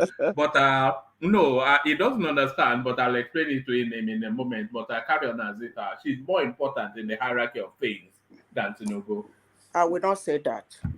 So that excitement wasn't there. Whether everybody believes she's a very nice woman, she's so high up there, she's whatever. If that excitement was there, it would have been an instruction. If you have been opportuned to work as an assistant to those people, you know how they function. So if the excitement was there, she would have dropped an instruction. As she's dropping the pictures or the wherever they're going to take it, she knows they're going to post it. Of course, they get permission from her before they post it. So the stories and their reactions are not necessary because that is too low to discuss. That is not what, it's not important. Whether she posts the picture or she doesn't post the picture, it's not to be discussed in the first place. But that's the level Nigeria are finding themselves today. So they're discussing it. But the story from both sides... It's a real low, isn't it, Zita? It's low because even saying, for Nigeria, it's a real low. That even this what is a... her explanation has holes in it.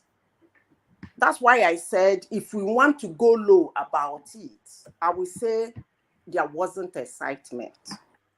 Why I'm saying this, I know some people will not like the way I'm saying Madam it. Zita, it's not okay to not be excited or to be excited about something. Wait, let me finish, please. It's not okay not to be excited about meeting your president. But carry on, Zita. It's somebody's choice, but at her level, there is no need making stories about it. If you are not excited, you are not excited. And no matter how much attack you get, you keep your mood. She actually didn't need to respond. So why is she responding if she really not, if it's in her right to be excited and not to be excited? Why the response? The response is because she needs to calm the space down. No, you don't need to calm any space down. Anyway, I keep saying it. Nobody needs to calm any space down. You can't even calm it down anyway. Anyway, what I'm saying is that if we want to go low, the story she's telling to somebody like me, it doesn't gel. I want to say this because if you have seen somebody who have worked with people on that level as their secretary, their assistants, ask them how they respond. Yes, they're busy, but there are certain instructions they drop. And those instructions are like, I'm going to miss Mr. President today. Make sure everything is in order. So she coming to tell me it's an oversight. Actually, I'm not going to take that. That is if we want to go low. Again, I will say that it's not really important. Whether she posted it, she did not post it, the picture is all over the place. She wouldn't have even bothered to check hands with him in the first place. She would have done the man. So for checking hands with him, discussing with him on camera is all over the place because that's a very serious thing going on there. So to somebody like me, I don't care whether she posts it or she doesn't post it. But one man, I will say that's where Nigerians have found themselves today. Yeah, we've gone that low. That now the important thing to us is, hey, did he greet the president today? Hey, he didn't greet the president. He doesn't like the president. It's like the other side, the losers, are making the winners feel struggling to look for somebody. It's not a symptom of illegitimacy. That's a symptom of illegitimacy. Actually, let me tell you something. Acceptance. The guy has been sworn in. What are you talking about? Let me tell you, Uptown, I don't really like when I'm trying to make out some speeches. Somebody is interjecting me. I'm trying to say something. When I finish, you can ask me questions. We use words, and then sometimes it's either we exaggerate the meaning of that word, or we de-exaggerate. I don't know if there's a word like that. The meaning of that word. Legitimacy. That's why what I wanted to say, that the losers have brought us this low. Okay, now that you have thought of legitimacy, let me say it the way I would have said it from the beginning. The losers, first of all, I said it encoded. My grandfather said that when you start attacking somebody about their bad behaviors, if you take your time, you get yourself assimilated and probably start behaving like them. I said that at the beginning because I wanted to be coded in saying it, but now somebody has said something about legitimacy. Let me say it the way I would have said it, like every other person on one-man platform. You see, The losers has brought us this low that people, normal things that happen in the society within the space of a president has become an issue. The president is now talking about how he walk. Somebody will say, see him walking gallantly. And I was like, what? Is that news? He sacked service chief. He's supposed to do that. Is that the people who worked with the other administration? Is that the administrator is not supposed to work with him? Is that supposed to be news? Hey, he was up for 3 hours talking. Is that supposed to be news? So what am I saying in essence? The losers has brought us this low by making us tell there is something illegitimate about things that is happening in Nigeria. They are really pushing it that far because I think they're all over the internet pushing this narrative of illegitimacy. So they have brought us to this level now. We look out for who greeted the president. She has greeted the president. She spoke with the president. The next thing now, why did she put pictures and she didn't? That means she doesn't like the president. She's not accepting the president. It's her right to be excited or not to be. That is the low we have come. One man, we shouldn't be discussing this thing because I don't know, but it is what it is. You are going to discuss it anyway. But that is the low Nigeria has gone. I don't want to use the word polarized, no. I want to use the word low.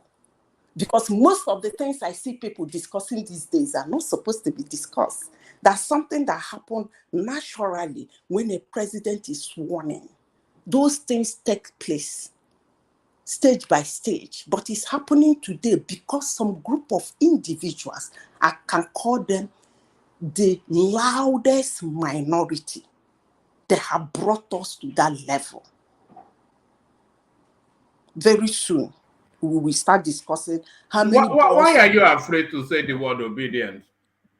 I don't. Woman, I have told you several in this platform that I don't really like that word obedient.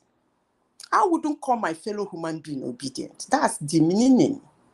I wouldn't use that word. Even as much as it makes them happy, I'm not going to use it on any human being.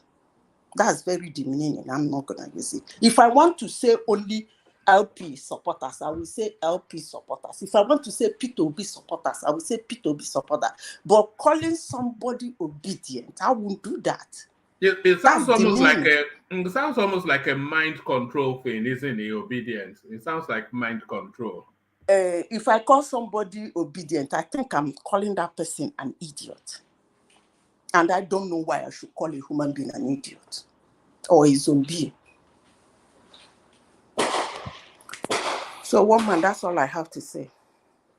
All right, bring that up. So Zita, stay there. I want to sample your opinion on the goings on in Russia, which I know you and I have been talking about offline. So I'll sample your opinion on that in a moment, if you have the time to spare.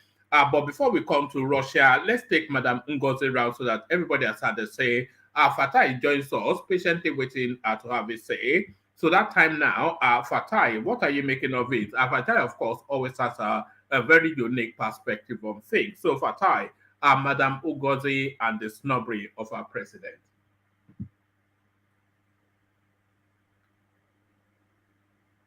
Fatai, Pastor Fatai, Afagba, you've unmuted, so now speak, Fatai. Can anyone hear me? Yeah, we can hear you. Tell you one man, what's going on? Yeah, Fatai is unmuted, but we can't hear what. Oh no, we can now. Yes. Yeah. Oh, okay. 3G network from Nicosia. Yeah, look at that. That third world country called Cyprus, eh? You know, so Baba Àgbàlagbà, bàbá mi. Mo fẹ́ ní bàbá àgbàlagbà. Mo rí pé àwọn torí títì la máa ń pè ní bàbá àgbàlagbà. Bàbá mi ni máa ń pè yín. Tuale. Alaye bàbá tuale. After you na bàbá gida. Bàbá mi, bàbá Dálé Kòkó. You know, so the way China uses WTO, right? One of the maybe three or thereabout. So apologies for that. Actually, before you launch into your thoughts, just that poser that people push back and Patrick was kicking me over. I was saying in the hierarchy of things, Madam Ngozi is above Tinubu. I'm sure you disagree. Well, that's actually my this I was where I was going into something or similar. I was going into like, so I approach it this way. Carry on. So the way China, one of the maybe three, or I don't think even more than three factors that contributed to China's transformation, right? Rapid transformation within maybe a space of 1-2 decades, right? One of them was China's fantastic manipulation of WTO, right? So America is just waking up to it in the Trump era, and they are fighting so hard to reverse it, right? But it's complicated now. So if Madam Ngozi can use WTO the way China uses it, although I don't think she will be able to, because China will eat her for lunch. It's China's playbook now. But if she can let's assume she could use it expertly like China used it, okay, well, China is a nation, so I think maybe it's a false equivalence to make her compare to China. But let's say, assuming that the position she's in, she's able to do that, then what she will do will be more important than any paper Tinubu will sign. As a position, I don't think that maybe the president of a nation I think probably is number one citizen. I don't think that is the angle. I don't think I would say is higher than Tinubu, because I don't know where do you put the comparison upon the but if you put it in like in global importance. No, I mean Nigeria is not a small country, so in that regard, if he was like Cosmoros, or if he was the president of South Tome, if they were talking about sorry, Fatai, if they were talking about the world's influential people, who will come above the president of Nigeria or the WTO director general? Well, if you have a very, very intelligent president of Nigeria who could marshal the resources of Nigeria, the president of Nigeria would be more. But if she has so much influence, she could direct the ship of the WTO that Nigeria becomes the new China through her influence, then she will be more influential. That's what I'm saying. The comparison is very difficult to make, but Nigeria is a very important, very influential country. I think the president of Nigeria will be higher. If he was the president of Sao Tome and one of the citizens is the WTO president, right? So a WTO, whatever they call it, I don't know whether it's president or director they call it. Then that director, I mean, Sao Tome, who knows about, who cares about Sao Tome? But Nigeria is a very influential. It's a very influential. I get the point that you are making about global, like not locally. Locally, of course, Tinubu is number one citizen, higher than everybody. Global influence. The global influence of Nigeria is because Nigeria is not able to project its capacity. Is not able to project the capacity of Nigeria, so we can't really tell. So if you're able to project the capacity of Nigeria, so perhaps there will be no doubt that Nigeria's president is higher. But because since Nigeria is a sleeping giant, well, I don't know. That's why it's even like, let's see who can compare. But naturally, there should be no comparison. The president of Nigeria should be higher. But if she could use her, but I don't think she has that amount of influence, like to upstage China in the use of WTO rules, right? So I don't know. All right, to the photograph. One month. Sorry, can you give me a second to just try to to the question you asked. I think you asked. I don't know. I think you asked Fatai. I think Fatai. Sorry. I think what one man is trying to imply is, when we talk about influence, I think you are drawing it just her influence on Nigeria. But I think one man is saying is her influence on the world. That is on various Globally, countries. yes. Yes, not Globally, on yeah. Nigeria. So She's it's just more I think it's just influential globally yeah, than globally, Nigerians yes. I by think it's far, by I far. think I think what one man is saying, Fatai, is a simple analogy of in a Fatai family where you are the father of the family. Obviously, but everybody knows that you are the paramount ruler in that family. But then you have a daughter, a small daughter that controls a huge influence in the music industry in the world. Yes, I'm saying when that daughter comes back home, that daughter remains. You can even tie her and flog her whoop her ass. You know what I'm saying? But then when it goes out to the world with her, when you go out to the world with her, right, she commands more influence than you. So something like Hey, that. one man, Yeah, sorry. I get the Fatai, point. give me 2 minutes. Sorry, God. Okay. I'm saying this because people are on the platform and we need to educate them. You understand? We don't just give them information. Oh, his world is this and that. You see, WTO, World Trade Organization is controlled by member countries. You understand? The policy issues, decisions are made by member countries. It's either they make it through ministerial conference or through the general council. The TG is just an advisory or is just managing the system. You understand? Member countries like China, like all these countries, Nigeria inclusive, the ministers of trade in Nigeria, in those countries, are the ones controlling. If you have listened to Ngozi and how he's trying to get members to take decision, you will at times, I was listening to her one time, I really felt for her because you see that she could not even take decision. She just have to keep lobbying member countries to see whether they could manage some trade, especially during this vaccine time and some other stuff. She was just trying to facilitate things, so begging India, begging China. She's just an advisory person in that structure, or the manager of the agency. That's the point. The ministers of trade in member countries like China, India, South Africa, Nigeria are more powerful and they have votes in that council. She doesn't have any votes. She has duty to organize the conference, to bring them together. It's just like saying that the UN Secretary General has power. What power? It can only be appealing to people, begging Russia, begging China, begging everybody. And most of the time, the DG does not even have a vote in the council. So that's what I want you to know and educate people.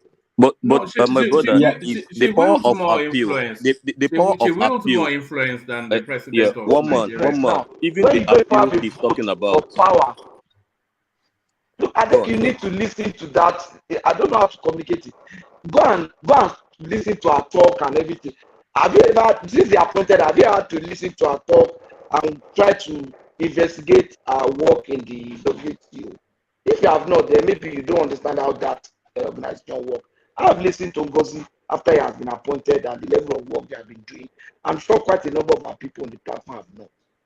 You understand? Just know that WTO is this and that and stuff like that. No, member states have their own trade policies.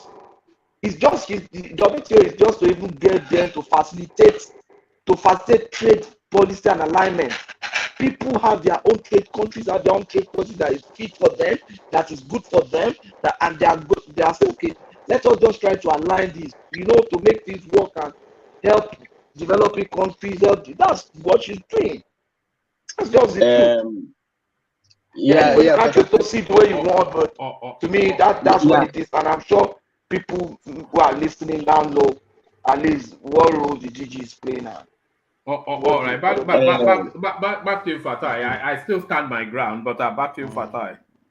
You can start it in ignorance now. No, it's not in ignorance, but let Fatai carry on. Then when I come to you, then I think Olata is agreeing with you, but the two of you don't get it. You see, This is it. When I say I'm an Oyo man, I think this is where that comes in now. But Afatai, to you. You see, these people that are not from Oyo, they don't know how to look beyond that. Yes, carry on. The point that Patoski is making, like in the normal order of things, yes, but the influence of Madam Iweala resides in her ability to influence the paper moving. Yeah, it's like paper moving. But if you are such a personality, you can, and Nigeria has a situation. So it's somebody who moved the papers for China to move the papers of WTO that make China a powerhouse. So if there is that possibility because why would a American president cares about who becomes the head of WTO, right? It's because of that chance that to be able to move that, because when you are head of somewhere and there is 3, 4, 5 options to push forward, right? So it is the one you put forward that carries the day. You see, it's fine. Your job is to push the paper forward, but it's not always only one paper to push forward. There are 3, 4, 5 options right there, and many a times the decision lies in your own discretion where you push the papers. That is so the point I'm making is depend on. And somebody wrote that you pushed out now this comment you put on this about the Ghanaian UN Secretary General. It's because of his person. You know how many peace deals that Kofi Annan took part in, signed, brought. Even this Cyprus, the division in Cyprus, Kofi Annan was breaking it. The deal Kofi Annan was breaking till tomorrow forever still remains the debate of the country. So it depends on what you are able to push forward. That's the if she's not like whoever is after Kofi Annan, doesn't have to even to be an African in Nigeria. The other people that have come after, King, the South Korean person also pushed a big thing. Guterres, who is there now, nobody who knows Guterres, he's not doing anything. So it resides in the personality of that person. Like if you are a larger than life person, right? And there is a possibility to redirect the ship of Nigeria when it comes to commerce, when it comes to international commerce. And if that possibility is there, she's holding a very globally influential position, right?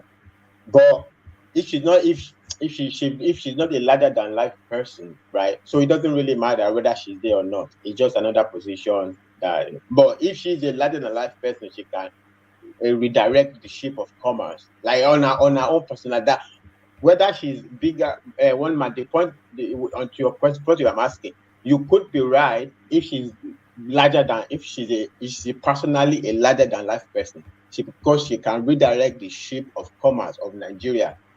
It is WTO is one of the 3, like the most fundamental things that redirect the ship of China's commerce. That China today is now so can she do that? I don't know. I think even if she attempt, China will eat her for a lunch, right? So it depends. And also, like I said, Nigeria is a sleeping country, right? If she was from Sao Tome, of course she's bigger than the president of Sao Tome.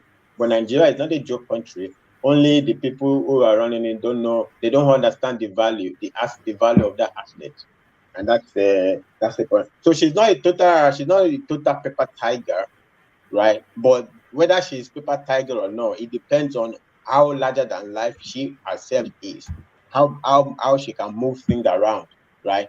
Because Kofi Annan did not because Kofi Annan, but because she's UN secretary. Kofi Annan could be UN secretary and nobody cares about him if she couldn't move serious balls. But because he was able to move serious balls, many not had to crack global security issues. Kofi Annan stepped into everything and put forward whether it is debatable or not, but he put something on the table. Anyway, all right. To the picture, yeah. The only thing the only thing that really interested me there is that look, sometimes I wish like I could just go into a river, and just wash myself, because I feel dirty sometimes for even participate, for even opening my mouth. I don't know, for whatever the mouth is worth in this election, right? So the only few people, right, that have, because when you talk about human, only Allah that was talking the other time about human capacity development. So it's not easy. You don't build it in one day. It takes many years to build. So the only few people that have climbed the ladder, right, in the global or whatever, all of them are going to be teared down. They are going to tear on all sides. So they are going to tear down Wole Soyinka. They are going to tear down Okonjo-Iweala. They are going to tear down Chimamanda Adichie. They are going to, I don't know who will be speaking, maybe maybe somebody from Peru that you people will be representing, that will have a name for you people. For you people can tear them up. They spend, who cares? Okonjo-Iweala doesn't care about what anybody's saying. Right? Even if you people don't return Well, her back. she cares enough to respond. No, my point is this: she doesn't care. She's at the end. She's reached the peak of her career. She's the peak of her career. If you people don't return her to the seat, so what? She will retire. She doesn't need anything anymore. Everybody has a right to be politically affiliated to anywhere. Yeah, but APC supporters were threatening her that Tinubu will not return her for second term. Who cares? Who That's cares? part of the threat.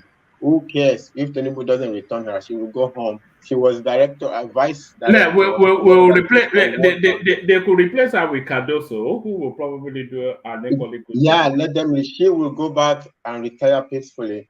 The picture they are talking about, who cares about the picture? Tinubu does not even care about it. Tinubu. It doesn't have pin to Tinubu's. It doesn't remove pin from Tinubu. Who cares about? You're going to taking a gun. If he doesn't care, why did he launch his media team against her?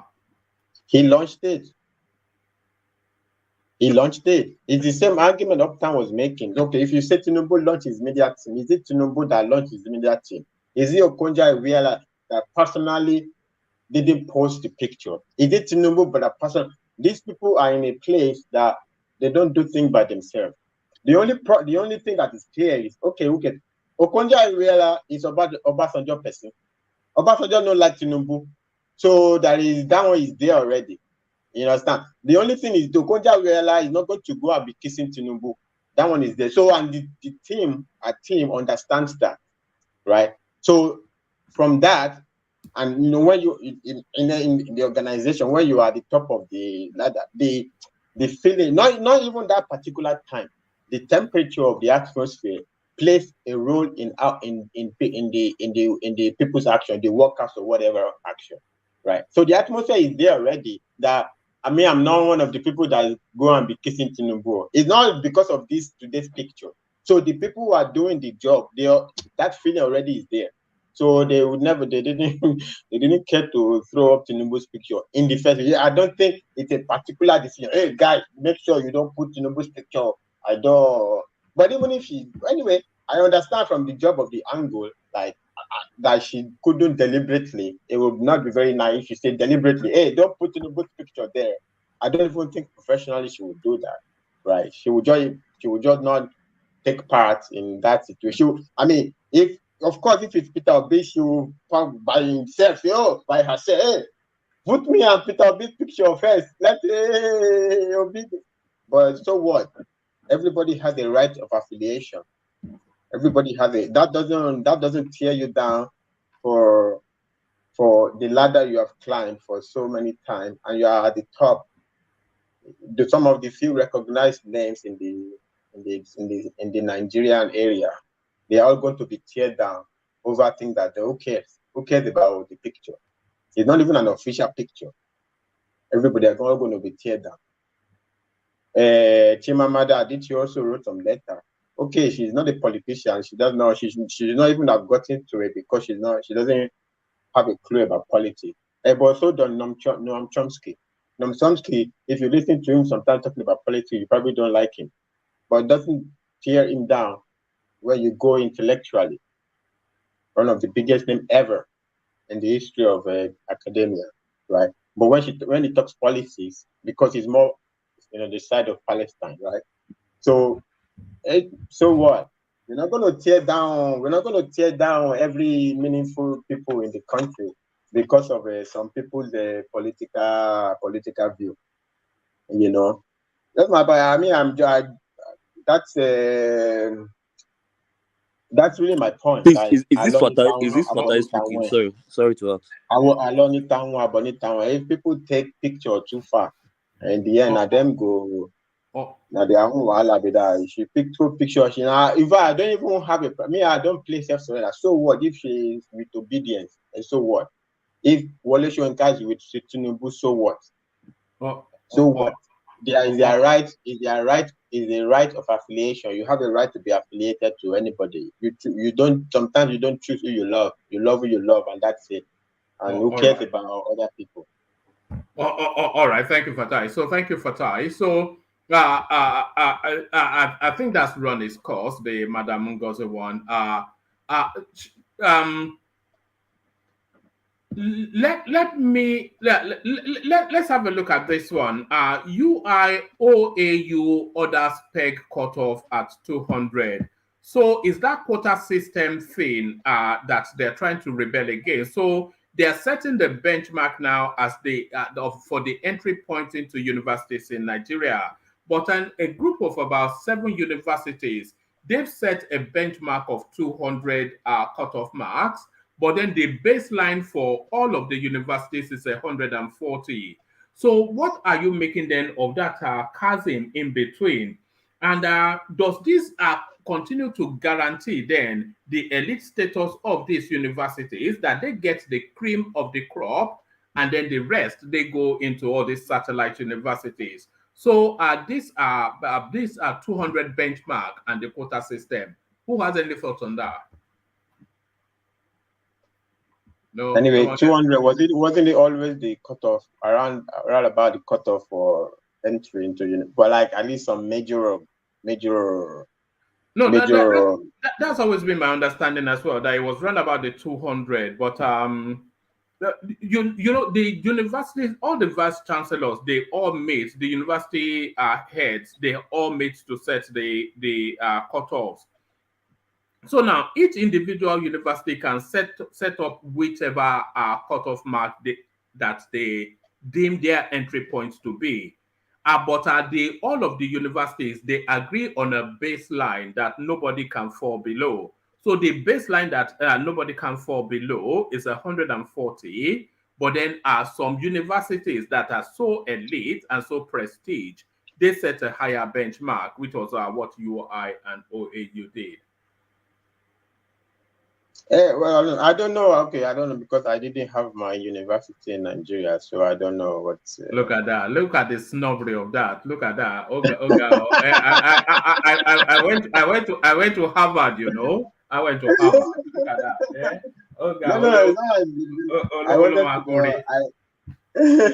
I had it. No, I did try. I did write JAMB one time, I think. I got a very good grade, but I don't want to say it, by the way. It was more than 200 exactly. That's really the snobbery. Look I was working, and I thought I would go away. So, and I had a sense I would go away, so I didn't. Do you regret going away? I'm not really sure. I've not really seriously thought about it. I'm not sure.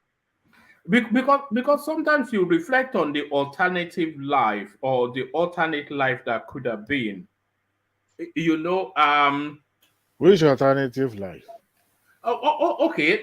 Let's say, for instance, would your career projection within Nigeria, would it have gone more rapidly and astronomically than it has done wherever it is you are? Or your quality of life? The only thing I would say, if it's as good as my secondary school, I probably will regret it. Because that was in Nigeria. I don't know today, maybe it's wrecked down, but I had a very my classmates. I mean, even to today, I like KKK. There was one girl we used to call KKK Kemi. She went. I mean, everybody was pursuing her. She was like, she was unbelievable. Because Many people, because you could be like a commissioner, a minister, a CEO, or whatever it is. You know there are no ceiling bars for you in Nigeria. Only your influence and your brain function.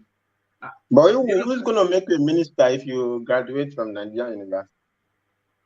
All the ministers in Nigeria did they not graduate from Nigeria? Yeah, but they always have to go. Fashola went to Unilag. That's what made him. No. They had to augment it by going to Harvard for 2 weeks. All of them, they go to Harvard for 2 weeks to make it look better. To round it off, like Dino Melaye. That went to he went to the Harvard as a tourist, and then he brought his ticket back. I said, I went to Harvard, you know. Look at all this ridiculous. Just 2 weeks at Harvard and say, yeah. Those are they don't carry that Nigerian university papers. I saw Peter Obi doing that on a clip as well, claiming that he went to Harvard. He said, well, I was doing my management something in Harvard. And then they told me the market to market. You saw it. Did you see the clip as well, Dewale? I saw it when you said one man, calm down.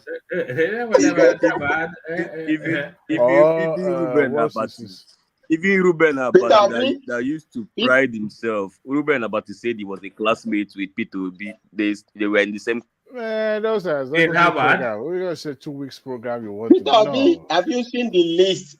Harvard is just one of them. Have you seen the list? See, as you are right now, you can log on to Harvard. There are lots of thousands of free program. You can go online and do those programs online on Harvard website, and you get certification. Have you seen the list? The list. Harvard is only one of them. And then you can legitimately say that I studied at Harvard, and that would be that would be true. Have you seen the list? The list of the schools Peter Obi went to is like 2 sheets of paper.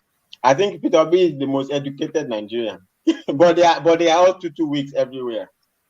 I mean, those ones count. I apologize to Obidient. I have to say it. Apologize to Obidient. Those ones, but those classes, those programs too count. See, if somebody takes his time or those are professional courses now. I just wanted to take a job. They are not courses. They were seminars. They are not professional courses. Professional programs. Continuing education. They are not professional. They are seminars. You it's not a seminar. One man. I disagree with that one. You know the most they got was a certificate of attendance, not a workshop. They attended workshop. Workshop.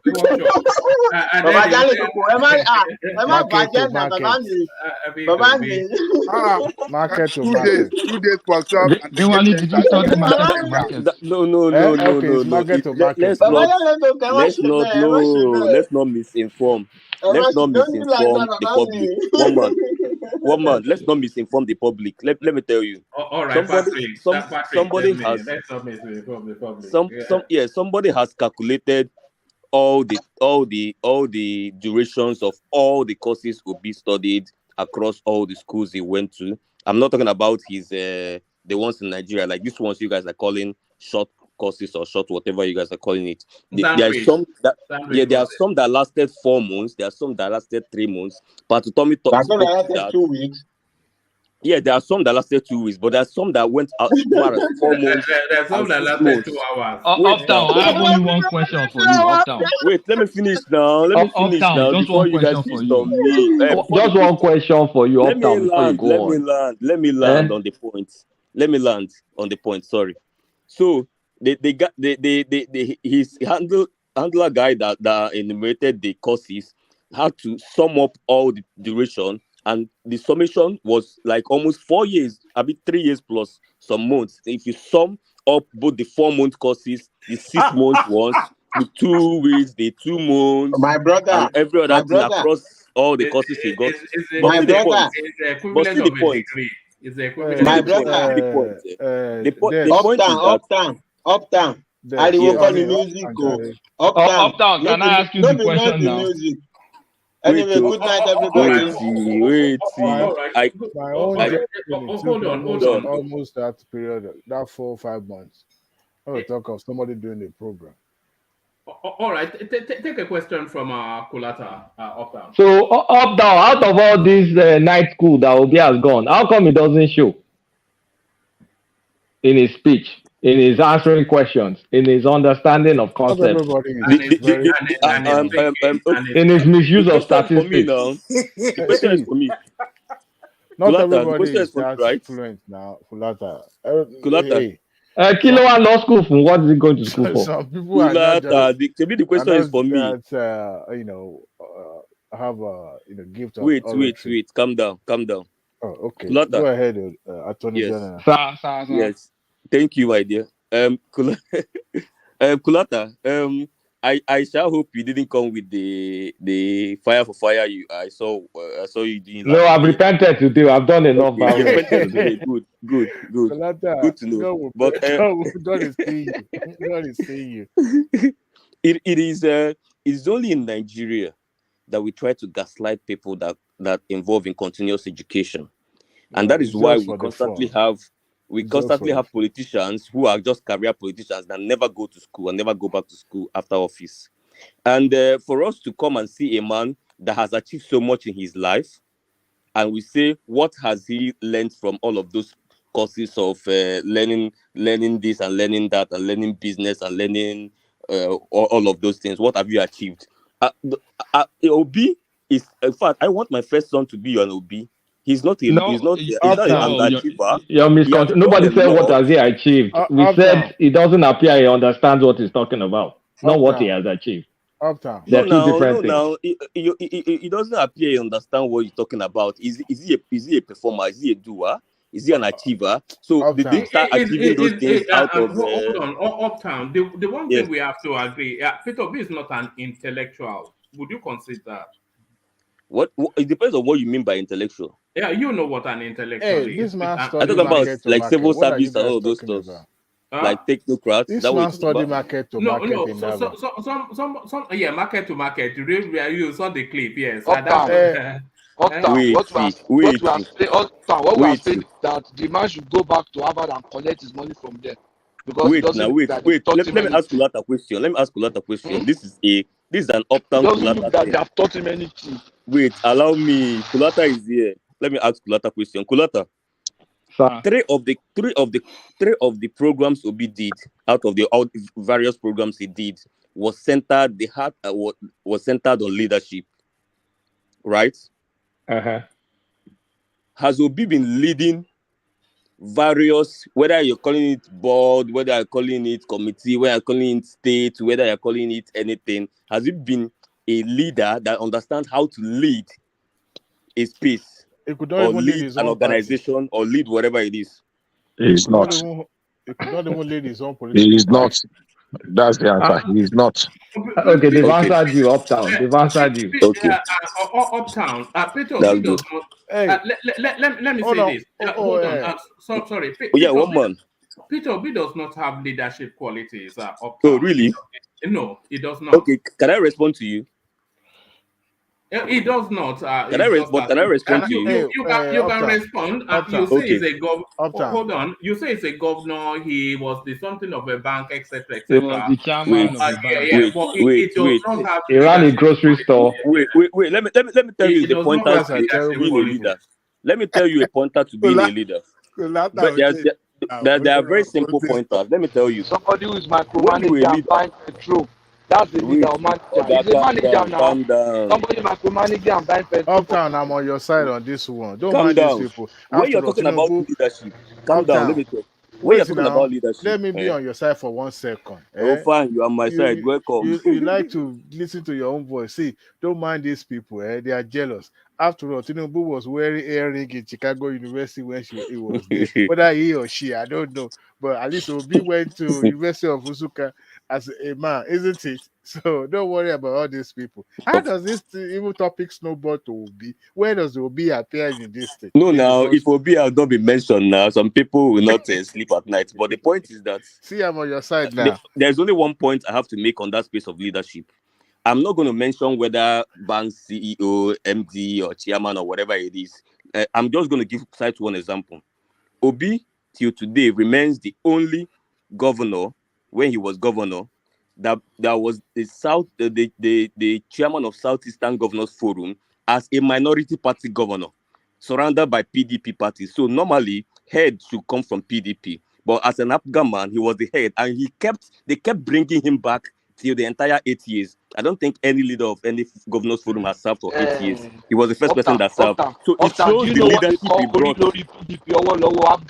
Do you know that one? He showed the leadership he brought to the space for them to trust him to give him the leadership role. And then let's all right.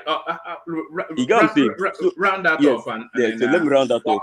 I don't think Obi has leadership qualities, but when you see leaders are conflict managers. Leaders are blessed with a lot of wisdom. They know how to. They have the wisdom. That's how you even select kings of villages back in the days. You get what I'm saying? So whenever there is a space in a classroom, the leader you select is not necessarily. All right, don't make it a long one. Yes, I promise. The leader you select whenever there is a space, a gathering of 2 or 3 people. If you want to select a leader, you don't necessarily select the best Queen's English speaker. You select the one that tends to lead more. And in all the spaces Obi has been, he has always been selected as leader of whether it's a committee, whether it's whatever it is or that. Thank you. One man, can I have a quick introduction? It's just a statement. All right, we'll make that the last statement on that space and then we'll move on. Yeah. Okay, thank you. I want Uptown to do a little research and we can help him. 20 persons, I want to be very generous. I don't want to say 10, 20 persons that are very, very, what do you call it now? Very strong about Obi today. Let us go back. There was already internet when Obi was governor, at least in the later days, till 2000. Everybody that served with him, let's start from the chairman of ABGA. Then, what's the name of that man, chief? This red cap man.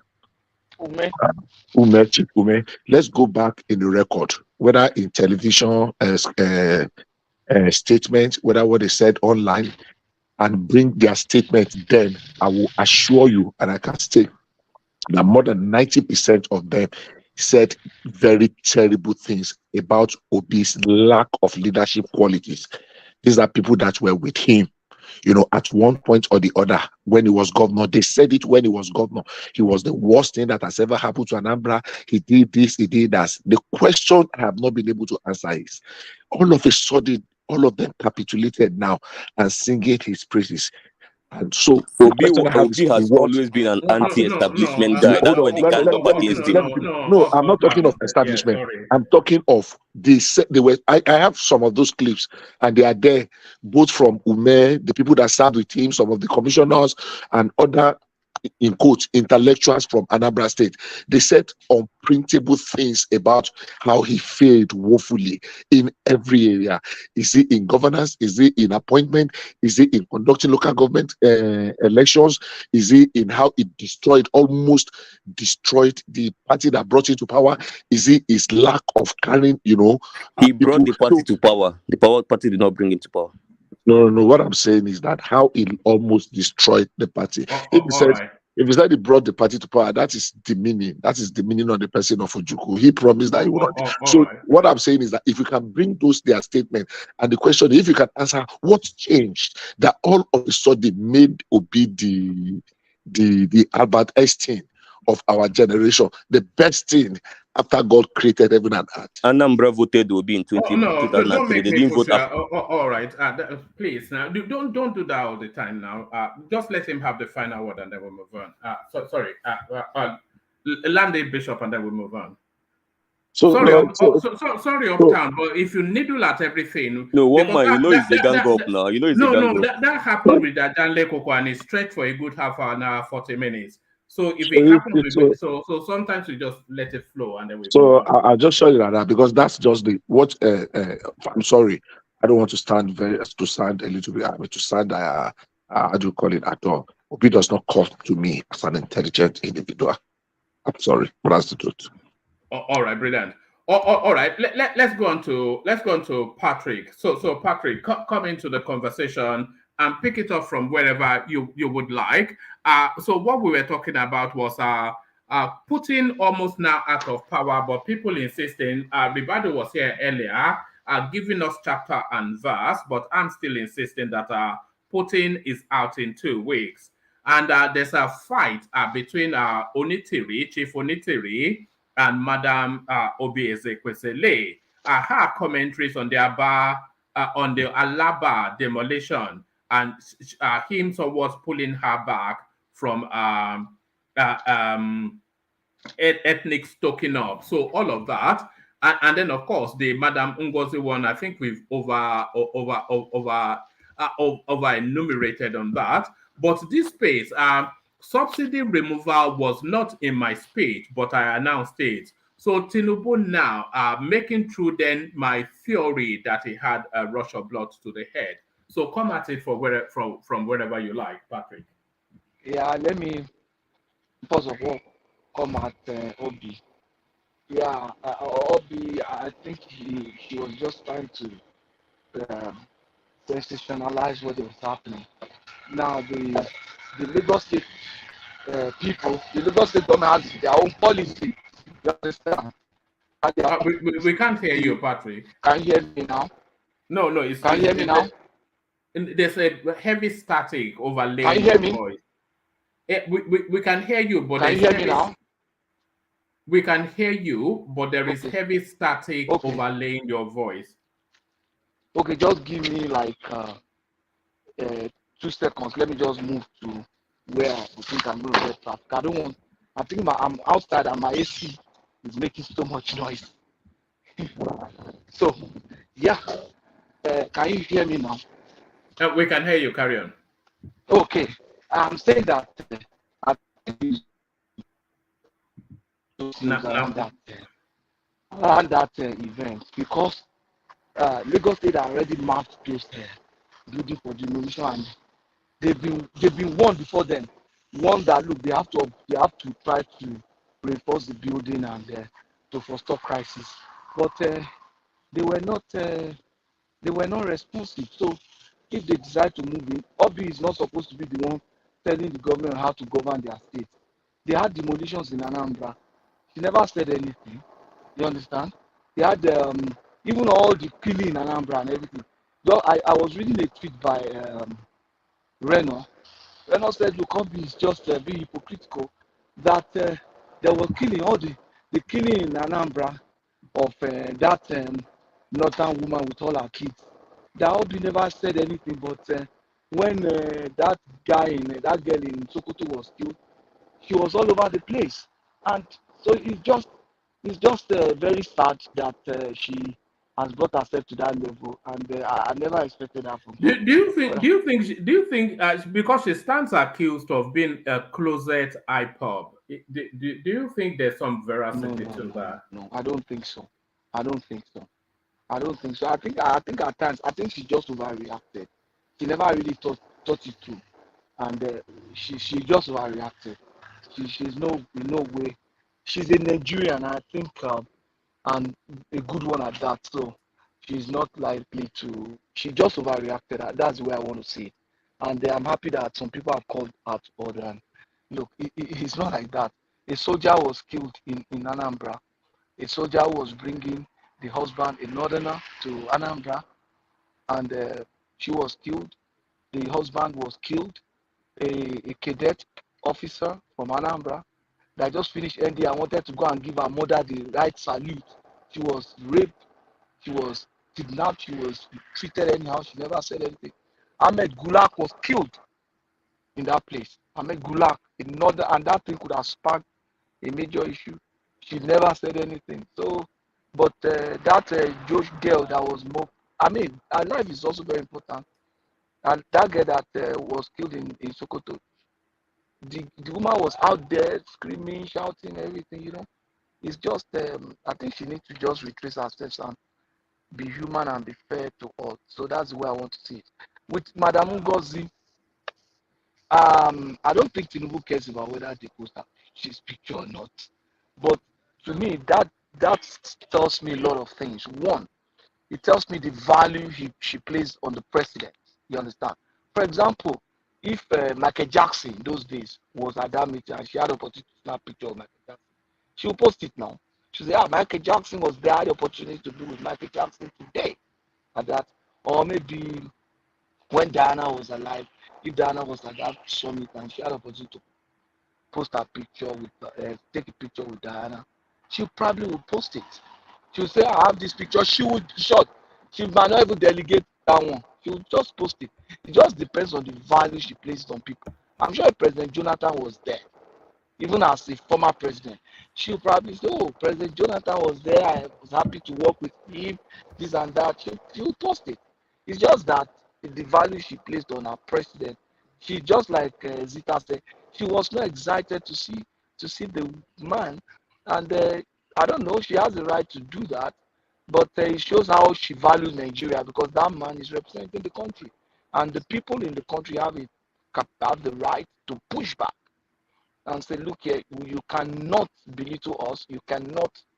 And if she does, that's a problem. To hell with her, World Trade Organization. So what? She's not going to be the first one. So what's the problem? And Nigeria has a role to play in that, in all our growth and everything. So what's the point? You understand? She's probably not the first World Bank vice president. Obi was also a vice president World Bank. But all our growth and everything, I'm sure the fact that she was a senior minister and everything added to her profile, the fact that she was nominated by the president, and Buhari that time also spoke and put some words in for her, stuff like that. So whether she's there and representing her is not a problem. A lot of Nigerians were there. I'm sure Akinwumi Adesina was there. I saw Tony Dumelu very proudly walked in there. I was so proud that, yeah. And I think the issue we should be discussing about that conference, maybe we'll find time to discuss it instead of discussing pictures. You needed to have listened to Ramaphosa. You needed to have listened to the president of Kenya. Oh Discuss yes, very critical issues. Look at that woman from Barbados. You saw Ramaphosa, right? Yeah, no, I saw his headline that he was speaking to that we're not going to be beggars and all that. You see that Ramaphosa speech. I have a reservation to that speech, but go ahead. But did you listen to Kenya? I did. Both of them actually have. Then you need to also have listened to that woman from that woman with a male voice from Barbados. Oh my God! You're proud to be a black man. Yes, I have reservation towards that. Okay. You know why I said so? This same Ramaphosa led the delegation of other African leaders to Russia in the name of, finding lasting peace in that region. But the thing is this: is sometimes you could say all that, but they still go behind and doing rank candidate to all these. No. But he mentioned that. He mentioned what they went to do with Putin and their position. And does he think America will be very happy seeing them going to Russia? Who cares now as it is? Who cares now as it is? Oh, everybody's seeking his own interest. International relations goes beyond that. Leave that one for now. Everybody's seeking his own interest. That continent, and now we are getting people that are speaking up for the continent and are speaking like this. The global space does not work that way. Yeah, no, okay, but let's let them play this way. Other head of government were listening with rapt attention. See, Patrick, body language sometimes. Patrick, let me say this to Adewale. If he's saying, "Oh, America will do anything to Ramaphosa," the first country that America will have to go after is China, because Ramaphosa is one of the, strongest country in the BRICS. So if America want to go after Ramaphosa, they should be able to see China as the number first enemy and not Ramaphosa. So what is international distance that everything we have to cow ourselves? No. Do anything we have to think of American first. What is think about? When all said and done, the same thing you are expressing yesterday. Yes. And I still stand by everything. So when are you going to be free? For the first time, we're having African leaders speaking up. And you can never be free. Oh, I will be free. You might be permanently bound. Africa would never be free. You know why I say no, so? Africa will be free. How? If When? Africa is not free in my generation, When? The oldest country in Africa is still in the same cycle. What Don't are we worry. talking about? Africa See, is going. it does The not fact work. that, no, I'm not. When we say Africa, one voice. sorry, One voice, Adewale. yeah, When we say Africa is going to be free, does not necessarily mean that Africa is going to be rich or fully developed. There are countries in Europe that are not as rich as countries we have in Africa now. Has but Africa that ever are spoke free. with one voice No, before? wait. Now they are beginning to speak. When? And Because you you are have beginning 3, to be 4 this head of skeptical. government going to Russia. That's how it starts now. That's how it starts. Where? When you have your neighboring country that is totally against you going to the same country that you are trying to run away from. Wait now. Let it start first. Let it start. Let it start. See, before now, at the end of the day, we are not saying that Africa will have money, but we are saying that the main reason OAU was established, the charter that produced OAU, was to form unity among all the African countries, right? For them to be able to speak with one voice, with one in unity, right?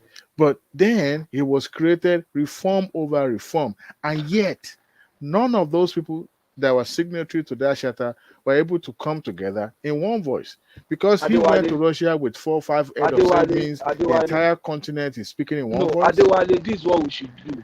You see, you don't expect the entire continent to speak on one voice on all issues. African leaders were summoned. They were summoned to Washington DC. Let me finish what I'm saying now.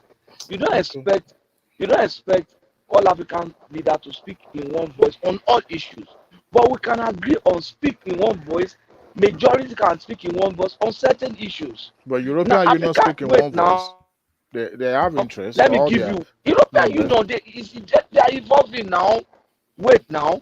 Now we have Africa. They are beginning to speak in one voice around democracy. Look at the way West Africans leaders are fighting military dictatorship in West Africa. That is one area. They are beginning to speak in one voice on security cooperation. Look at the effort of Nigeria, Cameroon, Niger, Chad, Benin against terrorism. That is one voice. So you don't expect that. Look at what Africa is doing. Nigeria is doing with Morocco, with the gas trade and everything. Gas pipeline. So wait now. We are saying all issue. We are saying on all issue. But you have to start with one or two. By the time you are start with, even in individual relationship, by the time you start with one or two, then you begin to build trust. And then you can build on it. The life of a country is way more than the life of an individual. Maybe in a country 1 year, maybe 1 year in the country is 10 years, I don't know. But what I'm saying is that in another maybe 100 years time, you won't be 100 yes, years. wait now, what is it? The life of a country, do you know how old is China is? China is over 1,000 years old. Okay. So the life of a country is different from the life of a nation. In another 100 or 200 years, maybe Nigeria, Cameroon will be one country. You can never say. All we need to do is let's watch how things go. Let's see how things are. Of AU, when they started in with a good clear vision of what they wanted to achieve, and they were working towards that goals, especially among those who are really bought into that dream. But guess what? Some of them reneged. They went back to join the communism government, right? And that was where the division started from. To the point that some of those head of states, they were taken off, right? And the same thing is still happening. Now we're talking about speaking in one voice. I said it yesterday. Between Nigeria and Togo, between Nigeria and Republic of Benin, between Nigeria and Sierra Leone, there's no movement. There's no free movement. We can't even trade among ourselves. All right. Let's hear what that South African president has to say. Let's see what the hope He made a good point. 7 African countries decided to go and put to Russia. And we raised a number of issues.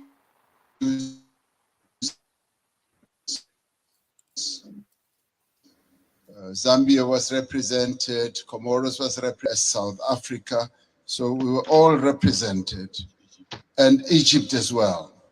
So we were all at one, that even as we were going to address an issue of the war which has had a negative impact on the African continent, which is the rise in prices for food, rise in prices for fertilizers, we were clear that we are not going there as beggars. We're not going to ask for a favor to both Ukraine and Russia. We were going there to say, open up the Black Sea Channel so that the grains and the fertilizers should go into the world market. So we were not on a begging mission, even as we are in great need as a continent and all that. That should go to demonstrate that Africa should never be seen as a continent that needs generosity. We want to be treated as equals. Even in the multilateral institutions, we want to be treated as equals. And if our equity is at a low ebb, there must be ways in which that can be addressed. To us, this is very important. Our sovereignty is one of the things that we hold on dearly to.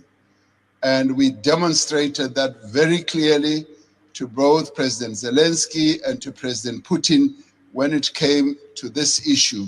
Even as there were suggestions that, yes, we can donate this, we can donate that, we said, we want you to release these grains and fertilizers to the world market so that the world can trade in these commodities and other issues we can handle in a different way. I wanted to make that point so that it should be understood where Africa has evolved up to. We want to be key players on the world stage, want to be key players even in the financial markets and in the MDBs. Now, these are the positive things. I do, Mr. President Macron, want us to address another issue, which to us is a bit of a negative. You will have heard President Sisi talking about the 100 billion that was promised in Paris. President Sassou Nguesso yesterday as well also spoke about it at the dinner. Now, there is that issue that a number of the commitments that have been made have not really been fully lived up to. But before I get into details, let me immediately say that we recognize the many initiatives that have been put on the table, and a number of countries here have done so. Germany has gone out of the way to put a number of initiatives, and the US has also done a number of things. But there have been times when we felt like we were beggars. I played a key role as chair of the African Union during the COVID period. We felt like we were beggars when it came to vaccine availability, when we felt we needed access to vaccines, and the Northern Hemisphere countries had bought all the vaccines in the world, and they were hogging them.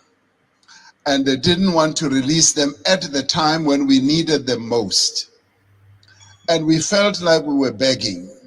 And at times it felt like they would just be droppings from the table, that yes, we will give you that and that. And let me tell you something that generated a lot of resentment.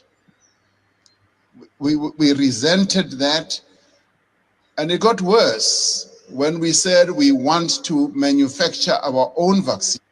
And when we went to the WTO, there was a lot of resistance, enormous resistance. And we kept saying, what is more important, life or profits by your big pharmaceutical companies?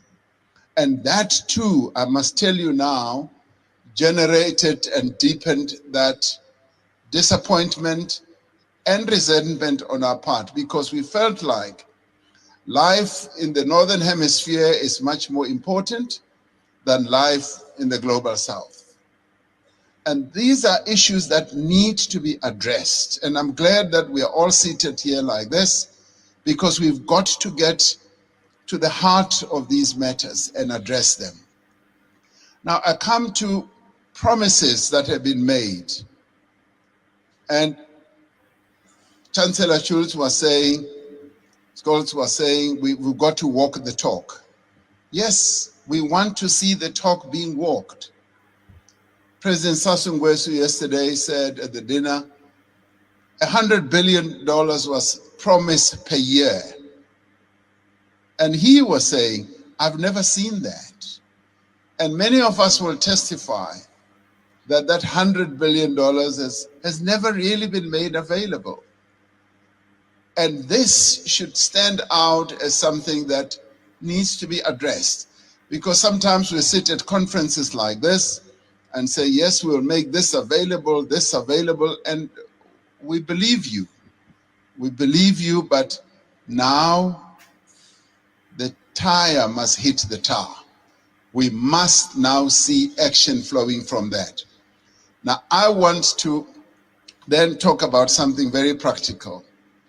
President Sassou Nguesso raised it yesterday. He said he would be happy if flowing from this summit, we do something very practical on the infrastructure side. Having said that 600 million people in Africa do not have electricity, and yet we've got all the resources to generate electricity, particularly the mighty Congo River. And that there have been plans to build a number of power stations that will generate, in my calculation, up to 70,000 megawatts. And he said, and I want to speak in support of this proposal, that to prove that these summits are not summits where we just talk, flowing from the Paris COP as well as others, let us now put money on the table and collectively say we are going to address this mega project. A mega project which will in the end generate electricity for up to 12, 15 African countries all at one go. And this is a project that I think the multilateral development banks here working together, the call that you've made, President Macron, can actually fund. And where, as we rise from this, we should be able to say the Inga Dam is now going to be developed into the Inga Power Station, the one that President Sassou Nguesso mentioned, and the next one as well. If we can do that, then we as Africans will now be convinced that these summits are really meaningful. We will now go home and say, you know what, it's worthwhile going to these summits, coming to Europe, and to listen to all the promises because they are willing to act on the promises. All right. So that's the South African president. So he started off that it doesn't want them to be seen as beggars. That was how it started. And then he went on a 10-minute begging plea. So it's telling them that they want the Ukrainians to open up the Black Sea so that they can get grains out. You are from Africa. You are looking for grains. What's stopping you from growing your own? I don't even get that. That's just also. So you are begging for this and you are begging for that, but then you want to be treated as equals. Well, man, let me preface my submission by saying that some of the obedience that were online saying that Tinubu did not make a presentation. I want to believe that this kind of summit already have their program planned out. So I believe some of these head of state were uh, already chosen or selected to make this speech. Him being former chairman of the African Union. But I'm glad you pointed out how his speeches started from, look, we are not beggar, we are not here to beg, but at the same time, this is what you guys, this is the way you are treated us. You've treated us in the past and you are still treating us. However, we've come with the open hand, please, we still need your help and this and that. For how long Africa continued to be on their knee or begging? How long? No, I think that money was not like that too. That was No. I'm coming. You see, in 1999, Obasanjo embarked on world tour, gallivanting around the globe, telling every single one that Nigeria were indebted to, please forgive us. We are just starting. Just like Tinubu had gone to Europe on his knees too now, because what he's seen doing over there is begging for investment, begging people to come and rescue Nigeria. Now, they did. They responded to his plea and they canceled some of our debt. They wiped some off. And in returns, they were told part of the condition is financial crime, anti-financial crime agency will be established, and that was what brought AFCC and ICPC. And it later turned to be a political weapon. Now, at the end of the day, most of the money being brought into Nigeria was shared among the elite, among the government officials. And that is why, if I am the foreign investor, or should I say a government representative, you come this way and you are pleading your case. And I look at what you've done in the past, your antecedent, it's not something to write home about. And I look at what you have on ground. If I say, okay, American, please go to Nigeria, go and invest, when I'm not sure, number one, political instability. Before used to be the order of the day. Fine, thank God, democracy is taking its root now. Now, secondly, we have economy that is not even well defined. We don't know if it is capitalism or socialism or whatever you want to call it, because it seems to be fluid from one thing to another tomorrow. So, and then the money being injected and it being squandered, it talks about what do you call it? Vaccine, for crying out loud. This vaccine, I want to believe, because during the thick of that COVID, the agency in China were corresponding with developing nations like America, Canada, and so on and so forth, by making sure that they're sharing their discovery, because it was more or less like a evolving disease that is trying to discover and how it's mutating and all that. And eventually they were sharing those information to the point that we're saying a lot of rumors were going around then that it was, well, people still believe it was artificially made, but by the same time they were making those vaccines and they were making it available. The foreign government spent money to produce these vaccines, and yet Africans come knocking on the door on their knee begging for them to have this vaccine. Of course, you see, this thing goes a long way for those who believe those big countries should be doing Father Christmas to them. It doesn't work that way. You have to come with something that at least you'll be able to present, and the way you present yourself, the way you will be taken. And if the perception is wrong, guess what? And that is what they talk tough in this summit. But guess what? Some of those head of state will still go back and tell them, don't listen to that guy. Please, we need your help on this. Guess what? They will make Did you see Macron raising his eyebrow as the guy was talking? He That wasn't interested at all. What I saw in that was that he was thinking, how naive can you be? Sometimes ago, just making ridiculous commentaries, and sometimes ago, you are asking them to give you 100 billion. You're asking them to build you a dam. You're asking them for grain. That was literal begging for food. Yeah. Hey, one man. So, I think it was in February. Was it February or in January? When no, it was in February. I want to believe it was no, before election. I beg your pardon. I think December thereabout. President Biden summoned all the African head of state to Washington. You remember that time? Yes. They were all there. Please, if you are going to organize a summit for Africa, where is the best place to host it? Is it where you are, or to come to the continent and host it there? but they were all summoned, hosted them to a dinner. They were chit-chatting, backstabbing, doing sort of things. And they were being played. The Kenyan president was telling us that they packed them in buses like school kids. Exactly, but they were all there. None of that convoy that they used to intimidate us all over so Africa. we may say, well, those are insignificant, but yeah, it's these. Because if I have to invite you to come so that I can host you, why not come to the continent, see what it is in Africa itself, see it with your own korokoro eye, then you can now make your decision. Don't summon me and tell me what I'm going to do for you, and then you have to. Dewale, Africa is a long way from everything. That's why I said it's going to take long time before we are set free from these colonizers, because they still have their grip. It was not long ago, France and Senegal, they were still controlling their currency, everything. They were even spending, I think, we were still spending French currency or something like that.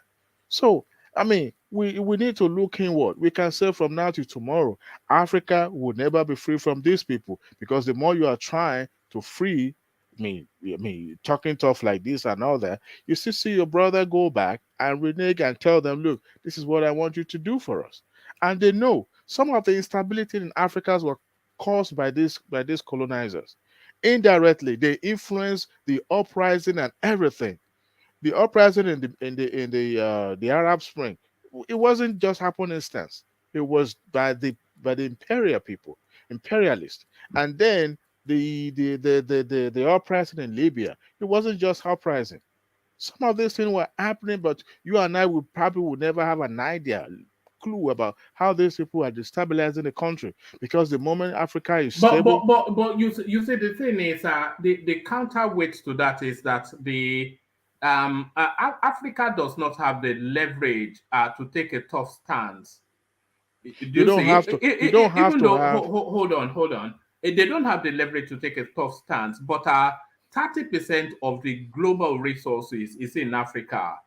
But you will say that's a leverage, but there's never been any cohesion. That continent has a lot of problems. It's not just one problem. You see, that's the point.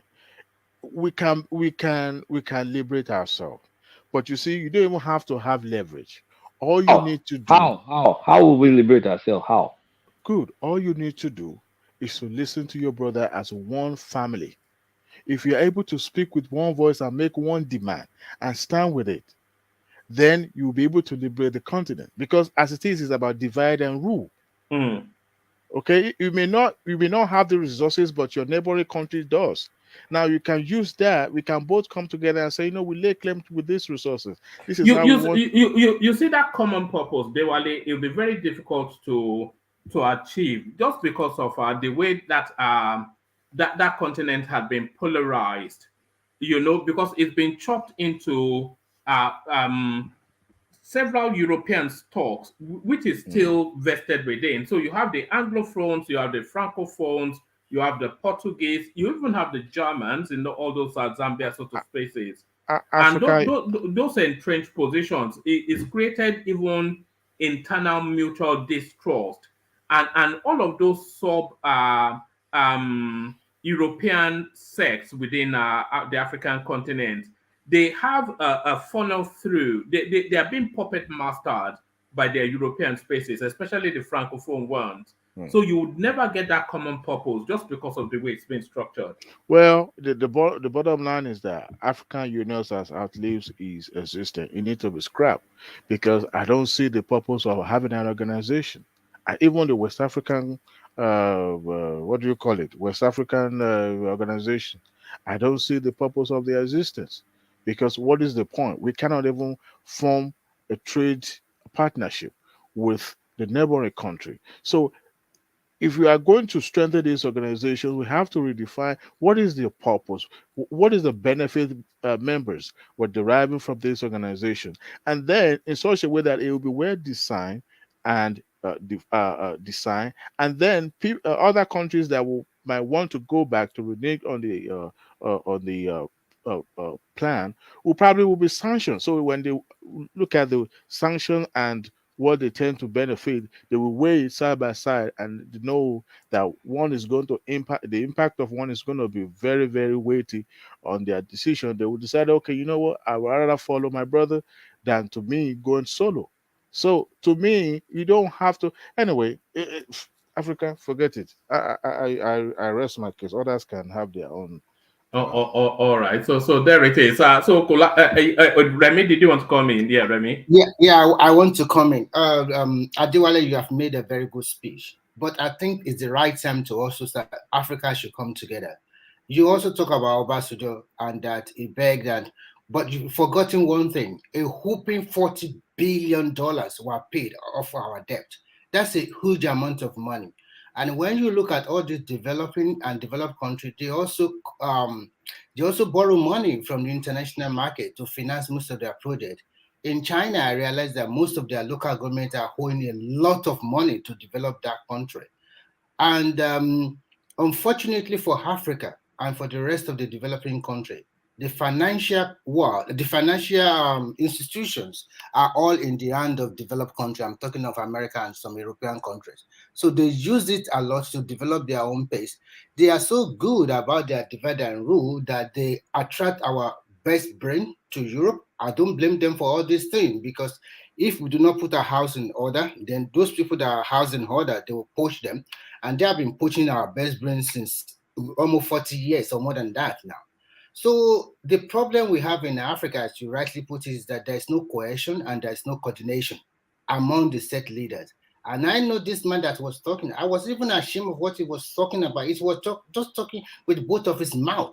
At one stress you are telling that they humiliated you, they treated you badly, and another time you are also begging again. So what exactly are you talking about? I think it's high time we should look inward first, because like if you take the model of China, for example, this is a country that was closed for nearly 20 years. And unfortunately, because they don't control the media, the Western country control the media. So whatever narrative they sell to you over there, everybody just believe who can sing. I also believe like that until I went there and worked there and stayed there for some couple of years. I know what exactly goes on. If you have your time, just take an holiday to that country. Then you will believe that really, if a country come together and the people really love one another, I think the sky is the limit. In Nigeria, for example, we don't love ourselves. We are still fighting we are still fighting ethnic war. This one say this, that one say that. The election has come and gone. And we see some Nigerians, any little thing, before you know it, oh, we are going to America, we are going to report. We are going to UK, we are going to report. It's like they are going to come down and help you with your problem. They have their own problem. The world has moved on. So if we really, really want to work for ourselves, we have to sit down. Look at what they said. They said there's going to be a kind of free visa for African countries that you can move around. Look at Dangote experience, the richest man in the world. He cannot even get a free passage. So has he suddenly surpassed Elon Musk? What did you say? I said, has he suddenly surpassed Elon Musk? No, I mean, I'm talking about the richest man in Africa. He wants to visit an African country, and there is some people with foreign passport. Oh, you didn't know that I interviewed one man? Oh no, I saw it. No, I was only having fun with him. He said the richest man in the world. I think that was okay. So I want to say the richest man in Africa. I know what you meant. He has to still get a visa to visit some of this country, and it is him. They want his investment. Look, it's so unbelievable. This new generation, look at here in Europe, it's borderless. You just go anywhere you want to go. So I don't understand. And we continue to, any available thing you want to go to the international world to borrow money. What are the resources in your country? What are your people doing? Are you putting your people to work? This is a dilemma. Even in the so-called Western countries, most of this money are also taken from Africa. They deposit in their foreign accounts over there in their banks in America and the rest. And this America will come back and say your leaders are corrupt. They too are extremely, let's call it spade a spade. They are even worse than those African leaders are. Because you know that this money was stolen from Africa, and you would take it to your bank and then you use it for 30 or 40 years, and then you give me a condition for taking back the money to Africa. It's so appalling. I don't know how we are going to do it, but we need to really I don't know. Maybe it's not easy as a continent, but as my country, we need a lot of work to do. And all those jobs, the election has come and gone. Obi and Atiku should go and just sit down and support the government. They should try another 4 years instead of backbiting. And you see a lot of people portraying our country in bad light, going to America to go and protest for what? Election took place in America. People that are not how did we get to Obi? We are not with Obi now. We're with the Africa. I am. Sometimes I'm just pleased with some of our action.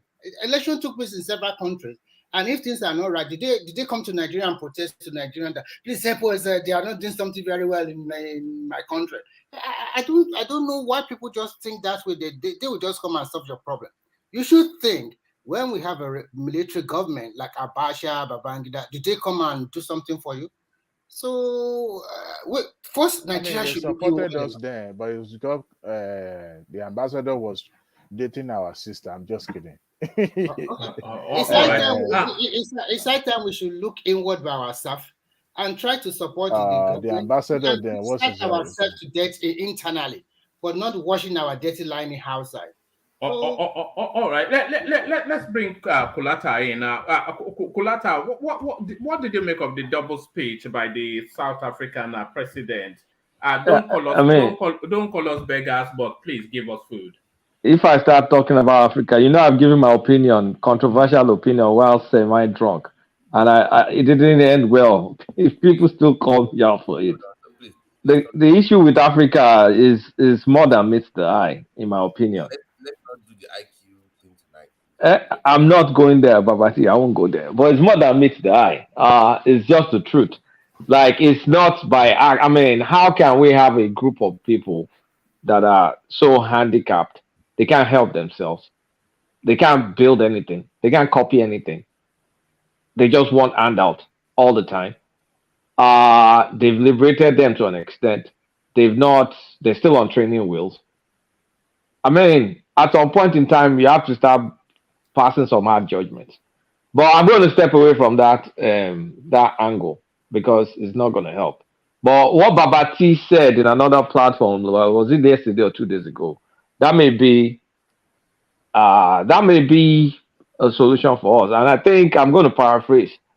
What he said is for Nigeria to try and dominate Africa.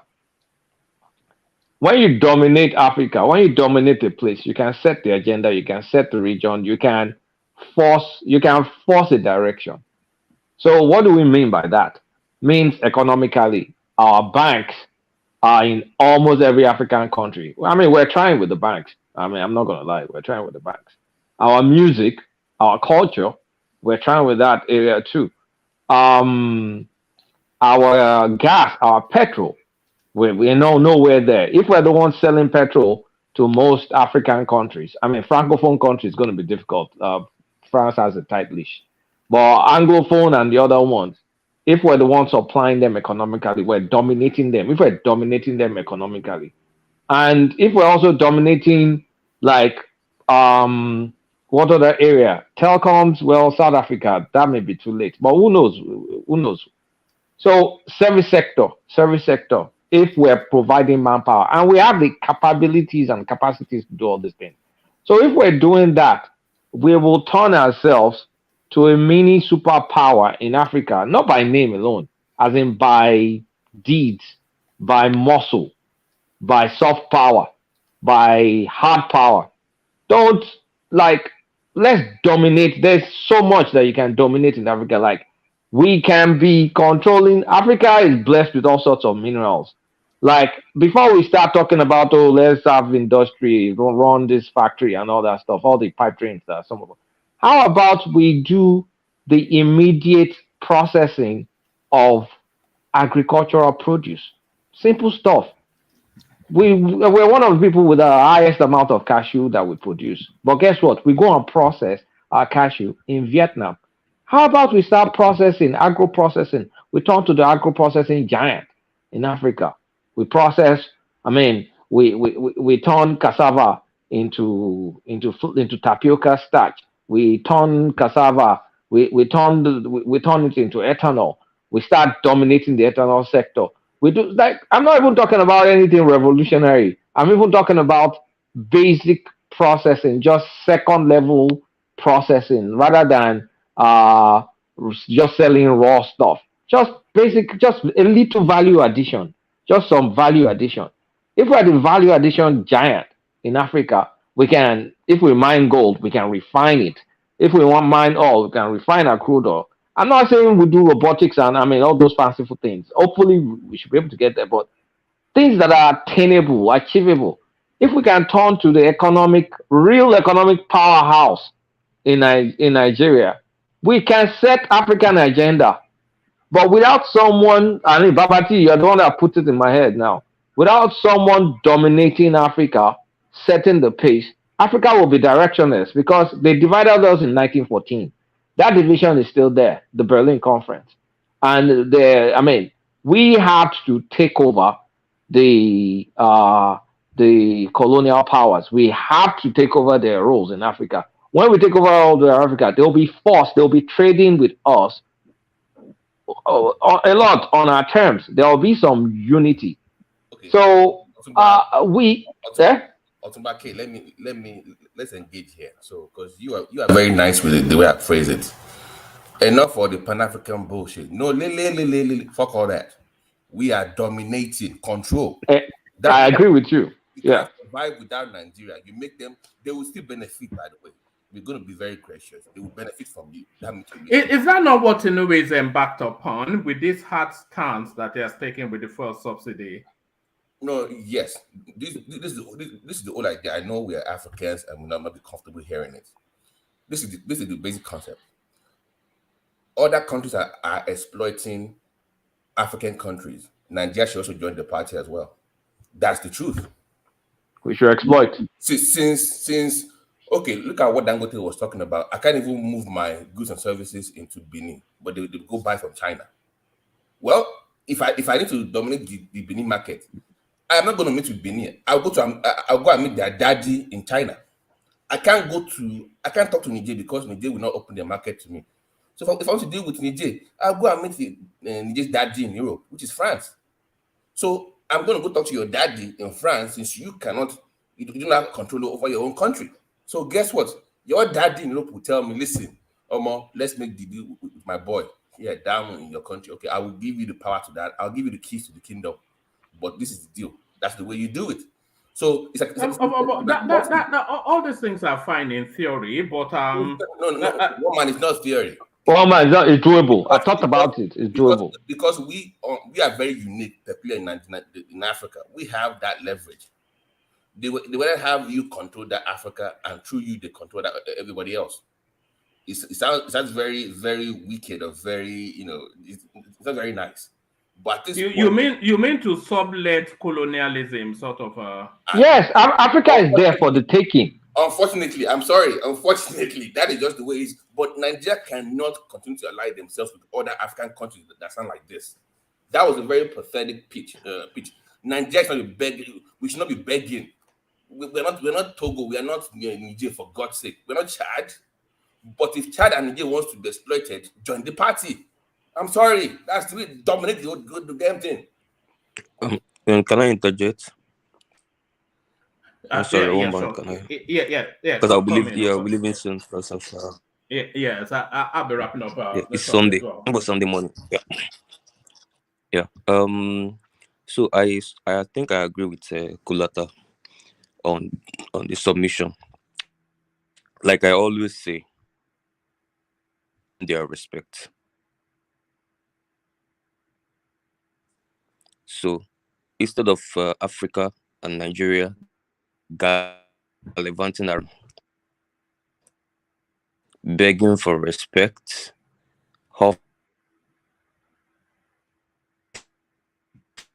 you're breaking up, man. Probably. Can you hear me? Yeah, carry on. Okay, I don't know how you're begging for Tucano jets, begging for everything, and then you are also saying this and that and that. So, yeah, really, I agree with Kulata. I think what we have to do is look inwards. But again, I think the problem of Africa is just two things. Yeah, we all know the very famous one. We have a very corrupt political class. But really, I think the main issue is that Africa is rudderless. Africa needs to have a leader. So I think Africa's problem is that its giant is sleeping, and that giant has been sleeping for a long time. The day Nigeria wakes up, Africa wakes up. So the only way Africa can come up is Nigeria have to wake up to their responsibility as the leader. Probably again, like my brother that just talked, we probably need to colonize the other African countries. We have to dominate the African economy, just the same way we are doing in the entertainment industry. Now, if you come to my industry, there was a time that we used to um Oyibo music, now they dominate Nigeria entertainment. We used to play Al Kelly, this, that, and that. If I had to play in Nigerian music in a Nigerian club was like, wow, DJ. Now today, we Nigeria, we define the sound of Africa. We have put Africa in the map and they call it Afrobeat. You get what I'm saying? So we need a leader. You cannot go to war without a warrior. And the only person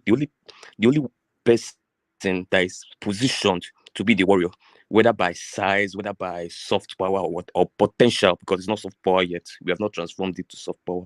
But we have the potentials to be that leader. And the day we rise to truly be that leader, Africa is going to rise. So it's not about Ruto or all of these people going to huff and puff in foreign summits. That's not what's going to fix us. So we have to exploit all the advantages we have as Nigeria. We have to dominate Africa first because, like Kolata said, yeah, Africa is up for the grab. The question is the giant going to grab Africa and go to the world? Yeah. All right, all right, yeah, Babati. Would you want to be seen with people like this as a country? If you want to be taken serious, would you want to hang out with? It's like life. If you're going somewhere and you're a very serious individual, you will have to let go of some friends. Nigeria has to let go of some. You see, for Nigeria to dominate the the African continent, even and by the way, when we're talking about dominating Africa, we're really talking about the subcontinent, isn't it? Not the. I'm not sure that Egypt would allow you to come and dominate them, but for that to happen, it has to be with the active connivance of powers bigger than us, because you know that France is being held upright by Africa, all the exploitations and explorations. So they are not going to say, okay, we've had enough, you go take some. No, you didn't hear what I said earlier. I said those countries, for instance, would not let Dangote move his goods and services into those countries. Like Kay was saying the other day on another platform, I was talking about cashew movement in Mozambique, where they can't even move their services because they told them, listen, that is for India, for your own area. So those countries don't have leverage. Nigeria has leverage. Okay? So I'll give an example, for instance. Dangote has refineries. Tell me one country across that coastal line that has a refinery that is big enough as Dangote. Everybody's going to come up there. Even Angola will be shipping crude oil down there to come and refine, instead of going to all these giant refineries in Europe and in the Western Hemisphere. So once you get that space, then you move into other sectors. You have we have a lot of the banks in a lot of African countries, and they're playing big. So expand focus on those. It's targeted investments. You target those industries. You make them dependent on you. You will see, you'll be very nice, very humane. They will get their cut, whatever they get, but you make them dependent on you. That way, when I go to Europe or China to bargain for whatever, I have leverage. Remember, even militarily in the 70s, 80s, didn't we have ECOMOG? Remember, even when America comes to Africa to do anything, they first ask Nigeria, oh, guys, Alpha, what do you think about? Nigeria is always at the table. Have we forgotten how big the Nigerian military was in the 70s, 80s when it comes to the security on the continent? Bring that back. Dominate militarily. I'm sorry. Babati. Go ahead. So if Nigeria decided to become the big giant Iroko tree in Africa. You will be hated. I know they will. I know they will not like. I And know. you think this big brother we just talked about will be, watching their eyes, letting that cash cow slip off their hand. They will go back It's and mutual, bro. Like you missing my point. They are dominating that space. They're exploiting your so-called brothers and sisters in the African continent. Mhm. Those ones don't know what they're doing. Okay, they're just there for the taking. So I'm going to join the party. You will make a deal with them. Like, look at those What if francophone. they decided not to open their markets to you, just like they didn't open it to Dangote? What market are you talking about? No, you said we should dominate. You cannot dominate without making incursion. We know we have free trade agreement, right, in Africa. But some of the trade agreements are not enforceable. You can't even trade with without all this bureaucracy and stuff. As it is right now, you can't just take your stuff to say you want to go and sell in Abidjan. Let me give you an example of what I'm talking about. So Dangote says, "Well, Benin will not let me." You have to be acceptable for you to be able to dominate. Hold on. Let Babati. So he said, Benin will not let me ship my bring in my cement, even though I am in Ewekuru, I am just by the border, but they will go and deal with China, right? So I'm going to go talk to China and say, listen, what's going on here? Because I know, so for some reason, they signed a deal with China, but also France is also involved, right? So I will go make a deal with France, open up that space for me. And they said, well, this is the offer China gave us, and this is how much we are making. Well, okay, we will lower the cost. We will give you, you will make deals with France, not Benin. Benin is not relevant to this. Forget Benin. You will make with the guy that is controlling Benin. So you will give them incentives, more money than what China is offering. It's closer to you. We will open this to you. So you make deals. We have this oil and gas stuff that we're doing to Europe. We have this and that. Then that opens up Benin to Dangote and everybody else. Then you go from there, different sectors. So it's playing the competition to open up the markets. Is my point. Those countries in Africa don't have leverage, so there's no point in me even talking to them at all. I'm sorry. It's not the best for me. Go to their daddy and negotiate. I'm saying that Nigeria has enough. We have leverage with what aspect us with to make deals with those countries to open up Africa to us, to our own businesses. Now, the next move is to now have your so-called Chamber of Commerce that have been dead for so long to start bringing investment. So I am from Ogun now. Kay is from Osun. You are from, I don't know where you're from, but where you're from, they have Chamber of Commerce. You can say, okay, your businessmen in this area, what do you have over there? Will be this so-called exclusive list. So maybe in the case area, they have all this good mining, whatever. We will open it up to you people over there. But guess what? You can move these goods and services to A, B, C, D countries. We will help you with that. We're making this with them. So you have all these clusters of businesses. If I tell you now, Adewale, that Nigeria, if I go back on Nigeria now and I make this product now, there's a guaranteed export to these African countries where it's just your exclusive right to dominate that space. Of course, you want to pump more money there. You bring investment there, targeted at those countries that need those things, because your country is making deals on your behalf. That is what American presidents do behind the scenes. They go behind the scenes to promote, champion their businesses. But Babati, so you think the influence of this imperialist is more of economic power, not necessarily political power? Not necessarily for political power or for political gains. Okay, in some cases, it's going to be shared dominance.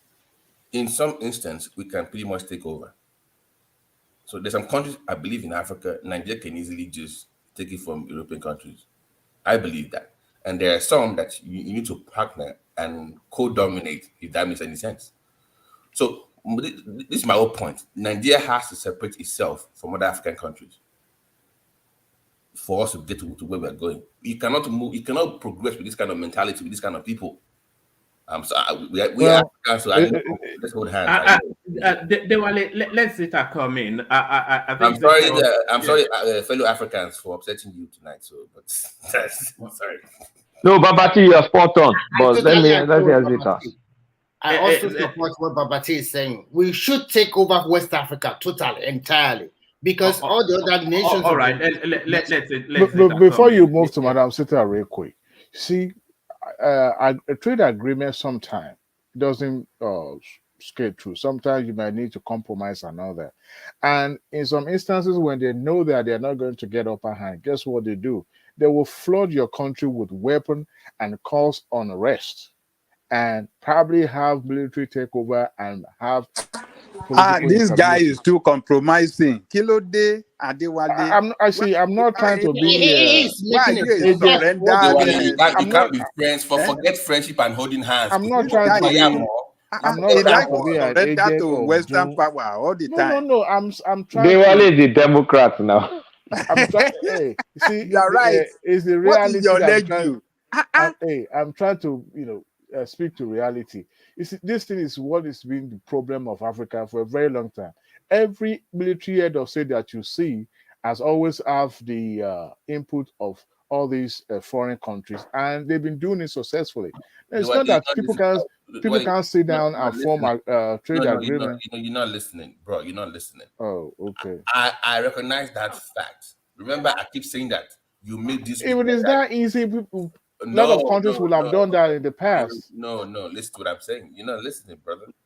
I said we have leverage. We're not other Africa. Nigeria is not Chad. We're not Niger, for God's sake. But if Chad is there for the taking, make use with who has Chad and benefit from that as well. If that is that easy, everybody will have done it. If we are to follow Adewale assertion, then Africa will never develop. It's just the reality. That's why it's been crawling all this while. Of course, you're right. Are you saying that no country in Africa has ever thought of doing that? Of course, that is. But of course, that is the reality. What Babati just said is that Nigeria has the leverage. Exactly. We have the natural advantages. So it's not as though it's an idea. Any country can have the idea. Okay, let's hear from Zeta. I'm not sure that you understood what he was saying. I do. Let Zeta come in. Zeta come in. Okay, Orban, what are you people discussing?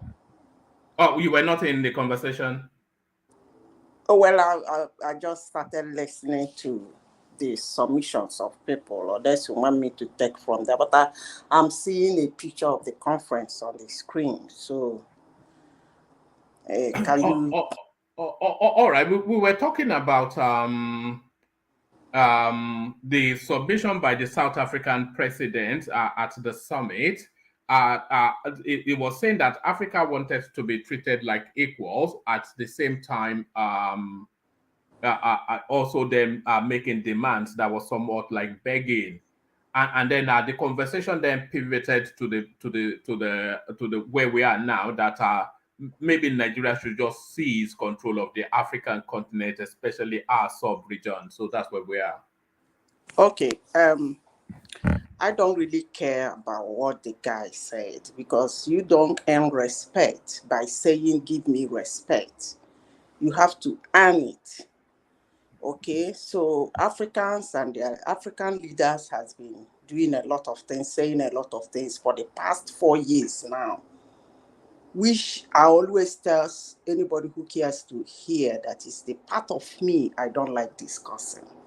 When I want to talk about Africa, there are things about Africa as a continent that I don't really like.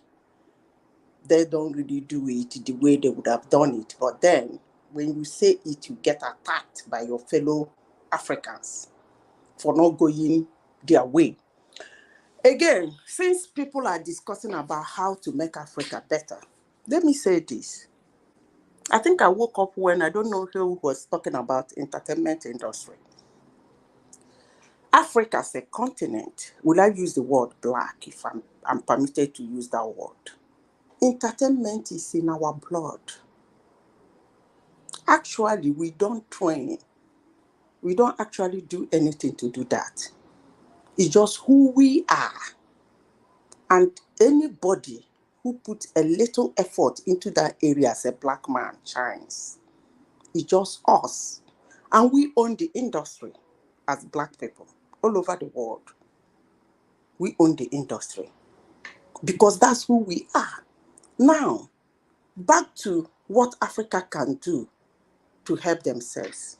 It's unfortunate that we have stayed too long before we start thinking of what we want to do. A lot of things has been grabbed by other races and other nations.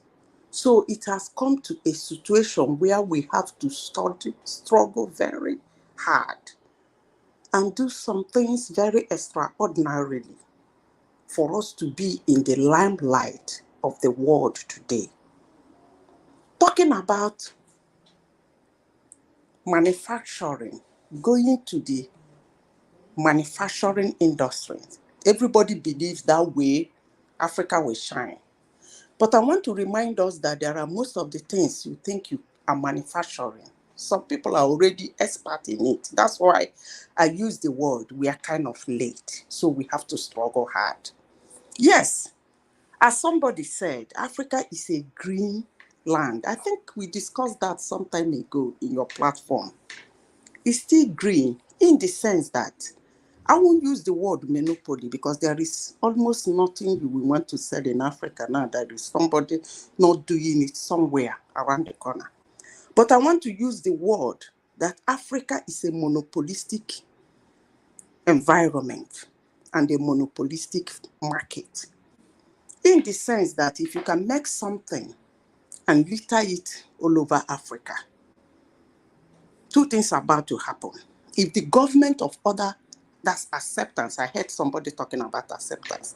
First, acceptance by the government of the country you want to put it in. And secondly, by littering it, you got what they call consumer confidence. How far are we going to go to that? It's left for us. Talking about Dangote and his cement industry.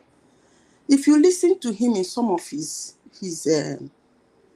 interviews, he has been complaining about the challenges he has been having in acceptance, more especially most of the African countries. Somebody talk about the banks. Yes, if you allow Nigerian banks, most of them, they will be in all the African countries.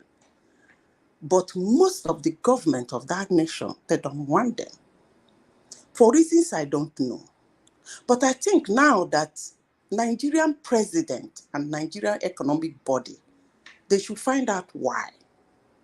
Because I believe if Nigeria can open the market, more especially in Africa, it will go a long way.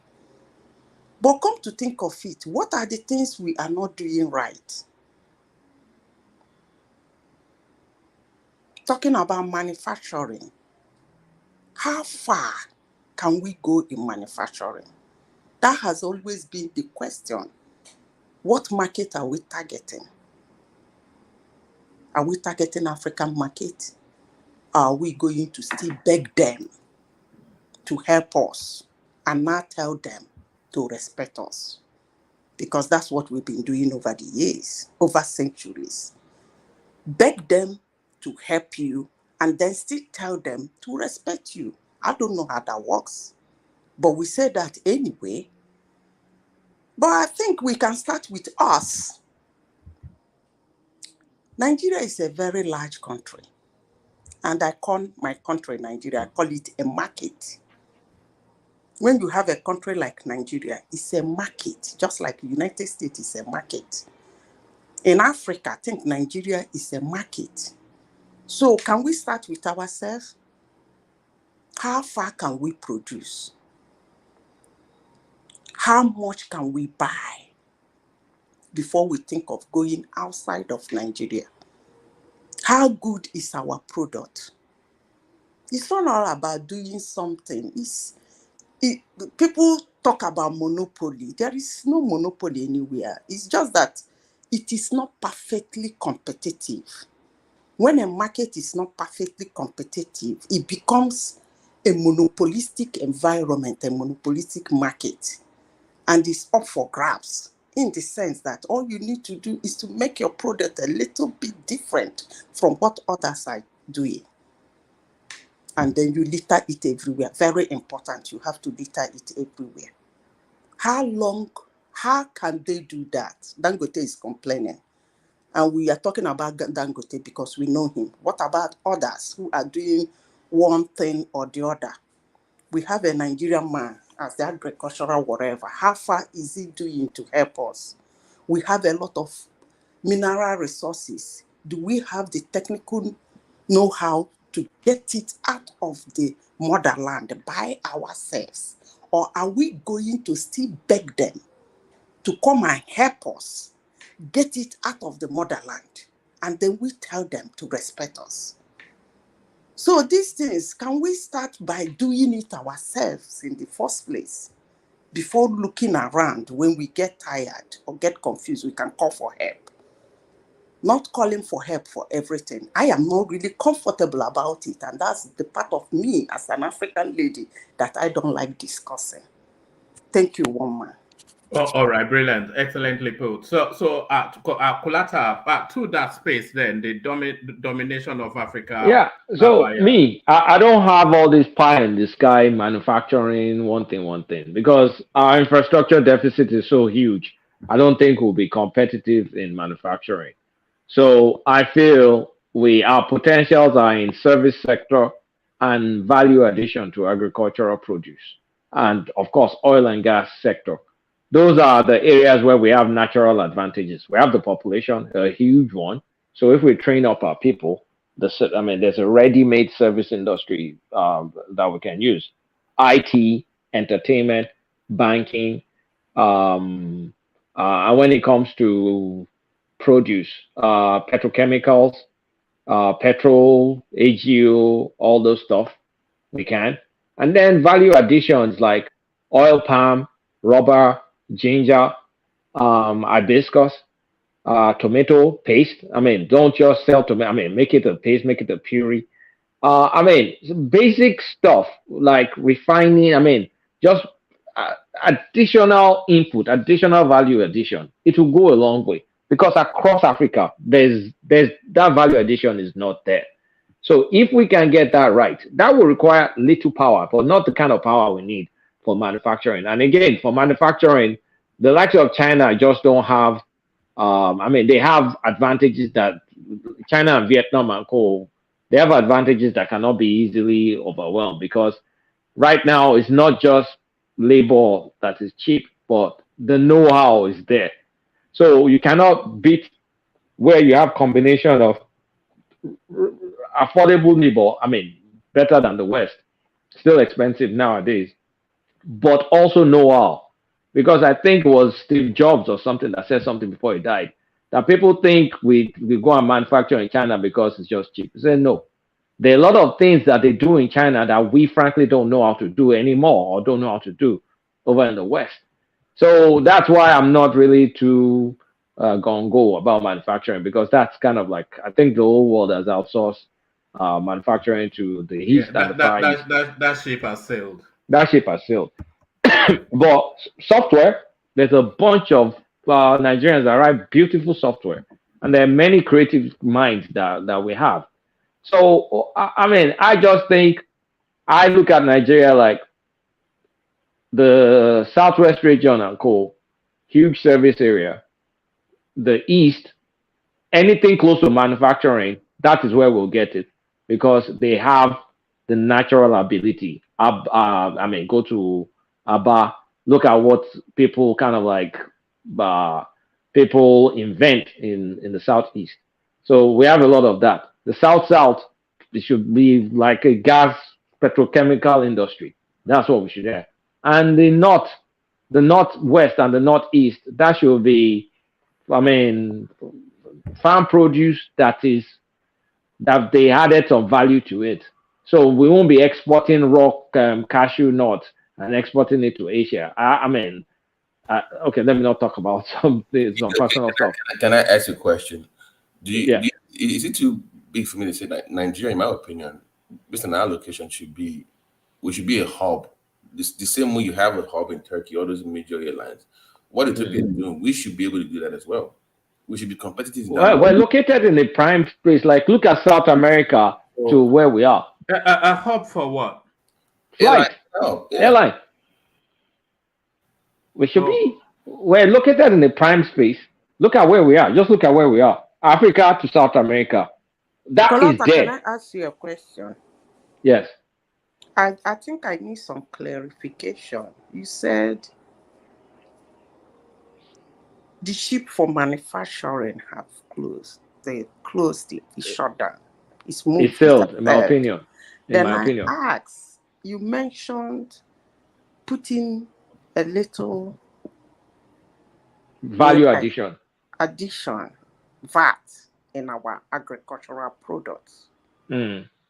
And I asked you, without, I don't know, when I said manufacturing, maybe you thought it's something outside of agriculture. But let me ask, let me get you right.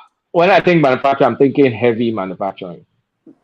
What I'm asking is it that the agricultural product you are adding value to, you're gonna sell them raw? No, you will process them. So additional processing. I gave example of rather than selling cassava as gari, we can do mass produce of tapioca starch. And that's what they call manufacturing. Well, yeah, technically you're right, it's manufacturing, but when we think manufacturing like manufacturing assembly chain, all those things, you see, that's what I want to separate like what's the word? I'm trying to separate basic value addition where you need basic equipment versus where you need a massive assembly line. You are trying to draw a line. I'm trying to draw a line between the two. Manufacturing and production. Yeah. So because like production, like you have a factory producing Nike sneakers, for example, that in itself is not high manufacturing, but compared to a factory producing Tesla cars, something like sneakers, I believe it can be done in the southeast, and it doesn't require that much power. So those kind of things, those kind of labor, some labor that's not too advanced like that. If we have enough power and enough infrastructure, we'll be able to compete. But when will we get all those infrastructure and go? So maybe we should still do some things whereby the raw part is readily available here and is cheap to us. So whatever is natural to us that we can put some more value to, we'll be more competitive in versus where we still need to invest in this, invest in that, invest in this. That's a long time goal. And by the time we get there, by that time, robots are doing every single thing in the world by then. So, we forget about artificial intelligence to impact. AI is taking over a lot of stuff. So, but I don't want to digress to that topic. But you see, it's not good the way AI was. No, it's not really an AI. I think what they are talking about more is ways that Nigeria can have a dominant economic. We can have it. So if we're adding value to our agriculture, we can produce enough food to feed Africa. And these are foods that are not, they will not be perishable because we've processed it. We've added some value to it. It's in powder form, it's in thin form, it's in some can, is in something, and we can be exporting it to Africa because we have the land, we have all those things. So all we need is just tractor here, small electricity there, 150,000 equipment that can do the basic assembly line there. Kulata, in many ways, Nigeria already is in that position. But not the manufacturing. I'm talking more about dominating, especially the Black Africa, West Africa space.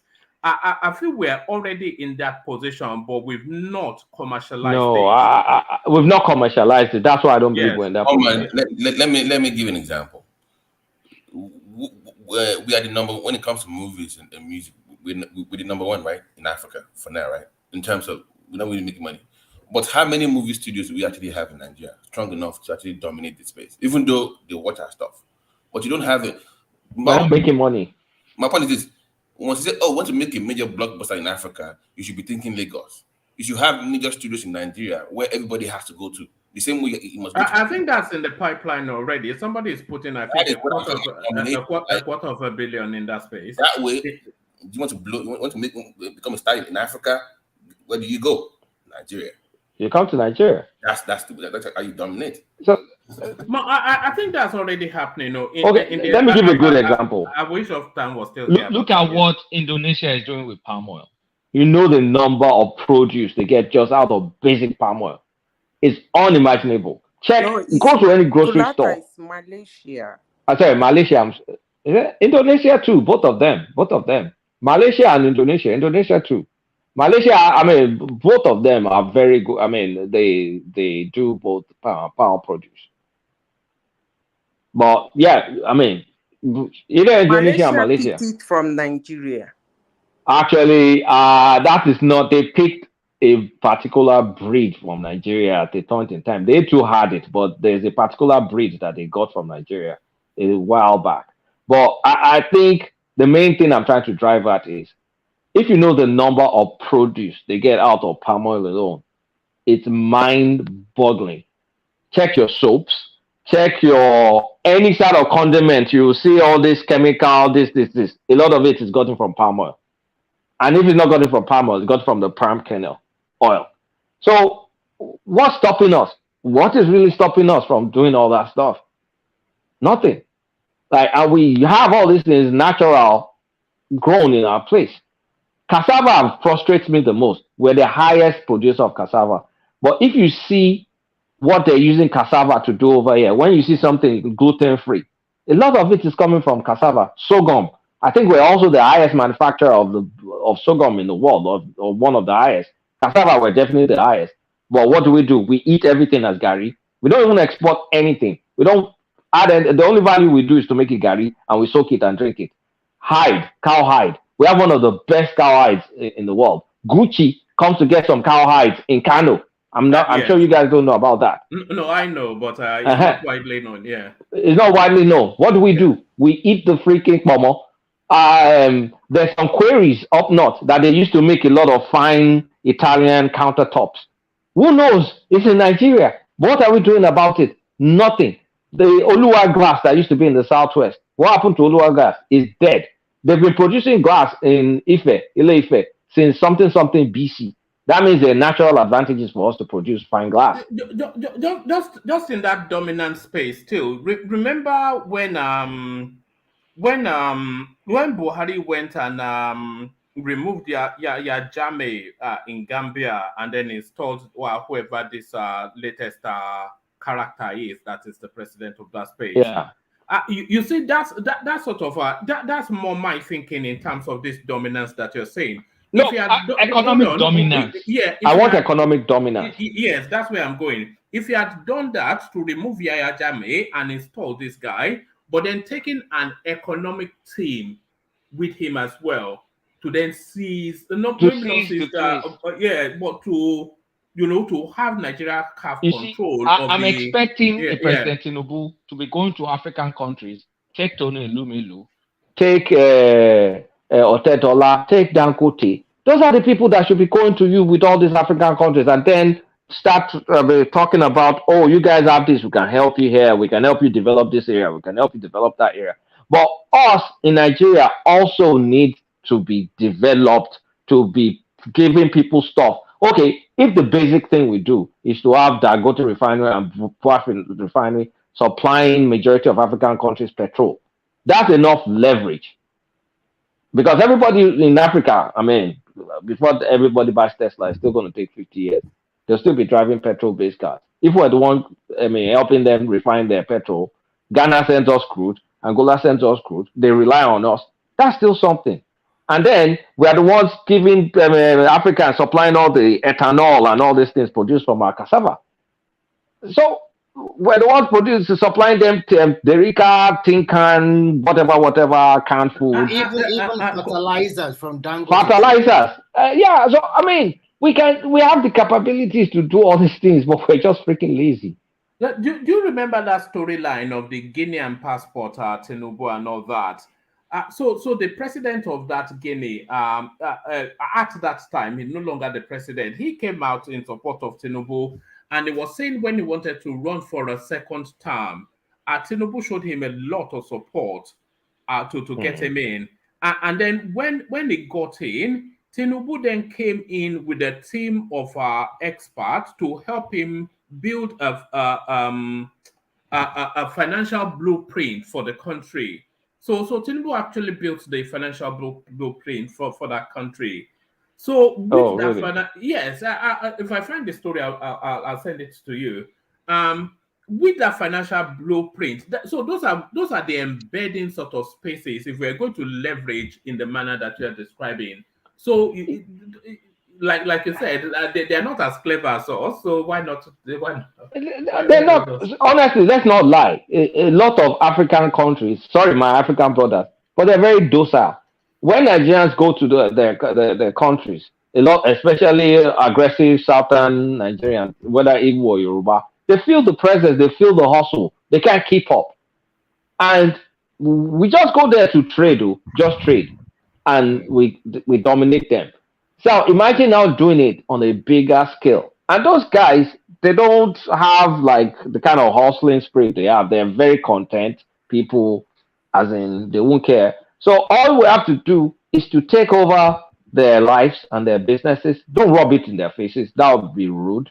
And I mean, we maintain. I mean, at a point in time, then we now start. I mean, injecting what's it called, military power. We'll be helping them resolve conflict. We'll be. In fact, you are talking about the reach of banking. We can just even make it a single. So if we get into their banking and control that space right across the board, then who cares? If we control all their money, then who cares? We control them, don't we? Really? We need their resources too. Like, assuming we could quiet down Congo, you know the amount of resources in Congo.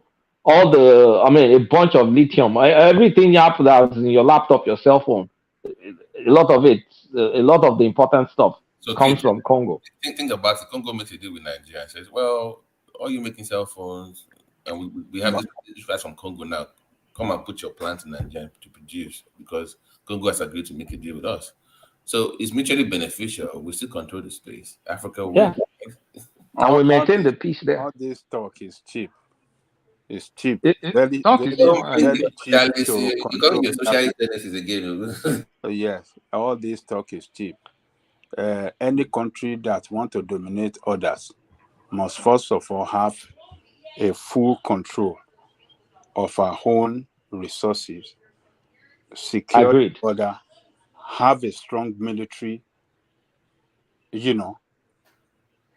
a strong military in place. You're right. Yeah. Our military is not bad. I think for the last 8 years, this guy really pumping a lot of money. Forget you don't have military. Which military? No. Our military it's not so bad like we have the military to dominate our You don't have military. We are not we talking don't have about the military to dominate Togo and Benin Republic and Chad.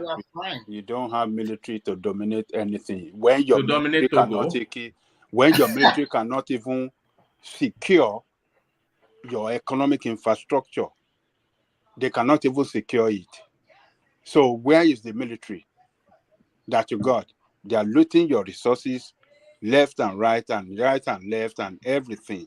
I think that has to do with leadership, because we don't have courage. Yeah, that is part of it, whether it's leadership or this thing. But the point is that before you can dominate others, you must first of all have a full control of your own resources and a very strong military that can protect it and prevent a foreign intruder from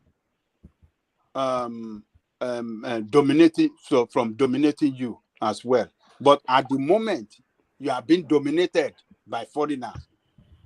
And you see, some of these Shamuga from Asia, from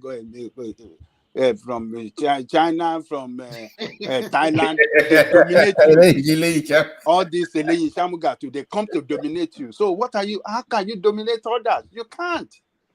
You don't have control of your resources. You can't. Have you even maximized your own resources? You are thinking of But what we're talking about is maximizing our resources so we can start exporting and start overwhelming other people. You are talking of Congo. You have so much resources. You don't even know how many. I think you guys are more resources than We don't even know it yet. We don't even know how many. Look at the interest in Congo now. Look at the fight going on. Look at the interest. Look at the powers.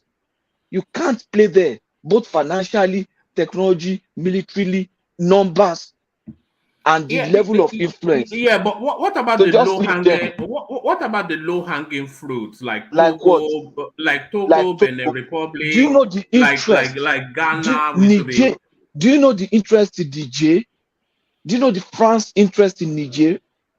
It's not just France and US. The electricity in France are powered by uranium from Niger.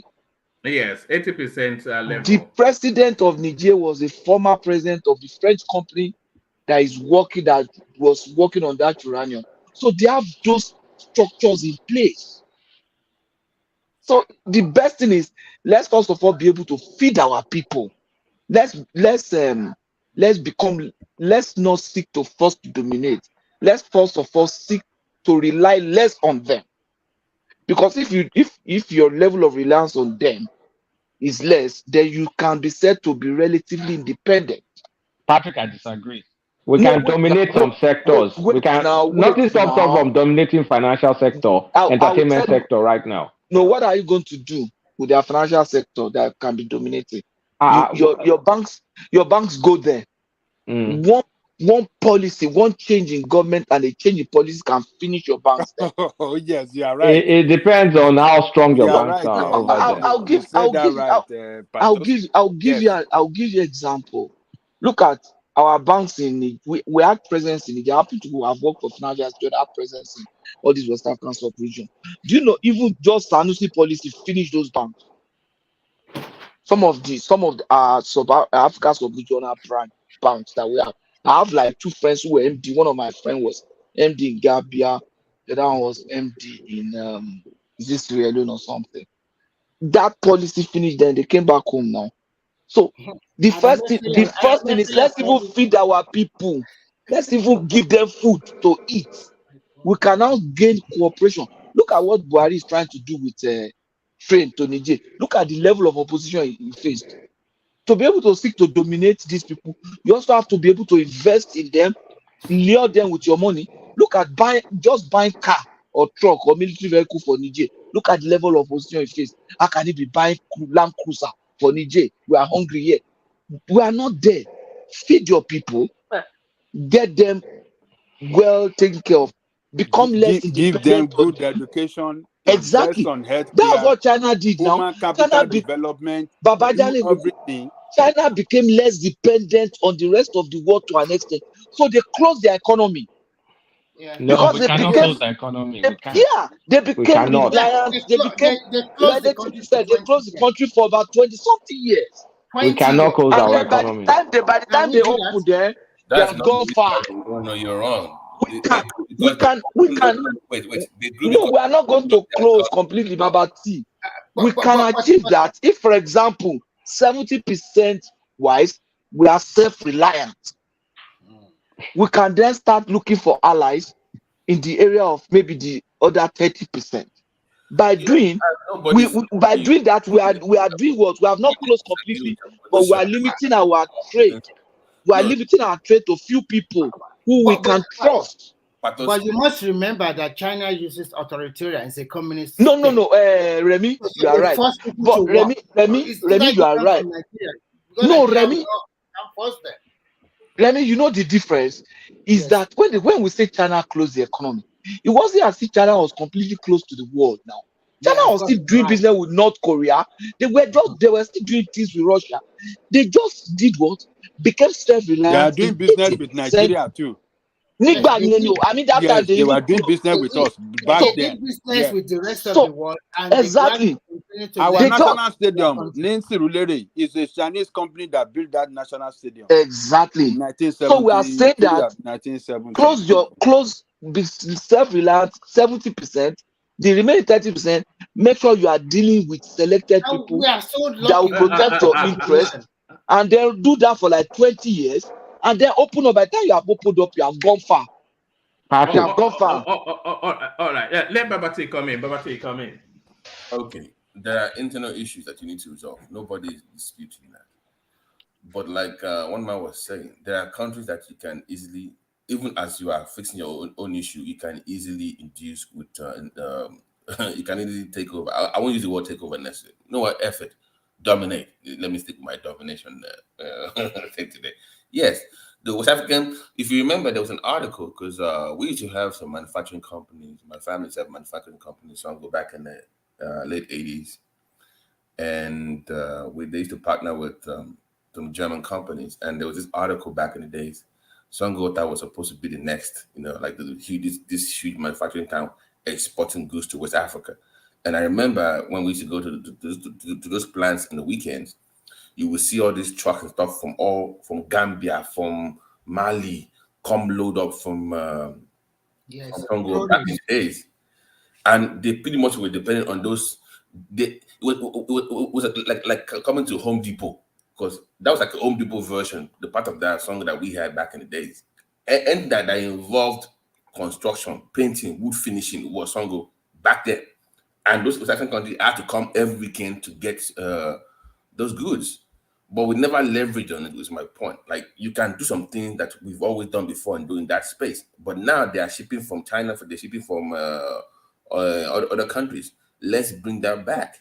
It was once there, we can do it again, and they will be willing to work with us. So when I say domination, we can start from the sub-region, then expand. So that would be my own take on that. Roman, it's over to you. And Babati, in addition, when you remember during the 90s or even early 80s, you will see a lot of produce from Nigeria lining up the hundreds of trucks in semi-border. The demand for different parts of West Africa. The demand for the naira was huge. The demand for Liver brothers, all of them were producing in Nigeria, and from Nigeria they took them to all West African countries. But where are they now? Right, we have a lot of work to do, really. Michelin, all of them. Michelin, Dunlop, they're all in Nigeria producing in Nigeria. The Odutola tire something.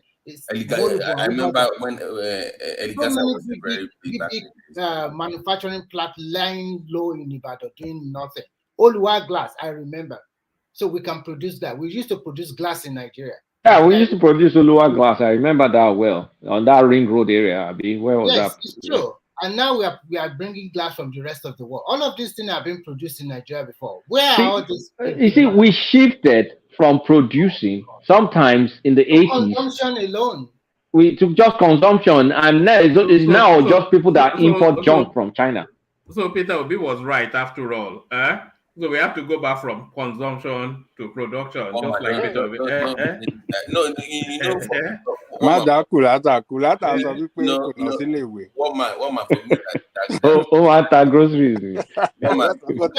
Is it doing production? It's also importing now. It's even don't mind the hypocrite. But one man, for me, that grew up in that environment, and I saw, because my own father used to have all this German, it was mostly all these German companies that were really like Nigeria's the next thing. I'm telling you, and they would have all these meetings, and I would be there just watching them discuss, and they had all these plans about that whole area, port. It was beautiful I wish I could find those documents. It was beautiful to watch. My father was like, oh my God, we're going to be the next thing in the state. I don't know what it just felt about. My father worked with CFAO, a French company, and during that time, Pojo was produced in Nigeria. During that time, I've never seen my father drive a used car. Everything is new at that time. Pojo 504, Pojo 505, everything is new. And then later it was like, then there was a time that Korean product and Japanese product like a Mazda trying to come into Nigeria. And all the auto parts and everything, even after sales service, they were all done in Nigeria. Where are all these companies now? We don't even know. I think it's those military interventions that we have that was just especially that Babangida, bad policy after bad policy. Yes, bad policy. Bad policy, and after bad policy, kill all the industries. It was that structural adjustment that destroyed Nigeria. That one was the one that killed. You see, when the social adjustment came in, and our currency started to lose value, that was what destroy everything, because a majority of our raw material are sourced from abroad, and then we have to use what do you call it? The dollar exchange to our currency. Since our currency was losing value, so it scared investors or industrialists. Yeah, It scared them away. Ajale Koko, what happened in hindsight was anytime there was an oil price shock, I mean, we could not defend the naira because what we were using to defend naira is crude, and so whenever crude goes down, it really impacted us, and there was an energy crisis. Sometimes in the late 70s, spilled over into the 80s. So Buhari was the one that ruined everything the most because he came in. Buhari and, again. is this same Buhari? It's not another one. No. When he came in, he cancelled a lot of stuff. A lot of investors were discouraged. They left the country under Buhari.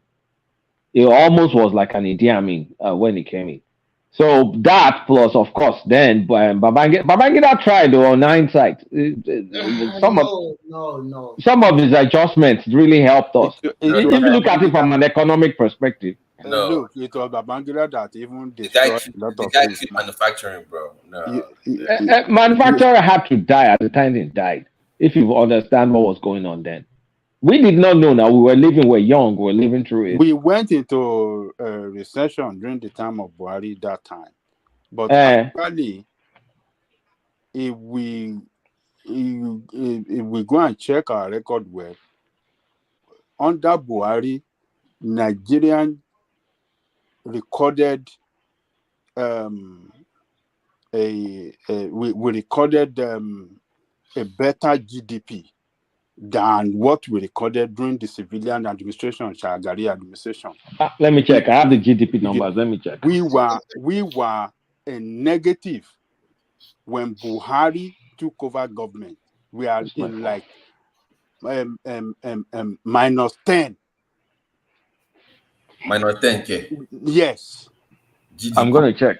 Yes. I have Buhari brought it to 5-point-something%. So within that short period of time, they are able to record 15% of GDP growth. Yes, of GDP growth. Wow. So because they were disciplined, they were not corrupt, and the industries were well on track. But at the time, the industry started to produce more when they came in. Because they were disciplined, they managed the resources well, and they were reporting. You are talking about the first time of Buhari. Every month to the country. The progress, our economic progress that we are making, they were reporting it to us every month.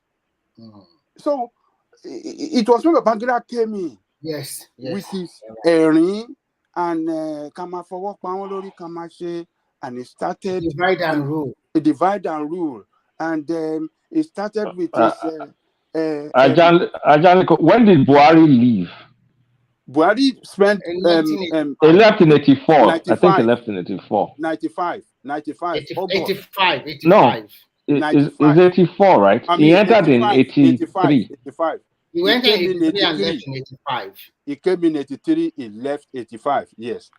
Okay, so he turned the GDP picture because in 83 it was minus 10.92%, 84 it was minus 1%, and 85 it was 5.91%. 5 points, so about 15. But wait now, you guys are complaining about Babangida. That was good memory on your part, by the way. I didn't let go over. Yeah, that's excellent memory. Babangida too had double digit. Babangida had 11.78 in 1990. He had 7.33 in 1988. It was Babangida had a lot of positive GDP growth. It was actually under Babangida, it was only his first year, that was 0.06. Then it grew to 3.2 to 7.33, then slowed down to 1.92, then ballooned up to 11.78, then 0. So it wasn't the GDP growth of that was not bad. It ballooned to 11.7 and then went back to 0. Something. Then went back to 0.36. Oh my so God! From 11 not to the God. We've had double digits growth, like we've had double digits, and then fell to 0 again. Then fell to 0, and then went back to 4.36. But under Abacha, it's not consistent. So our GDP has always been kind of like it's not until Obasanjo that our GDP started becoming consistent. Huge. So, Remy, do you think that under a Tinubu government we can get a double digit? Can you speak louder a little bit? Can we get a double digit under Tinubu? Is there a hope that we can get a for me personally, I'm not expecting a double GDP for now, but I'm expecting a growth to about 5% GDP in the next 4 years. Not going to be. That would be bad. If he can do 8 years, maybe. And if it continues to grow, maybe. But the 4 years, no, I doubt the very first 4 years could possibly. How high do you think it can go? How high? We can't say no, it's hard. About it's always 6% target. How much? 6%. I think it says it's targeting. He said it's targeting nothing less than 6% or so. But give and take, maybe 5% will be fine to me. Because even about make it 4 on average. Within 4 years, that would be but let me break on it to Obasanjo because Obasanjo blew the numbers. Yeah, but by 2002, Obasanjo did 15%. Wow. By 2002. Obasanjo did very well. What did Buhari do in his second? Man, Buhari 8 years. On the average, Buhari 8 years. The average is 1.1%. Buhari was piss poor. His full first year minus 1.62, then 0.81, then 1.92, then 2.21, then minus 1.79, then 2021 3.65. On average. On average was 1 point something. For the last 3 quarters of this year, are we also at 3 point something or below 3? That's what World Bank or something that will make maybe 3% or something. Some people have 3, some people have 2.5. I think Tinubu just have to find a way to push a lot of people into production, and also because so many people in Nigeria are doing nothing. I think there must be, a carrot and stick approach to Nigeria. But that is wrong, to say that. What do you mean by that?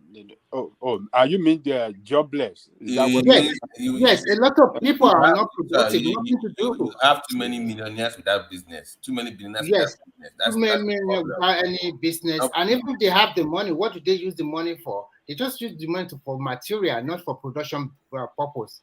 You say a young Nigeria, maybe they make their money like Yahoo or whatever. Where are they putting the money to?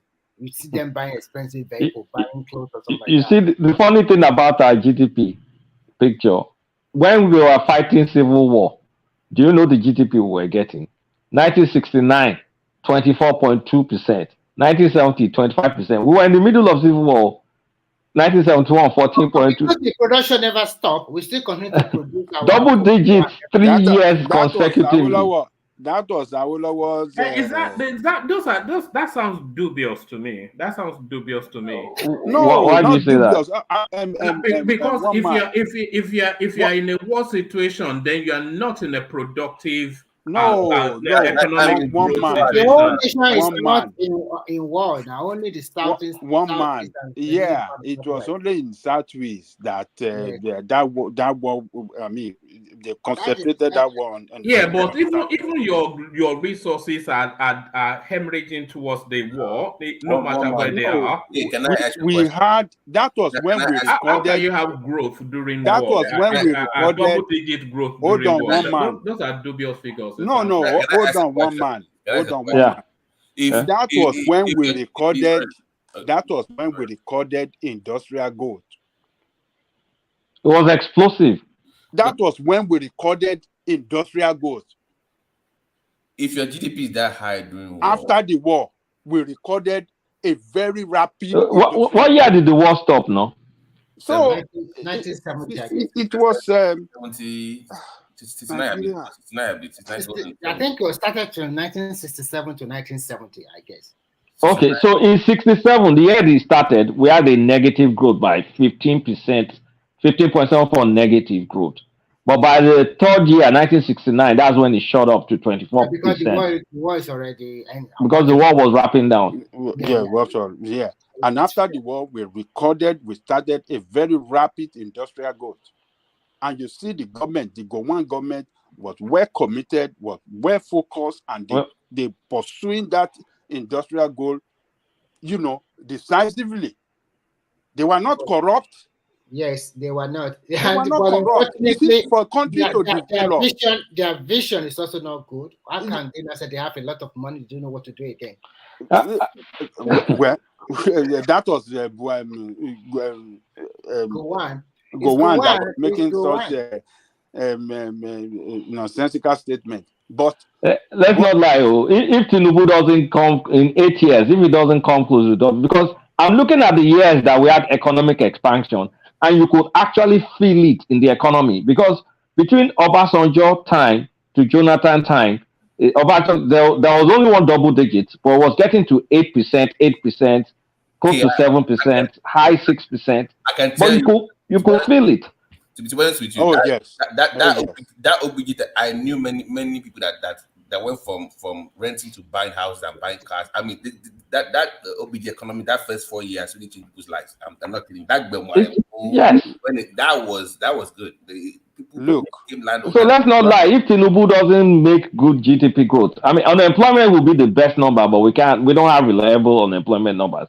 But if it doesn't get very good GDP growth, no matter all this policy, that, they will look at him as an unsuccessful president. Yes, of course. Look, that time of Obasanjo, oh man, the economy was good. We were even making money. The market was happy. The economy was on fire under Obasanjo. It was very nice. Everybody was making money. We here shipping things home. We are making money, and everybody, and you can easily get your money remitted to you easily without no problem or anything. And it was during the Jonathan regime that problem started, particularly with us. Why would you impose Yar'Adua or not? If you're not impose Yar'Adua, we'll not be this problem. We won't be where we are if you did not impose Yar'Adua. Yeah, it was during his time that problem, started creeping in, because he allowed corruption to penetrate into his the way he governed the state. So he didn't fight corruption in any way. And now they started increasing tariff on imported goods and stuff. When goods that you cannot produce in your country, products you cannot produce in your country, you are putting what do you call it? You are putting heavy tariff on it. So those of us that are doing business between here and there, we started having rethink that, okay, what is the point of continue with doing this business when you cannot really make good profit? So people start retracting, and when Buhari came, he for everything. He just destroyed everything. So I hope Tinubu is trying to open up. You see, he has opened the border. A lot of product will start flowing in from there. It will become cheaper. But activities with that, you need transportation, and I have said that really. Yes. So Ajaliko, good evening. Yeah. Thomas, you are breaking up. What? What happened? I think it dropped. His connection dropped. Yeah. Oh. Is it the one ringing or who? It's like a UK phone ring. Anyway. So Obasanjo have started. I mean, Tinubu have started with the way you open up that border now. You will see activities between us and our neighboring country. You know, we will start seeing some activity. Ajale Coco, can you give me 1 second, please? Good evening, everyone. I'm about to go inside I'm going back to work. Happy Sunday to you all. Yeah, Kolata, and Ajale Coco, what can we do to grow our GDP? You guys are good in economics, and my own is plier and screwdriver. So what can we do, or what can Tinubu do to grow our GDP? Yeah, thank you. I'll see you guys later. Yeah. Is Isheni is his business productivity, money flowing in and out. I mean, if people can get back to the farm, people can get jobs, businesses come in, people get richer. We're more. I mean, basically, more productivity will grow our GDP at this point. Yeah, I have an idea. I have an idea, but the idea might look archaic. But I think this will really help us in production base, because we have a lot of graduates. I think when they are going for youth service, I want them to push it to 2 years. Stay in the camp. 2 years. Just hear me out. Stay in that camp and let these people farm for us, and they will pay them more than minimum wage. So they have to provide accommodation and three square meals for them. Remy, did you do NYSC? Yeah, I did. I did it in Enugu now. If they told you to go to farm, would you go? I will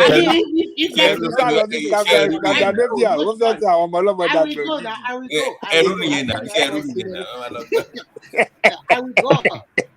Because let's be frank, that country needs food. So what sort of farming are you saying that there should be labor? Is it labor or it can be a sort of like going to mow the farming and hunting. No. 2 years, 2 years farming and hunting. And this kind of farming belong to the state.